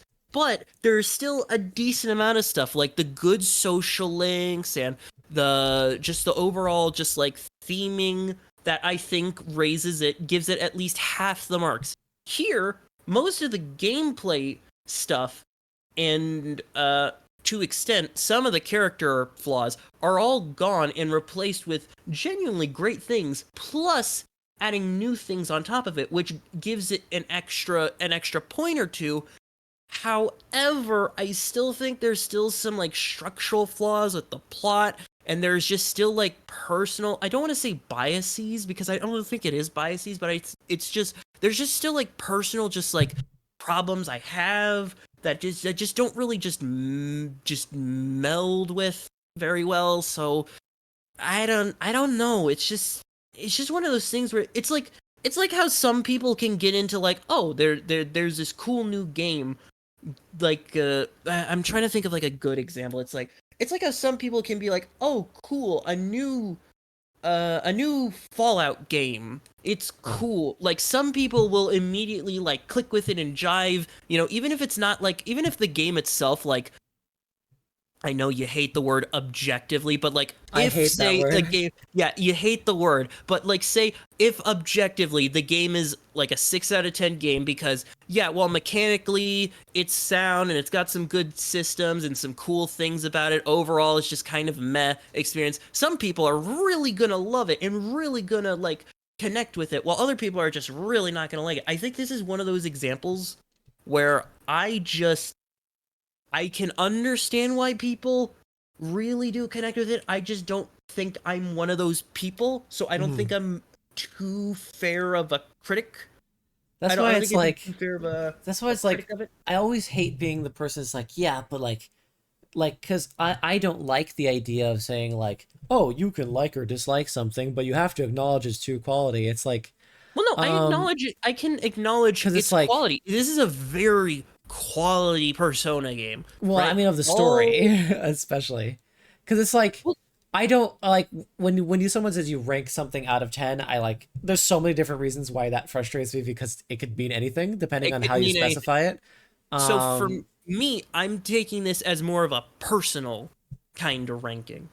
because like I understand you usually when you say something like that, but it's like when I hear when I hear a 6 out of 10, usually I imagine what it must take for someone to put something low like that. Because I also think of how people have number biases and they usually consider six to be rather poor, and it's like I wonder what it is about the story you don't like so much. Like what is it about it that makes it That's the miss fun for thing. you? I can't put a finger on it because all I know is that there's just something here that's just like I just don't jive with. I mean, I like the theming. I love that how the whole game is centered around death and its finality. Like that's fucking awesome. Well, it's not awesome. It's terrible.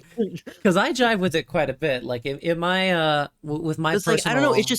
It's just something about it where like 4 and 5, and to some extension, to Eternal Punishment. It's like those stories. I really enjoyed and really connected with, but it's just something about this one. I don't know if it's just the way the story is executed. I don't know if it's the way that like it's handled. I don't know what it is about it. It's just there's something about how the story is being told that I just cannot personally just get into.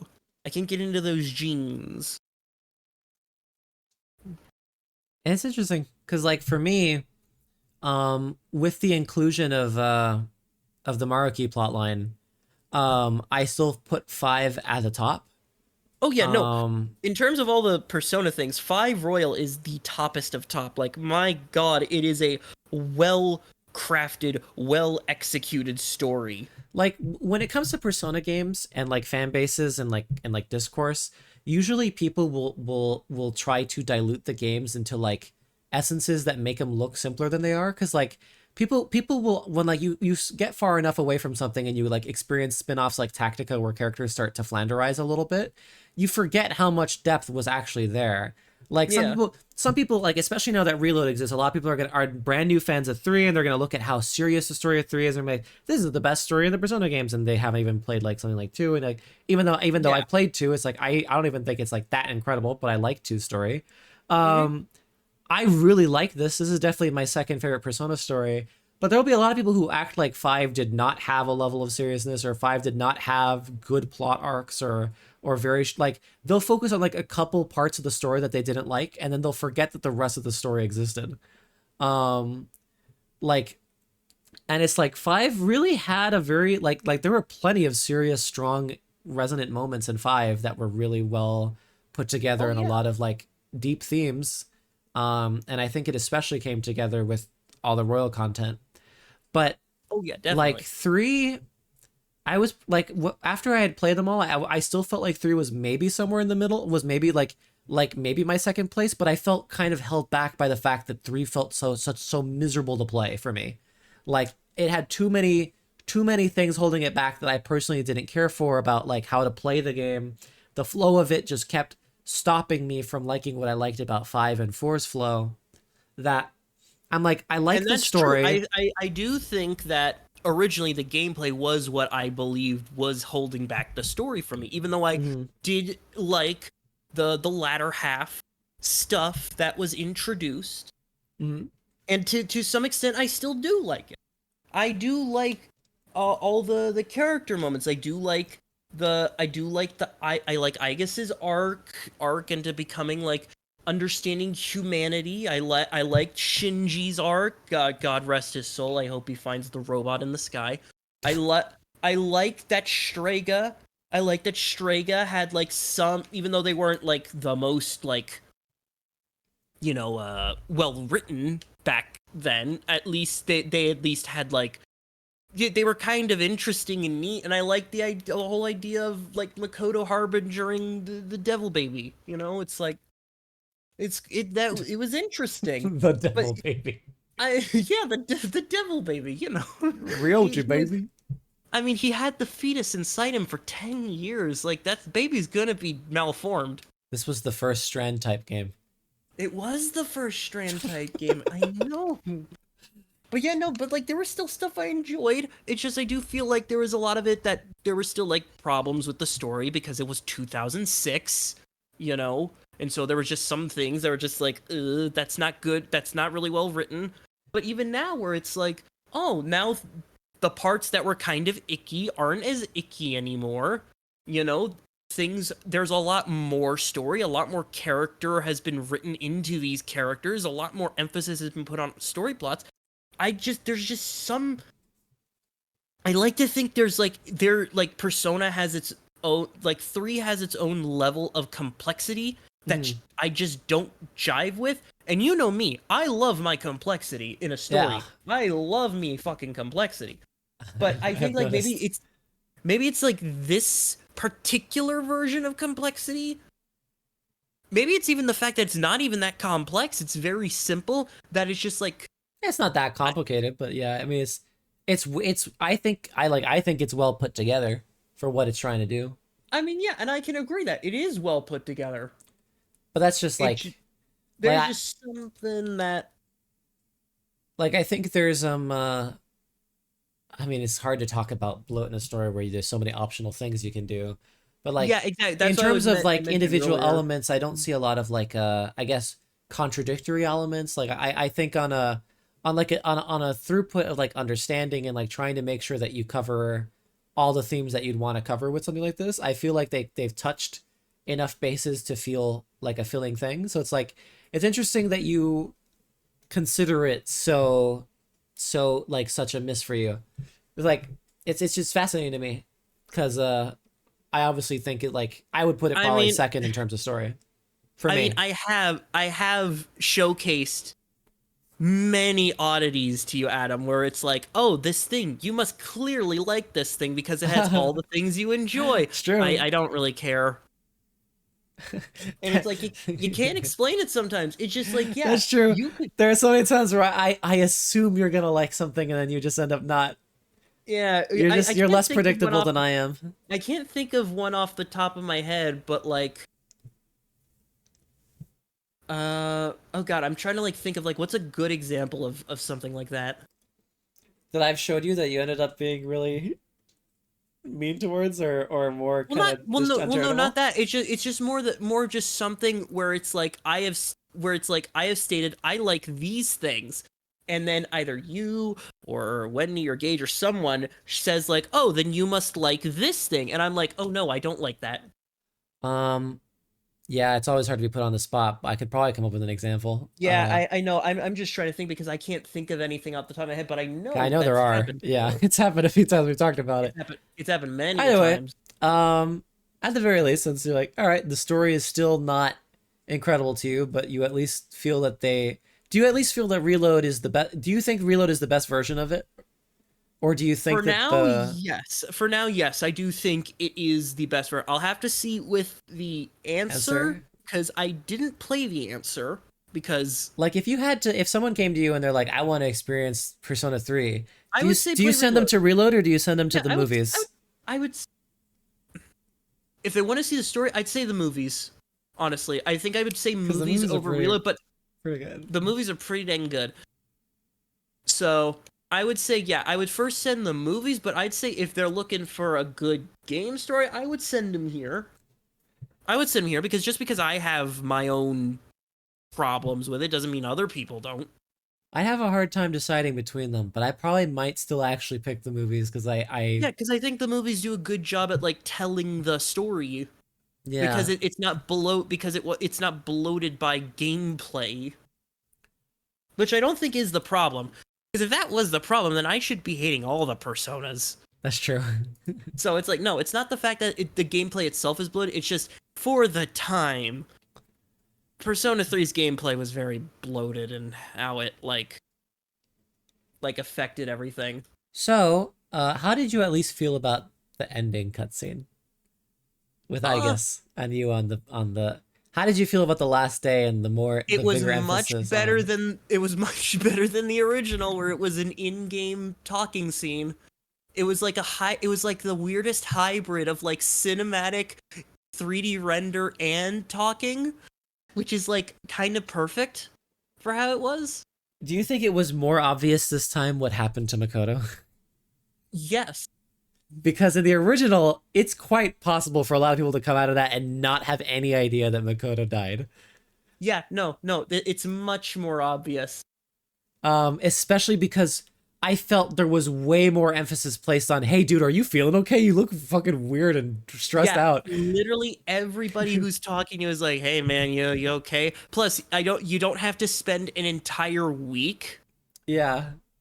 It's all in one day when You it look happens. pale and sickly and fucking freaked out, man. What's going on with you? You're so tired. And then you Hell. have that black text at the end where it's like it has this extreme cinematic close your eyes or nothing.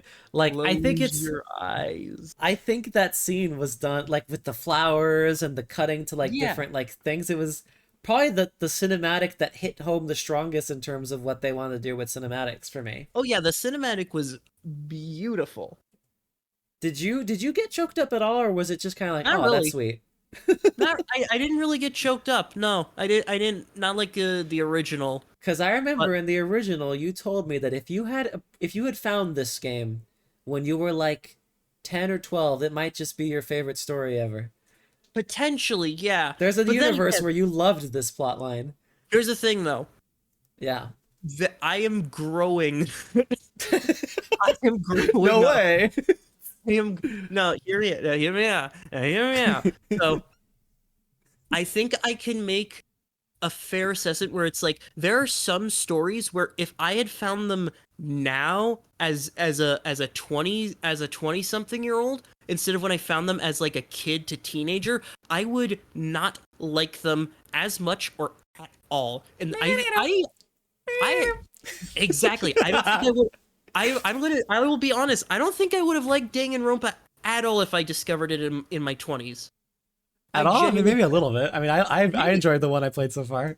We gotta get to A two little sometime. bit, but that's because I think I have my tastes in like just what I enjoy have just radically changed from when I was like 17 to like 22. Mhm. Like I think that period of my life just the way I like have like interests in things have just radically shifted. Because like yeah, I'll still like if there's a new like Danganronpa thing or a Zero Escape thing, God knows if that ever happens again. But like if those kinds of things happen, then I'll be like, "Oh yeah, I'm on board 100%." But like if there's like I don't know, if there's like a thing similar to it, but not it that I get introduced now, I don't think I like those kinds of things as much. Like I don't like the tones or the general like tropes and stuff that those types of games and stories convey. Likewise, I don't think I would have cared much for Persona 4 or 5 story when I was younger than I do now because I Right. think I can relate to those stories more. Mm-hmm. Whereas with 3 story, it's about death. I played fucking VLR when I was 12. Yeah. So if I had actually played 3 back when I had it, VLR Super Back to the Future. exactly. If I had played through 3 back when I still had it, back when I thought for some reason it was a PS1 game, Yeah. I probably would have considered it the greatest story, one of the greatest stories ever, and I probably would still think that to this day. But I think just because the fact that just personal interests have been started shifting, the kind of stuff that this story tells just aren't as like as maybe not saying they're not as interesting, but they're just not as hard hitting for me now as they would have been back then. Uh-huh. So I think that's just mainly what it comes down to. It's just interests have changed. Well, considering now that the story still doesn't click entirely with you, but you do at least enjoy the efforts they made to Yes, of course. smooth it out. I'm also not the dumb youngster who just because I don't like something doesn't mean I can't appreciate what's been done. So, like, considering everything that is now the game that is P3R versus the, frankly, fairly miserable experience you had in FES, how do you feel about this game overall right now? How do you I feel think about what you played? this so far is probably the most, aside from Portable, which I still have to try, like, fully commit to. I think you'll like this more than route. Portable, but Well, obviously, yeah. Femc has this bit of fun. It's Well, you can right, look but at the well, I dialogue mean, options. I need to commit to a FemC route because funnily enough, I don't know shit about FemC route. Kotane. I don't know anything about how that story, what happens in that story. I know like the little bits, like the saving Shinji and stuff like that, but it's like I don't know how it ends. I don't know anything about the plot or how it differs. I So mean, it's like Kotane it's so basically goes through the same arc that Makoto does, but right, but it's like I don't know how, if that makes sense. I technically am not really spoiled on how that version of the game ends, it'd which be is interesting. weird. You for can give how it a much I shot heard about someday, so- but Yeah, I wouldn't put a rush on it. Because here's the thing, I still feel like Portable is, especially like FemC Portable, could be its own experience compared to this. Like it's its Possibly. own unique little experience because it's more visual novel style, Yeah. which it's got its own character, it's got its own routes, new additions, new whatevers, you know. It's like it's its own little thing. If anything, I could call that technically a spin-off to this. If anything, Maybe. potentially.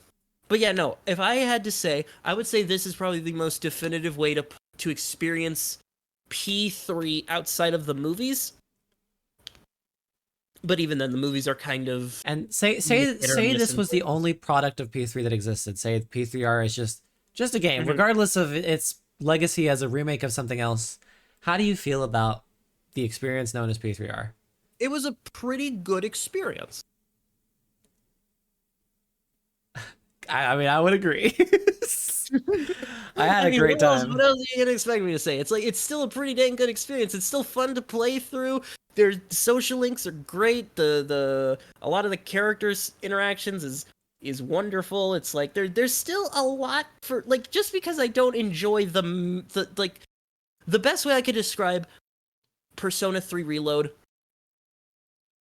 There are so many wonderful. It's like I'm eating like 100 appetizers that are all just extremely delicious, but then it's like the main one singular meal comes along and I'm just like, it's just kind of bland. So what would you say if someone called the game worthless? I would call them out on that. Yeah. Honestly, you know, I mean, I joked about it before, but like, no, it's not worthless, not at all. In the same vein, I could say a lot of other games that I don't particularly agree with. I wouldn't call them worthless. No, it's just certain times. You know, there's just you need to understand. Sometimes there just comes a point where it's like you are not the demographic for everything. Hmm. Hell, sometimes even in the same franchise of things, you're not the demographic. So I can clearly understand that maybe just this, while from a gameplay standpoint, I am very much the demographic because I do love me a good old RPG with weaknesses and stat buffs and you know strategic planning and all that. Just everything around it, or at least some of the stuff around it, may not be for me. So But what would you sometimes do? that's okay. So what would you do if we ended this all off by me summarizing a 15-minute video titled Persona 3 Reload, a worthless remake. I'm gonna quickly look up who made it. Snickety Because Slice made it. hold on. They have 30,000 subs. They are a channel that has made Persona videos before. Let me see. And they made a video called Diggity Slice. Persona 3 Reload, a worthless remake. A worthless remake. I'm I seeing have its made latest a thing. list of bullet points of everything that they talk about, shortened. Well, let me look over this channel so far. Seems like they do a lot of analyses. Mm-hmm. Pretty decent views for channel size, as well as the fact that it seems like I don't know anything about this person, Mm-hmm. but it does. They seem to probably, judging by like what they choose to cover, it definitely seems like they have a head on their shoulders, Uh-huh. seemingly, because I don't see anything too out of the ordinary. So In fact, I see a couple of videos where it's like, oh, that's interesting. They covered the Valkyria Chronicles and its DLC. They covered the anime Another novelization. Even their first video is about Gravity Rush, which is interesting to me. So it's like, looking through it, they seem to have like an interesting repertoire. I see they're very homing in on like Persona stuff as the main breaded and butter. So you see a person like this, who seems to have done a lot of analytical content, and they put out a video calling it a worthless remake. What do you think they're going to say about it? Considering that it's only 15 minutes. Mm-hmm. And the last video they made was almost 4-hour analysis on, I'm assuming, the original Persona 3. Sort of a la hidden in Private. Yeah. private's Persona 4 thing, because I can see they have mini parts, Mm-hmm. or just its own, or just like other ones Mm-hmm. and whatnot. I would assume they must have some reason to. They must have at least a decent reason, or at the very least, they must have at least a claim that is on its own, or at least one claim on its own that I could be seen as like, yeah, I could see why you would think that. Hit me with those bullet points, baby. I need to go through. Here is basically what they said in their video. And this is from someone who thinks the game is a. Well, they here's the titled their video a worthless remake. A worthless remake, and this is my opinion from a guy who thinks this is one of the best 6.5 games. Well, here's the thing: I do genuinely think, even though I do personally give it a 6.5, it is one of the best 6.5s, which is a thing that can happen. You know, because it's like, I think this is like, yeah, for what it is, personally, it's a 6.5, but I think it's one of the best ones. Anyway, go with the bullet points. I need to hear. Their opening line is, "It's not as good as the original." Okay. They say that the original game was timeless. Timeless. Timeless. The original game was timeless. Okay, it was timeless. They then say that Reload strips away and appropriates the vision from the original creators. I could understand that statement, but I would need more. I would need like. This was then fact-checked by the comment section, in which many staff members of the original P3 worked on this game. Uh-huh. So people who made the original and had that vision made this game too. Right, okay, so already it's falling. He says after this that he has played every version of Persona 3, and he has a better understanding of Persona 3 than most people. I could agree with a statement like that, because I mean, looking at his channel, he's got multi-hour amounts of analyses on these games. So obviously this guy definitely does know what they're talking about. He then says that he made a negative review of Sakura Wars, so he jokes that that is the reason that Atlas did not give him a review copy, with the impression that he was entitled to one. He thought he was entitled to it because he made. He says that he probably didn't get a review copy for the game because he made a negative review of a Sega game. Now, was this said jokingly or I in don't know. seriousness? I don't know. It could have been, it might have been a little bit of both. It might have been a little bit of like a joke mixed with some snideness of like. Well, here's the "I should thing. have totally given I you one. won't. I I put all this won't- time into my videos." I won't give him the benefit of it. I'll give him some benefit of the doubt there because I do know that some publishers tend to, regardless of whether or not you like are for or against them, sometimes if you make something that's more negative towards them, they probably won't be as like buddy. I'll give him the benefit of the doubt, but it's thin ice for that comment. Anyway, continue. So he starts the review proper with now saying, "The game did a good job of retaining the story of the original, unlike RE4 Make, which he despises and hates and destroys the original." All right, this mother. I'm getting. All right, fucking. All right, it's time to fucking go. All right. I got my gat. Where the fuck is this man? Where the fuck is this man? He thinks the game is better than Portable. He likes the dynamic fair enough. cutscenes. He loves the way the ending was handled. It was his favorite part. Okay, you know what? All those valid points. I still got the gun. All of these things that you would definitely find in a worthless remake. He played the game in Japanese because he doesn't like he didn't even bother playing it in English. So he said he has no comment on the English voice acting because he played it in Japanese. You know what? Fair enough. I know there are some people who like playing games that way, so that's fine. And here's one of the primary points of his video. He hates Koromaru's new voice.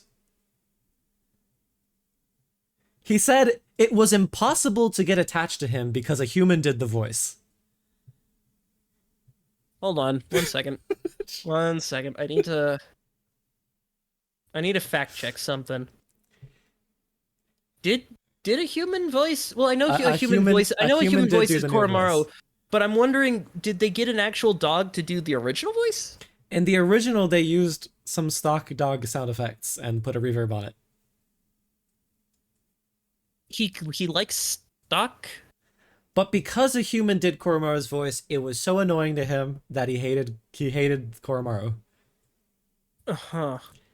He grumbles about the fact that you can pet Koromaru. He says, You mean the one thing every fucking game is now required by death penalty to have? well, he would agree with you there because he said he grumbles about the fact you can pet Koromaru because he believes it's only done to pander to a, quote, stupid fucking Twitter account, quote, that he dislikes. To a single Twitter account. Therefore, it's a bad thing that you can pet Koromaru. He presents it as a negative thing that you can pet him. It is apparently a downside to him because apparently this reminds him of a Twitter account about whether or not you can pet a dog. So it's a bad thing to him that you can pet Koromaru. I have no other way to interpret this statement. Okay. He makes a comment that the FMVs are not played at their full resolution, which is, yeah, that's true. Fair enough. He loves the new Link episodes, especially the ones with Shinjiro. Again, fair enough. He thinks the character models are all really well made. Fair enough. He really hates the lighting of the dorm, and he hates that the lighting of the final month changes the way the dorm looks. I could see understand why someone wouldn't, Because like, he was saying those that changes. they were too incompetent to not just make it look like that from the beginning. He thinks that the way it looked at the end should have been closer to what it looked like the whole game. I mean, fair enough. I Which can is, understand someone having like an idea. Also, I just want to say, even though the title is a worthless remake, the thumbnail says incredibly mid, Yeah. which is like contradicting. He hates the new soundtrack. He says it's terrible. He hates how much Lotus Juice appears, who he quoted as the only guy from the original. And then he said, I'm going to get preemptively ahead of people. If you like this soundtrack, you are wrong. See, as someone who enjoys music, I say automatically I just get triggered at the idea of, like, if you like this if someone's saying if you like this music, you You're are wrong. wrong. Because That's it's how he like, said it. I don't like certain types of music, but you're not wrong to enjoy. I don't ever go around saying like, "Oh, I hate this music, so if you like it, you're wrong." It's like, no, you don't say that because everyone has taste. So like, He hates the Nyx boss fight because it is now color coded to green instead of gray. And they removed That's one visual effect from the background. that's a nitpick. Yep. But all right. It is. He says that the new Tartarus is terrible. Why? He starts by saying it looks a bit nicer than the original, but later reiterates okay. not by much. Okay, so it's like flandering. It's like, oh, you look nicer, but like, His point that he says that he grumbled for a while that people are going to claim that Tartarus is better now, but he claims differently. Because he says it is now easier to evade enemies while exploring Tartarus, and that a game where you aren't forced to fight enemies is a toothless game. hold on. Repeat the statement in full. How you wrote it. This is paraphrasing, but he's used all these words in like 3 versions of the same sentence. Uh-huh. He does not like that it is easier to evade enemies while exploring Tartarus, and that a game where you aren't forced to fight the enemies is toothless. He believes that because the hallways are technically wider, that the enemies are no longer a threat and you don't need to fight them. Well, damn shit. Then all those times I've been playing Souls-like and just trying to avoid it. I guess I wasn't toothless. I guess I just wasn't Well, toothless. the game Adam. was toothless. The game was toothless because it's I guess allowing the you to game, run away from it. Yeah, I guess the game because it allows me to run. Man, the Souls likes are all shit. My God. Now, this doesn't account for the fact that Whoa. obviously if you don't fight these enemies and if you run away from too many of them, you'll never make it through the game. But apparently, because you can avoid some of them, you don't have to fight these enemies. And that Repeat means that the statement game. again. Well, I this is me saying Oh, something okay. that like like because if you do run away from a lot of enemies in the game, what happens, Joe?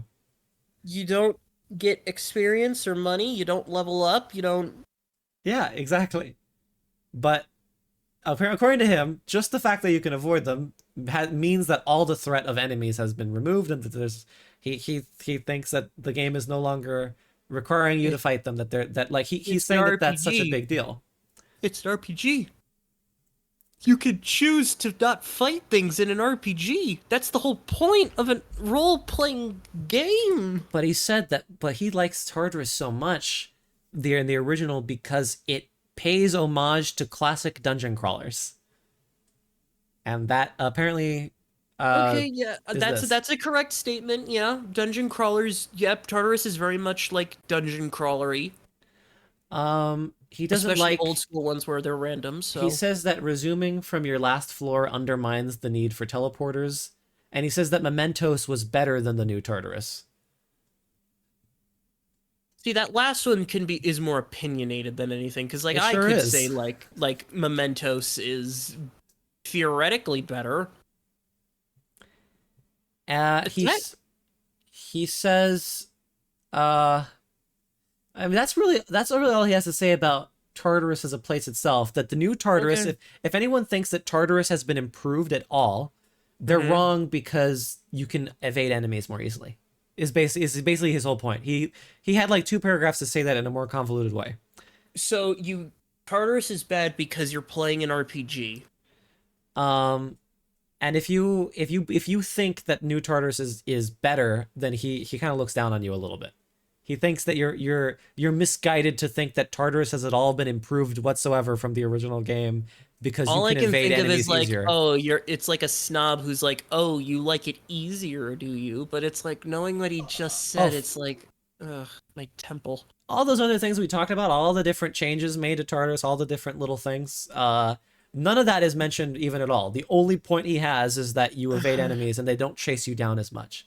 Like he made a good point that in the original, there were even some areas where there were dead ends of Tartarus that they could chase you into, and you'd be forced into battle more often by getting ambushed. That's true. That doesn't happen as often now, right? Yeah, that's true. He had this thing that was a little hard for me to figure out what exactly he was trying to say. Okay, hit me. Where he was like kind of making a point that the original TARDIS was so great because you were constantly making decisions. Hold on. Is that the whole thing? Is that the whole statement? Kind of. The original TARDIS was great. Hold on. It's like one of those like fucking like what did the drunk guy mean by this? Like The original TARDIS was better because you're constant. Well, before you say that, I want to think. The original TARDIS was better because you're constantly make decisions. So he says that Could those decisions be whether or not you want to fight the enemies? that is what he meant, because he says that like if you have two options when you would approach an enemy shadow, you could either run from them or attack them. Which is the whole reason why he doesn't like the new one. But the thing is, because it was because running from them was stricter. No, hold on. I think I get it. He likes the original for letting you run away or fight because it was he believes it's presented more as like you can tactfully get away from an encounter, whereas in the new version it's like, well, now the hallways are wider, so you don't have to think about whether or not you even need to go into an encounter or not. Well, you can just always just run. If you remember in the original, once a shadow chases you, they kind of stop at an invisible wall after a point. Yeah, especially at like certain blocks. But then they'll keep looking at you. They'll stare at you while pushing against this invisible wall, right? Right. And you can't exactly go back the way you came. Unless, of course, you walk far enough away that it then despawns again and de-aggroes, and then this point gets mute. But let's just pretend that they stay that way indefinitely. Okay. He says that because TARDIS was constantly changing, you never know if it was a good idea to run past an enemy because the area you just left behind might have a good chest in it. Therefore, there was more choice. See, the problem with that statement is there's a theoretical version of it which I could understand, which is like in a world where enemies, like if you're running away from an enemy that you don't want to fight and they end up blocking a path, and you could end up like say in a dead end, or in like maybe you find the exit when you realize, well, wait, there's a whole section of the map over there I didn't get to. Then I could understand that argument, because then it's like, oh well, you're choosing to run away from an enemy and theoretically like forcing yourself into an encounter if you don't like the way you went. But the way he puts it, it's like just chess.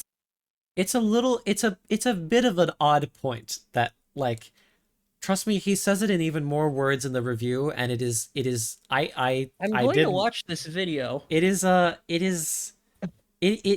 says a lot of nothing in that like that. It is literally that simple. And because of that sole thing, Tartarus is now bad because it doesn't have that element. Because apparently now it no longer caters to classic dungeon crawlers because it is not as harsh. So it is a bit of an argument of easy does mean bad to him. I guess he is trying. He's to be charitable to him. He is saying that the game is so easy that you don't have to think anymore, is what he's trying to say, and I don't think he articulated it very well. Okay. I think he could have elaborated, but because of that, we can ignore all the other improvements to Tartarus. Tartarus is just worse now. Right. Yeah. To ignore the clocks and the enemy types and everything, and all the you can ignore all the enemy variants and whatnot, and He does not like the new C's outfits, but he especially dislikes them because they made a cutscene where they walked cool while they were wearing them. Honestly, I feel like I'm not saying I don't like the cutscene, but that's just funny. It's like, yeah, I can understand why someone wouldn't like it, because it's like, it's kind of garish. I have no problem with it, but like, yeah, okay, that's he thinks that it's overcomplicating the beautiful designs of the original character designer. Beautiful designs? They're all in school outfits. That's what he said. That the original artist design idea has been ruined by excessive detail. By a metal armband thing? And like a couple little black straps around their outfit, yeah. This is it is a personal taste thing, but he doesn't like him, and the cutscene made him like him less. I mean, honestly, fair enough. If you don't like I mean, technically, I don't really care about the new outfits. I think not because I don't think they're like garish or anything. I just don't care about them. He says that theurgy attacks are too broken. However, he then says that Persona 5 Vrill's Showtime attacks were not broken. Wait, hold on. So they're well. Here's the thing. First part of that sentence, their theurgy attacks are broken. Yes, Fair enough. I can fair enough. But that the Showtime attacks, Just a weird way to like. I'm legitimately trying to think. Was there ever a moment where I did not immediately use a Showtime attack when the moment presented itself? I can't think of one. I literally cannot think of There a was single zero moment. downside to ever using a Showtime. Yeah, no. It is. I can kind of like if I want to That's make his point the for him. weirdest punching down I think I've seen. If I can or make his heard. if I can make his point for him, I could maybe make an argument that Showtime was less frequent than Theurgy, so therefore it felt less broken because you only had an overpower attack Yeah, the sometimes. Showtimes I can 100% agree with But that kind of point. He didn't say that necessarily. He didn't No, make he that was clear saying at that all. he was just saying the simple statement of Theurgy's broken, Showtime's not broken. He hasn't gone into detail. He went into like a couple details about why Theurgy is broken, but it's the same reason anyone could say that like they do a lot of damage and that some boss fights die very quickly to them. Some boss fights are yeah, Like- but that's like any big bad attack. So like my evoker is still fucking readied. Yeah. And if he ever sees this and he's like, that's not what I meant, then you should have written a. Oh boy, I'm gonna become one of different those script. channels. You should have written a script that was less fucking half-assed and made it in an afternoon, Mr. Snickety. For God's sake, my fucking arguments are better than that, and I can barely say a sentence without fucking shutting down. Maybe next time elaborate and like write your script for like more than like an hour. Right. Anyway, continue with the bullet points. I'm a little anyway, we talked about the theurgy was broken. Yeah, Theurgy broken. He then says that he likes that the fusion spells from the original game became Makoto's theurgies. He likes that. He likes that reinterpretation. He just doesn't like that it only included half of the game's original fusion spells. You know what? Fair enough. That's a fair criticism, which is like, yeah. He said that it was lazy of Atlas to let the protagonist only use one-handed swords. It was a lazy decision. That's what he says. There's an item in the late game called Dual Sword that changes and it's Dual Sword. Well, because he says that because in the original Fest you could use all 3 damage types for weapons. Okay, you know what? Fair enough. Okay, fair enough. The only sticking to the one I can understand. However, he claims it was done out of laziness, not for any other reason. He presumes it's a laziness thing. It's a laziness thing, which other than I could assume it's more for a balancing thing rather than being like, oh well, if you can just be whatever. Then I can imagine that if he was to elaborate, he might claim that it has to do with animation budget, but I think it would be a bit presumptuous to just leave it at lazy. My sir? I think it'd be a bit presumptuous to presume that it's laziness, but he's not very charitable to these creators anyway. He didn't even research whether or not people who worked on the original worked on this game anyway.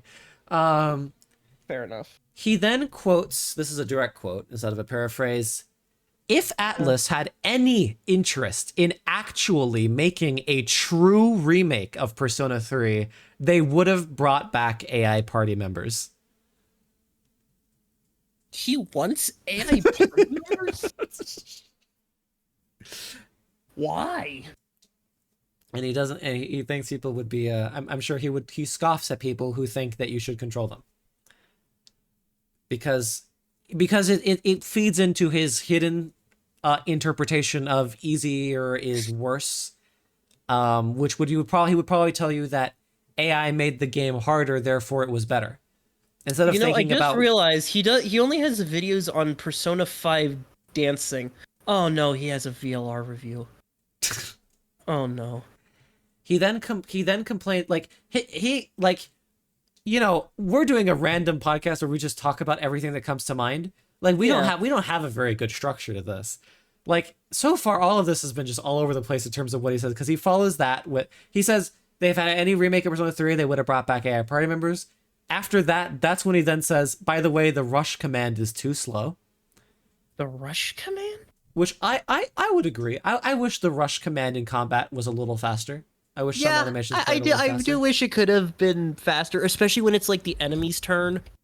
Remember, right after talking about the AI party members, then he says the rush command is too slow. So this is a new point, a new conversation. And then he immediately follows that up with a quote, "This is the most spineless remake they could have done." Spineless. Spineless. It is a spineless remake. Specifically says spineless. Because to me, when I think of spineless, spineless remake, I think of the Saints Row remake. Yeah. That's what I think of spineless remake, where it's like they're just making it because, or I think of something like Pro Skater 5, that technically not a remake, but it's not made out of love. I'm thinking of a game that's not made with love at all. It's just a game because they want people. I'm thinking of what Silent Hill 2 is probably going to be. When I think of spineless, I think of like remakes that like literally change nothing about the game, but they only technically upgrade the graphics and they call it a remake and they don't try anything new. Oh, The Last of Us 2 remastered. Yeah, like that's spineless. Like why bother, or like what like that's if you're not even gonna change anything. Well, I mean, I get Tyler, I mean, at the very least, Naughty Dog likes to add in some quality of life features and stuff to their remasters, even if they're mostly useless. But like that could have been an update. But spineless is like imagine if they practically ported the game and did the bare minimum potential, and then they called that spineless. Is he saying that? Is he saying that they did the bare minimum here? Is he saying that? Or is he talking about? Is he talking about difficult? Is he talking about difficulty again? Is he saying that because it is not a balls to the wall hard game that it's spineless? What do you? There's a lot of different ways you could interpret what he's trying to say here. I'm my nose is getting stuffy, but like I'm trying to think of like. He should know what he's talking about. He has multiple videos. He does not elaborate on what he means by spineless. He just says, you see all these points I just said? You should automatically know it. This means spineless. This equates to spineless. Okay. And he ends the video on a statement that the original is a beautiful painting that should never be attempted to be replaced. And that's his thing. And then says that this is now the new worst mainline Persona game. The worst mainline Persona game. This is the worst mainline Persona. And that's, well, let me think about that. That's his video. One, I don't think I could rate because I don't have experience. Plus, it's the start, right? Like I can't really rate it as the worst because it technically started the whole thing. Two, Innocent Sin and Eternal Punishment. It's a duology that I think does a really good job at telling its story. So I wouldn't call that the worst. Persona 3 Original, sure, the gameplay was not great, but I could definitely say, if you enjoyed the story, you enjoyed the story, so I couldn't really say that's the worst. 4, I couldn't never say is the worst, because it's just a fun, goofy murder mystery. And then 5 is 5. If I personally had to pick one I would call worst, it probably would be 1, but only by a technicality. Yeah, 1 by a technicality because it was the first. And then I would have placed 3 Original because I just personally hate playing. Yeah. But yeah, exactly. But that's just me, right? I mean, so this guy is fell saying in love with the original on its own.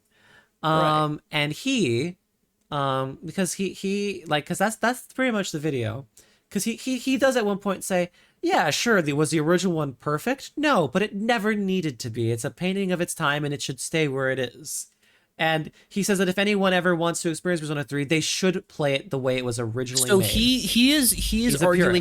he's arguing for flawed perfection. He's arguing that because the original was flawed, therefore it is perfect, and that that everyone should accept it for what it is, and that there is no ever there. He believes there is never a reason to remake anything. He says that if any game I love ever gets remade, I would destroy. He despises the conception of a remake.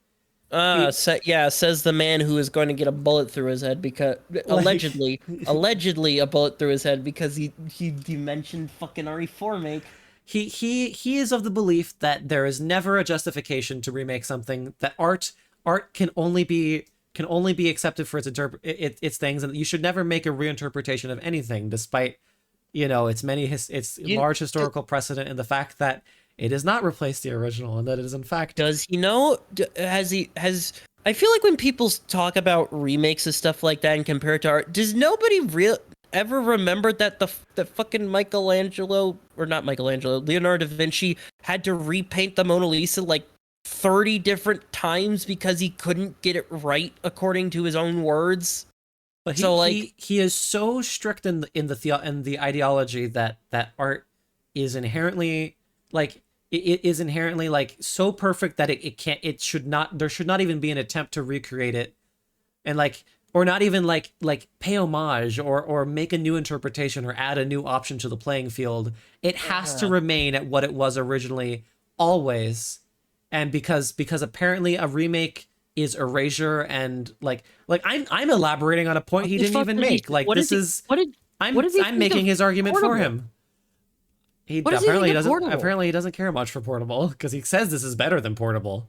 So because he briefly says he briefly says in his review that portable ruined part of 3 because it made it too easy, because it included like elements from 4 that the game original version was not designed for. So he does believe that difficulty is one of the primary things he cares about. So therefore, everything else that we've spent talking about today is really not really any of his concern when he titles his video worthless. I made a little mini chart that is like extra cheapified version of his video, a positives and negatives chart, ultra bullet pointed. Positives: story retained and built upon, cinematic cutscenes enhance key moments, especially the ending. He likes the Link episodes. He likes that fusion spells became theurgies. Those are his positives. Those are the only positives he could think of in this 80-90 hour experience. Everything else that we talked about today, none of it mentioned even once remotely.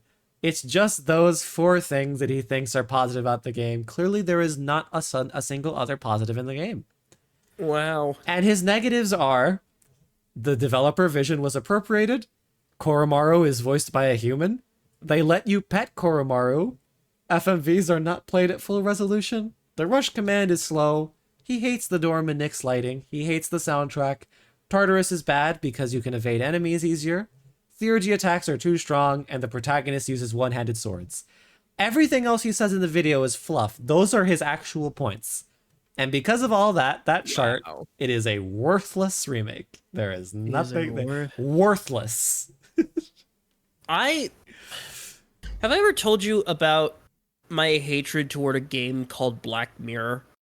You might have. So there was an old series of games called The Black Mirror. It was like a trilogy from back in like the early 2000s. It was like point and click adventure, gothic horror kind of thing. It was pretty decent. Around 2016, 2017, they came out with a remake of the game, which was essentially going to be a prequel to the events of the original trilogy.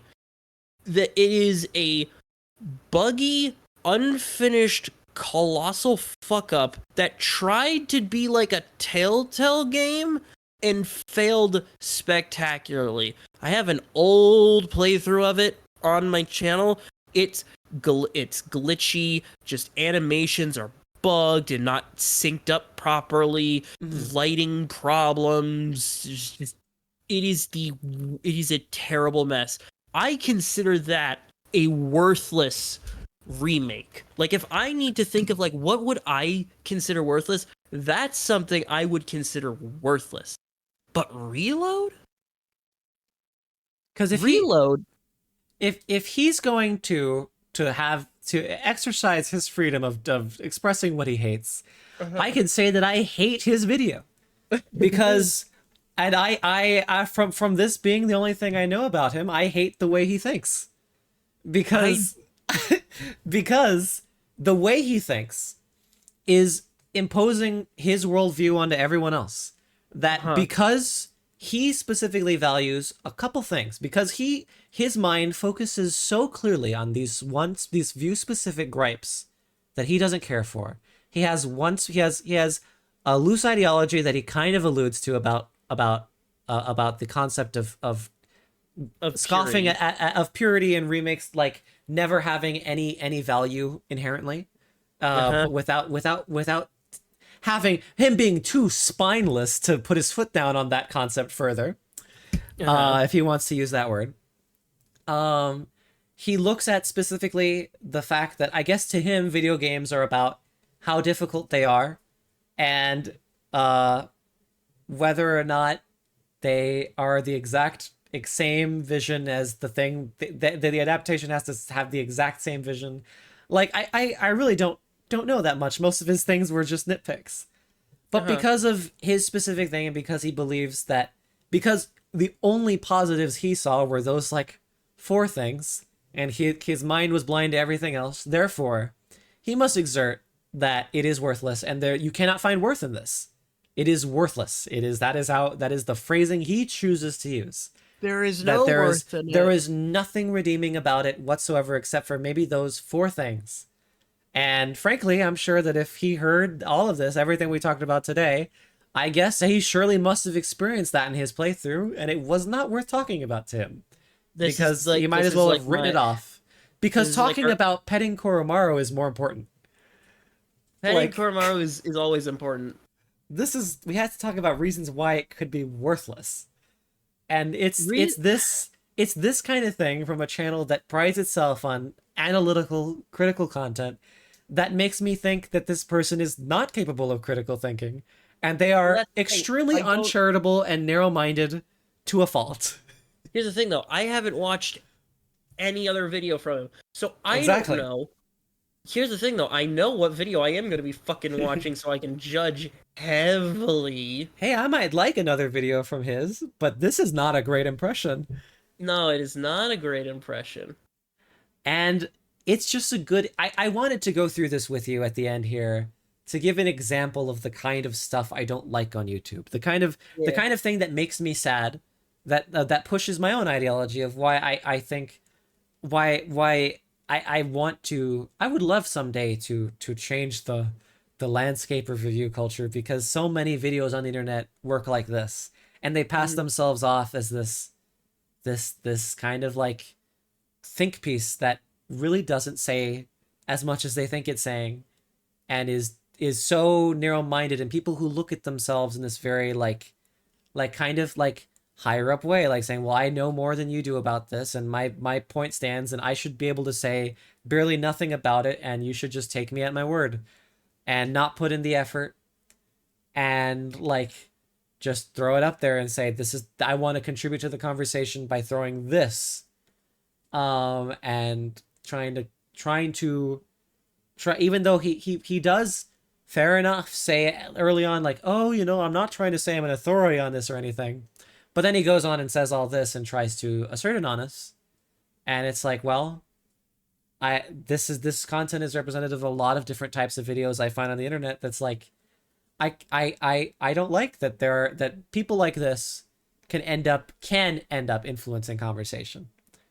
I like that I'm reading through some of these comments, and it's just like, yeah, there's people who are just like, no. Yeah. Oh, I read through them too. Thankfully, I don't think he is going to influence conversation very much like this, because I do think he made it a largely what I would call, with his words, a worthless video.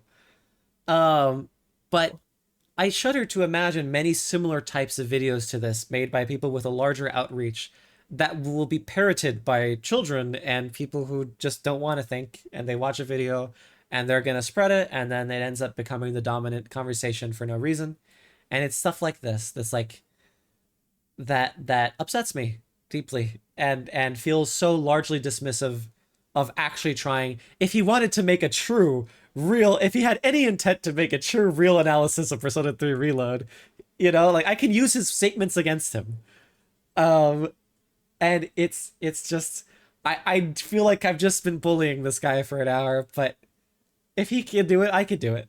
And I mean, I don't reading, like this. reading through some of the comments, it apparently this is like a sudden thing, like a sudden oopsie from him. Because apparently, from what I'm reading through some of these comments, it's like honestly a shame. I expected better due to how in depth you go in with like Persona 1, ISEP, and 3. But if this is the level of content I expect from you from this point forward, you've truly fallen. Exactly. Like, huh.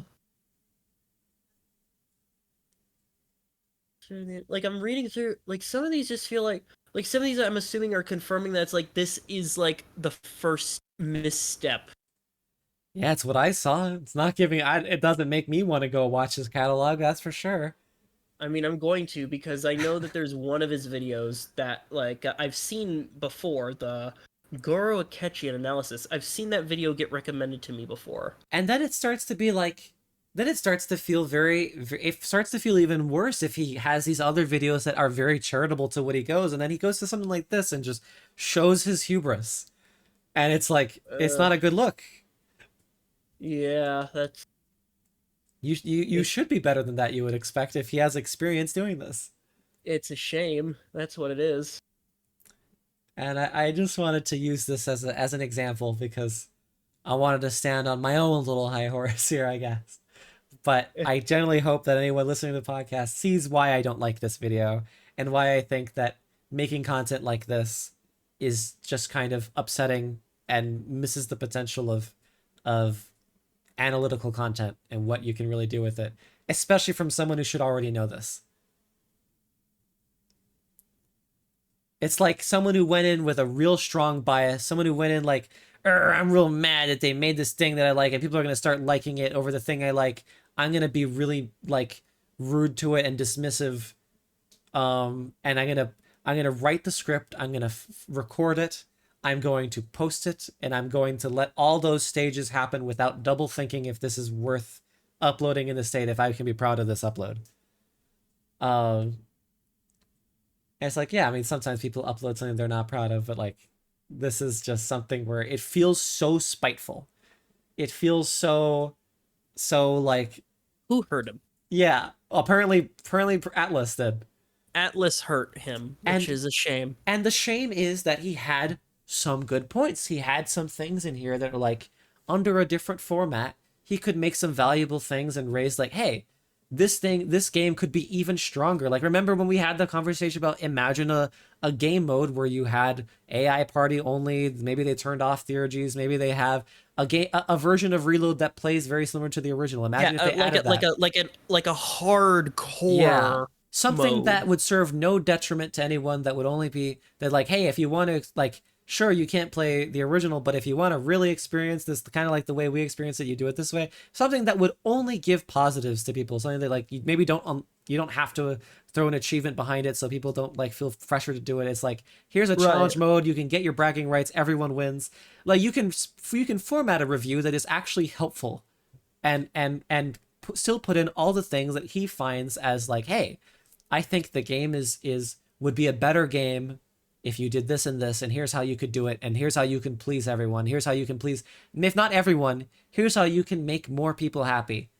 The kind of thing that I like out of review, the kind of thing that feels helpful and useful to me. But he did not go that route. Instead, he just went for, I just feel like shitting on this thing that's gonna be popular right now because. And one of the comments is literally like, apparently he said in the video, like, it's like, yeah, I know negativity gets the views. Oh, he says that in the description. Oh. Like, he knows what he's doing, and that makes it almost more disgusting. Yeah, that he's admitting that he's willing to lower his integrity because he's giving up for some reason. And that upsets me. I don't understand why, when literally like his previous video was him doing something pretty dang good from what I can tell.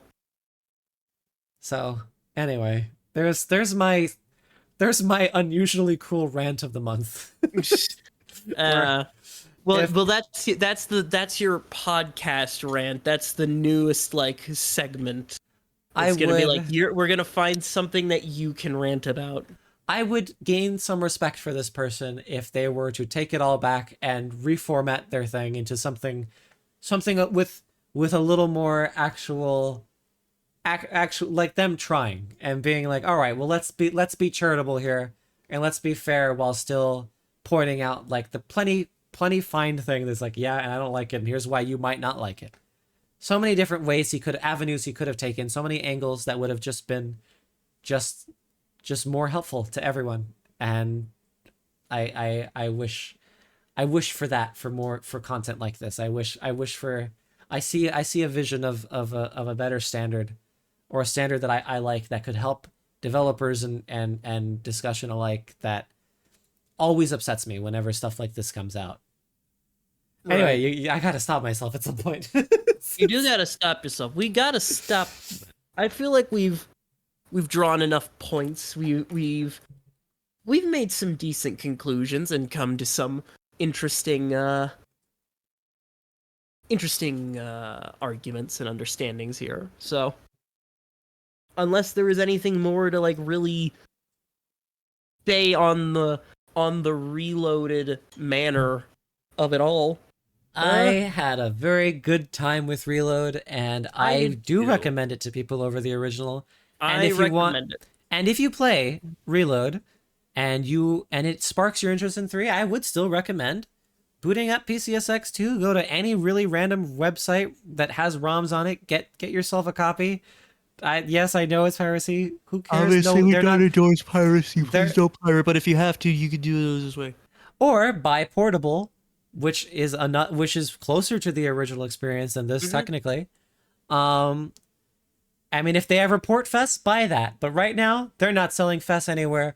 Go boot up a PS2 emulator. Try it out if you like this, and you might have a blast with the newer, harder system, or you might not. But in the meantime, if you're gonna start somewhere, I would choose Reload. I would start Reload there. is a perfect specimen to start, even if you want to just get into Persona in its entirety.